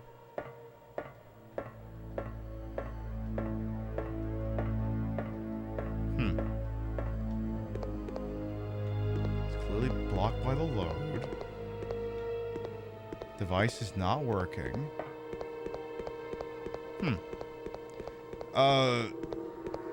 This wouldn't have changed anything out there, right?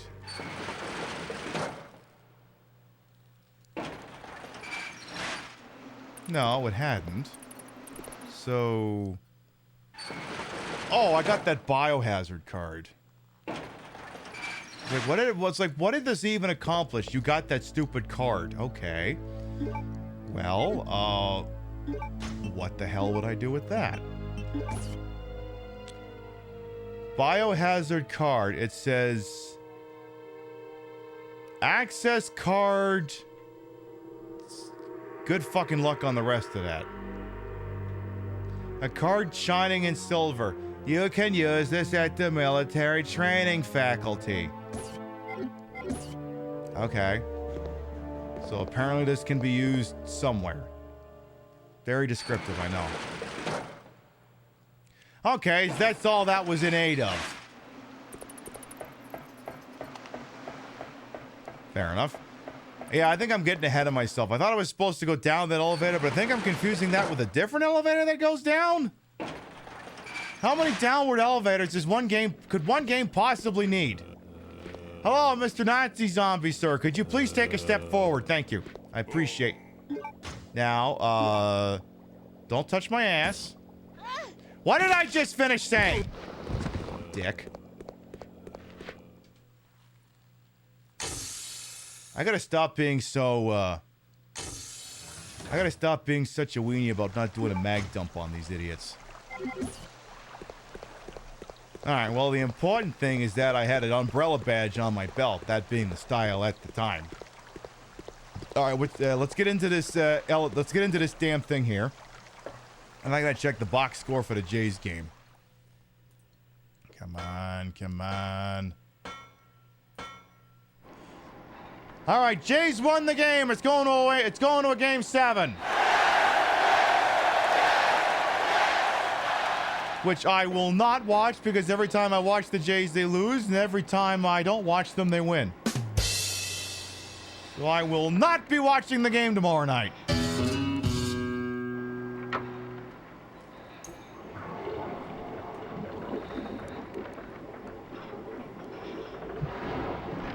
Hey, I want them to win. If every time I watch they lose, I can't watch them. They'll win the World Series, be like, oh my God, it was amazing. I didn't watch any of it. I'll go back and I'll buy the DVD and be like, oh, so that's how it went.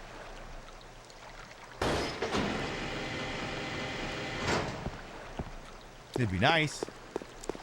All right, am I missing any items from down here, or did I grab everything? I think we did get everything. You can't take that wheel with you; it's stuck permanently.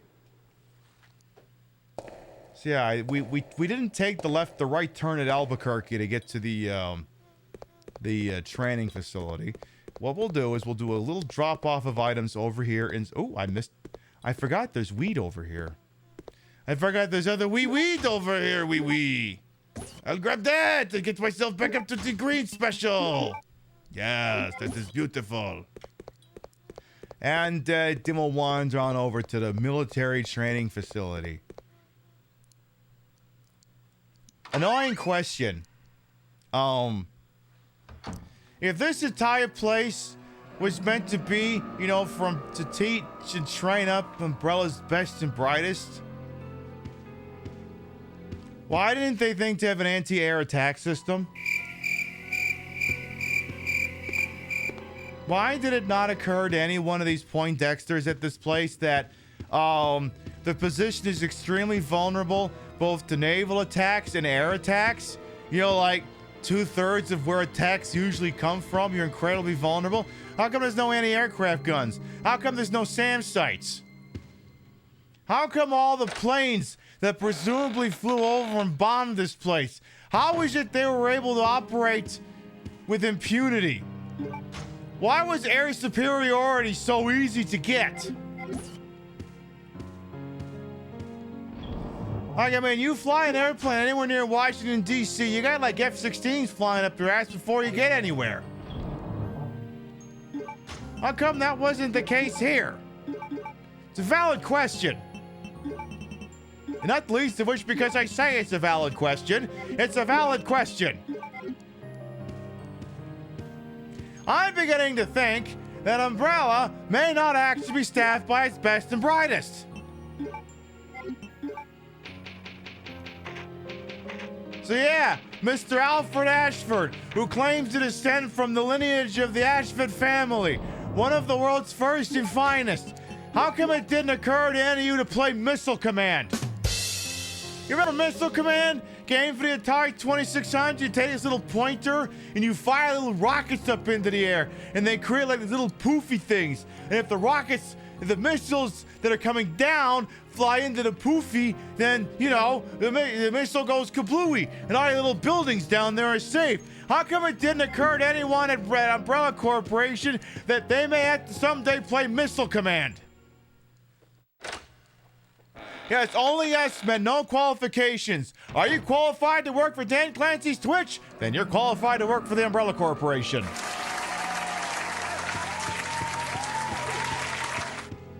Can you say yes to a man who shows up wearing pajamas and a cowboy hat? Then you're qualified to be a Twitch yes man for Twitch.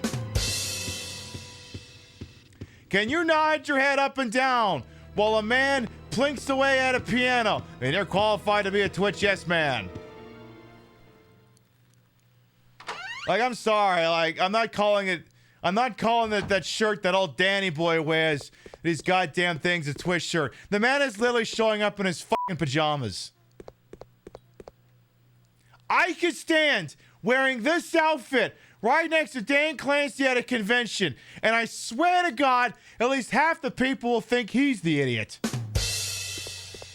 I mean, that's the drag queen. I mean, that stands to reason, but like, who the fuck is this guy? Does his mom know he's here?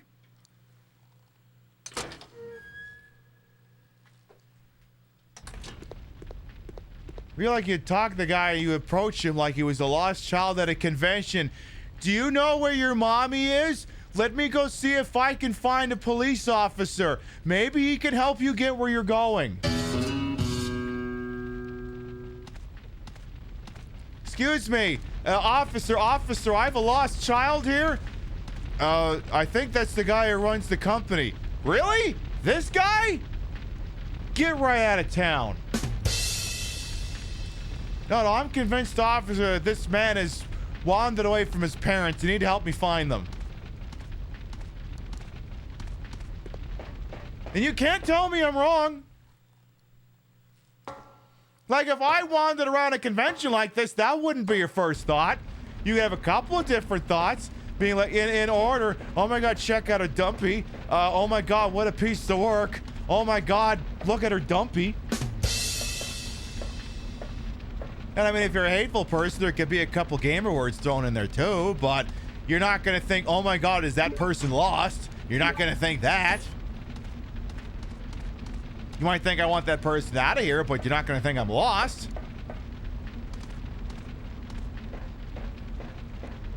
There, old pajama boy Danny.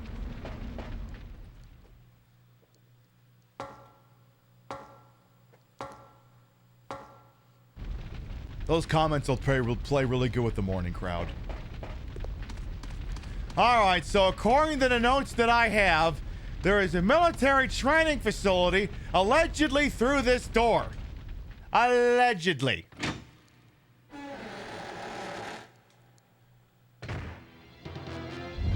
It could also be they're filming Tremors here. I'm not 100% sure about that. Hey, whoa. D2 was last week.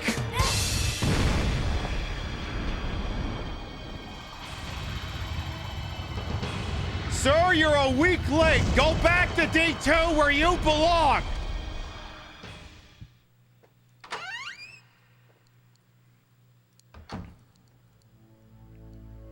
What a lovely quiet room that isn't on fire and doesn't have an annoying alarm playing right now.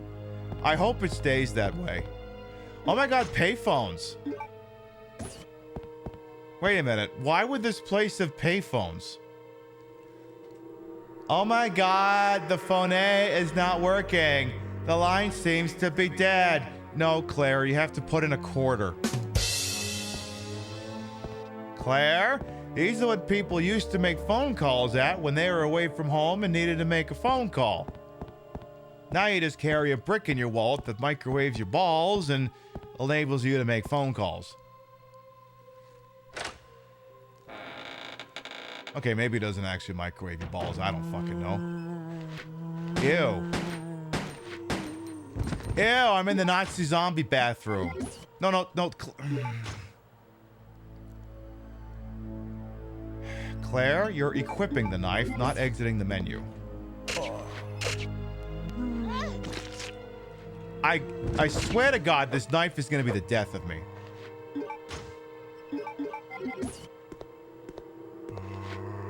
A vending machine. I'm not thirsty right now, but Chad is.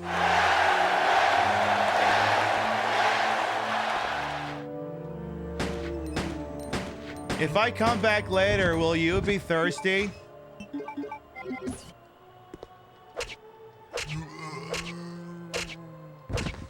Alright, well, that worked to save a couple of bullets. No, don't look at the bullets, stupid. Bash them into the handgun. There you go. There is nothing of internets. Okay, I know there's one more goddamn zombie. Just come on. Sir, I'm gonna ask you to come over here. We're gonna do combat where I can see you, okay? Come here.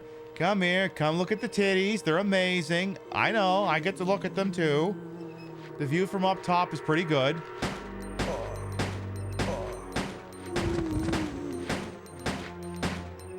That's why we're doing combat out here, because there's two of yous.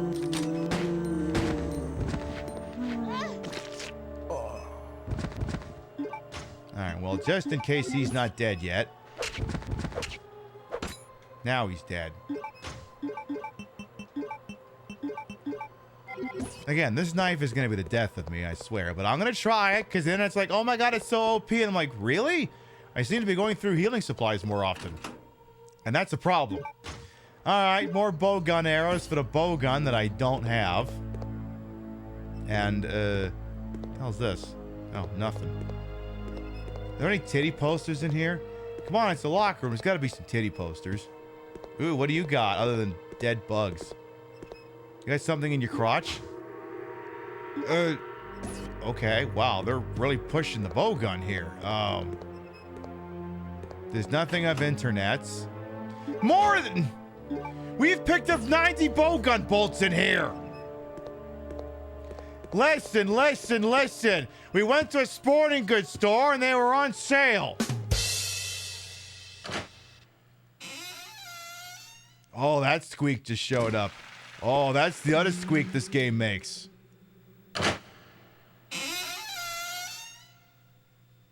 Let me tell you, Resident Evil Code Veronica contains one of the finest artisanal squeaky doors. Especially this one.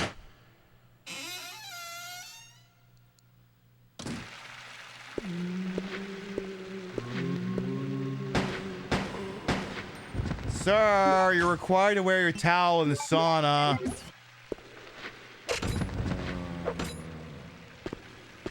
You're still required to do that. Asuna! There's a lot of hair inside.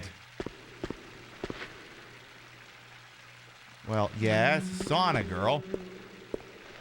Alright, I'll bide. Where are the zombies down there? Also, I'll bide. Probably not the best word to be using around a bunch of fucking zombies. Alright, well, you don't have any pants on, so fuck you. I'm pretty sure there's a fucking key in here. Stop the water current. There's no water. It seems to be broken. Somewhere there should be a circulation pipe. The fuck you on about? A Gabe Newell is attached to the water pipe. Shut the Gabe Newell? Okay.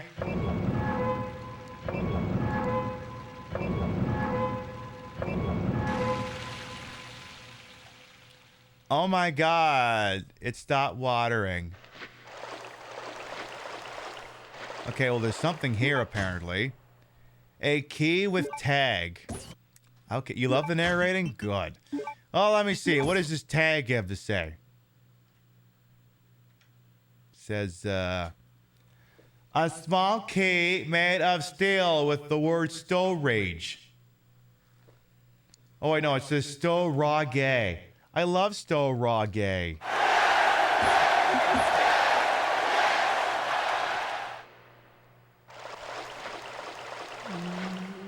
Mr. Zombie, do you want to come on over here? The water's nice. Promise I won't stab your legs.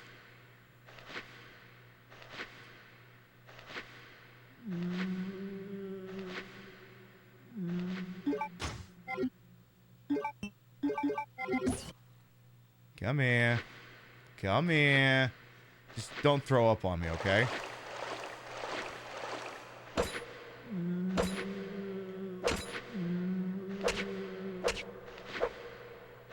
Oh my god, this is... Why isn't he falling in? There's like invisible guardrails? Bruh! Bruh! Ah! You son of a bitch! I told you not to do that! I told you not to fucking yak on me! You little son of a bastard. Fucking told you not to do that. And guess what? Now you're dead. Fuck you.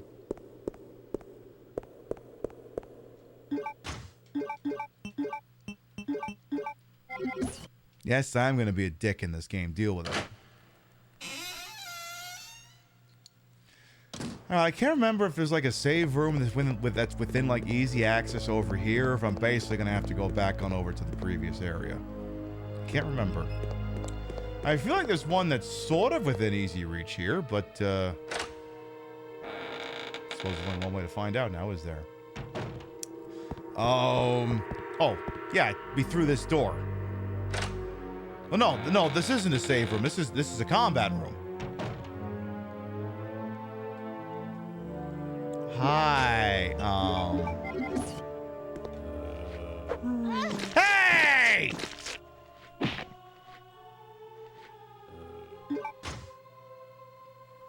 Fuck you, game. Here, I thought I was being cute. Still get some weed for my fucking trouble. It's quite a mess, hooray. There's nothing useful, hooray. Okay, what about that flashing thing? What's that? Oh, but also, who's this idiot who wants to kill me?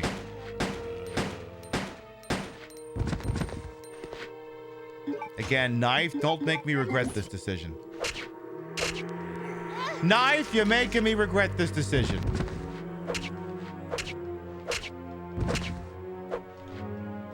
I think friendship ended with knife. Now Beretta is best friend. I think that's just how it's gonna be from now on. Anyway, what's with flashy thingy? Push the button on the copy machine.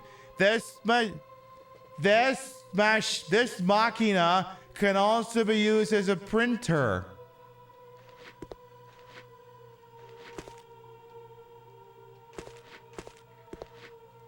Boy, let me tell you, the way HR gets pissed off if the fax machine on ever stops working. A map of this building is shown on the monitor. It seems I can print it out. Print out the mappe. Okay. Boy, that thing printed off some quick. I've seen PDFs take like fucking a minute to transmit. Okay, we got a map. Cool. Something secure with a simple lock. Again with the bowgun bolts. Stop trying to make the bowgun happen, game. It's not happening.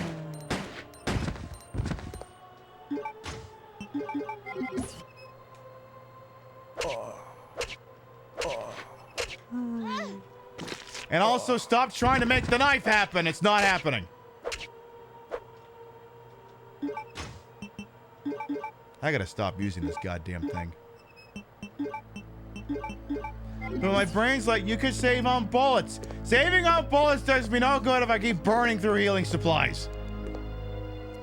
It's locked. Use the storage key, the store raw gay key. I don't need it anymore. Get rid of the raw gay. Take the bowgun powder. So, cocaine. I take the cocaine. Okay. I believe the topography of this room changes later in the game. Okay, now we have explosive gun arrow bolts. Okay, now you're close to making that happen, game. Oh my god. Security-related documents are filleed. Hooray. There's nothing useful. Hooray. Again, that's how that's pronounced, right? Yeah, maybe there isn't a save room nearby. Yeah, you go up here. I think this room goes to hell in a handcart in a hurry, I think. Oh, wait, no, there's two rooms up here. The doorknob is missing. Oh. Maybe it's a glory hole. Are you a save room?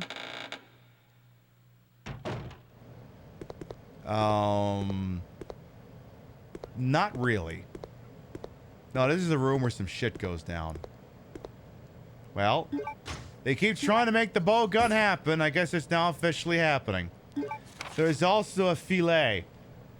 Memo on the pass number. Emergency lock door system in the biology experiment room can be released with a 4-digit pass number. Hope you haven't forgotten that already. Anyway, I just received an order from the system administrator requesting us to change the pass number periodically. What bothers me is you often lose important memos, pass numbers, or even chemicals. How the fuck are you still on payroll? So in an attempt to solve that problem, I came up with an idea. You know the red human skeleton picture at the back of the biology experiment room? I decided to use the number signed on the picture as the pass number. If you happen to lose the memo, just look at a picture. If you lose the picture, I'll shoot you. Well, I don't think I'd ever need to use the emergency pass number anyway. But just in case now, you know, take it easy, Mr. Careless. He is going to need it right now. Okay, so I have a question. Abnormal error, you can't enter the pass number. So, great way to end the show. I have a question. I've always had this question, and now here's what I'm gonna find out. So, I'm too Canadian. Oh my God, he got ketchup everywhere. So here's what I want to know. There's no one around. A red picture's hanging in the back. Can't see the number from here. Isn't this supposed to be like a timer that starts happening?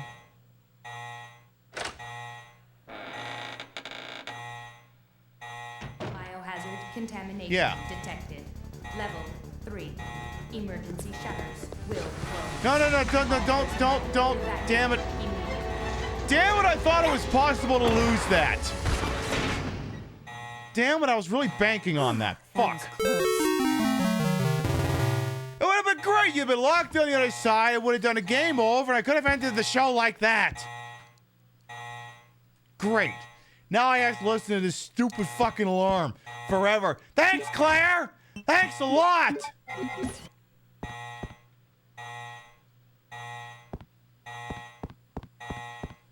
Now I either gotta look for a stupid fucking save room, or I gotta accept that on Wednesday I'm gonna have to relitigate things.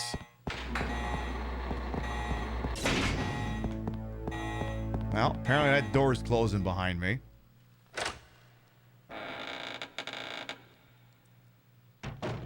All I know is, do you smell that?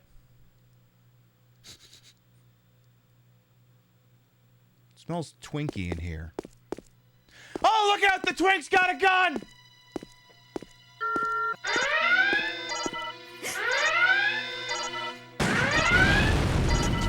And he's a really bad shot!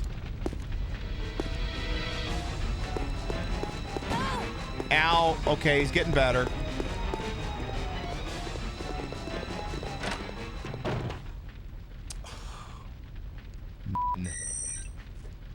How much did that shot hurt? Not bad. You know, I think what I'll probably do is I think I'll relitigate this, because honestly, we did take a lot of damage. We burned quite a few healing items, so I'll probably just redo this portion on Wednesday. All right, folks. We have been live for 4.5 hours. You have been beautiful. You have been marvelous. But it is getting late, and I gotta participate in capitalism tomorrow. I know, it's an insult that someone as beautiful and bodacious and fat-titted as I has to, you know, go to the little building and earn life tokens so I can live, but, c'est la vie. As a result, I'm gonna reach over here, turn off the old Dreamcast, knock some shit over, and then I'm gonna start to wind down for the evening. And then I'm going to turn the background music back on. So there you go. We got our feet wet in Resident Evil Code Veronica. And we made Steve suffer a lot. So that was really good. I'm glad we all contributed to Steve's suffering. Stupid needed to hurt. And I'm glad that we really, really managed to do that. Maybe tomorrow we can, not tomorrow, maybe on Wednesday's show we can convince him to stick a fork into an electrical socket. No, Steve, don't do it. Wow, Steve, you're dumb. All right. Before we figure out where we're going, let's read off the list to convey this. Your biddies, rates, subs, tippies to the channel. They're never required. They're always appreciated. We'll shout you out at the end of the show. It was a lot quieter this evening because y'all kind of wilded the fuck out last night, so that's A-okay. Vector Man, thank you very much for the resub. Dogsy, thank you very much for the resub. Thank you. Sub to the channel, you grab the first one. You ain't sub to the channel, you grab the second one. And also grab the first one if I can be asked to type the thing properly. We love to spread love around, not always at the same place in the face, but at the end of the day, drop you off somewhere where we think you're gonna have a good time. Let's see who's up to what with who's on this why wonderful world we happen to call it Twitch here. I'm gonna check this spot. And what else is shaking here? I'm gonna check this spot, and I'm also gonna check this spot. Okay, I'm checking a couple of spots here. Oh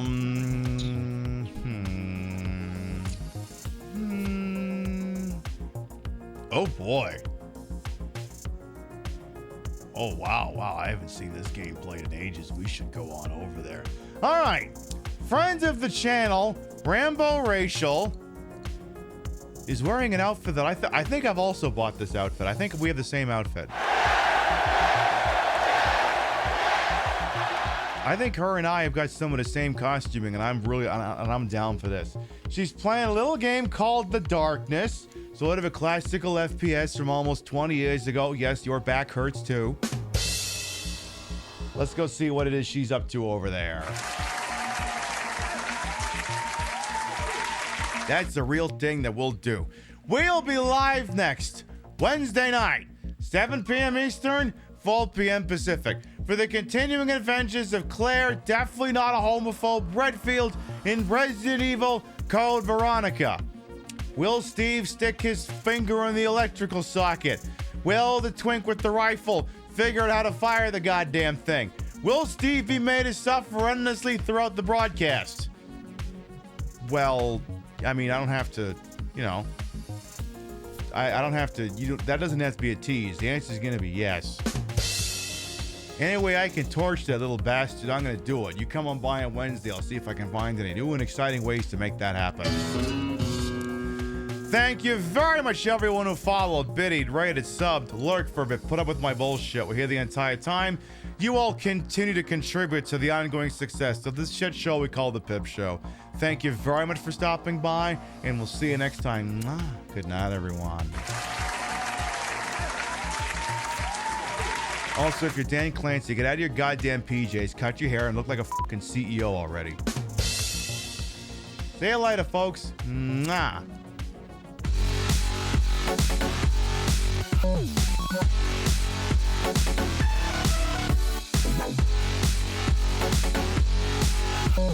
Oh.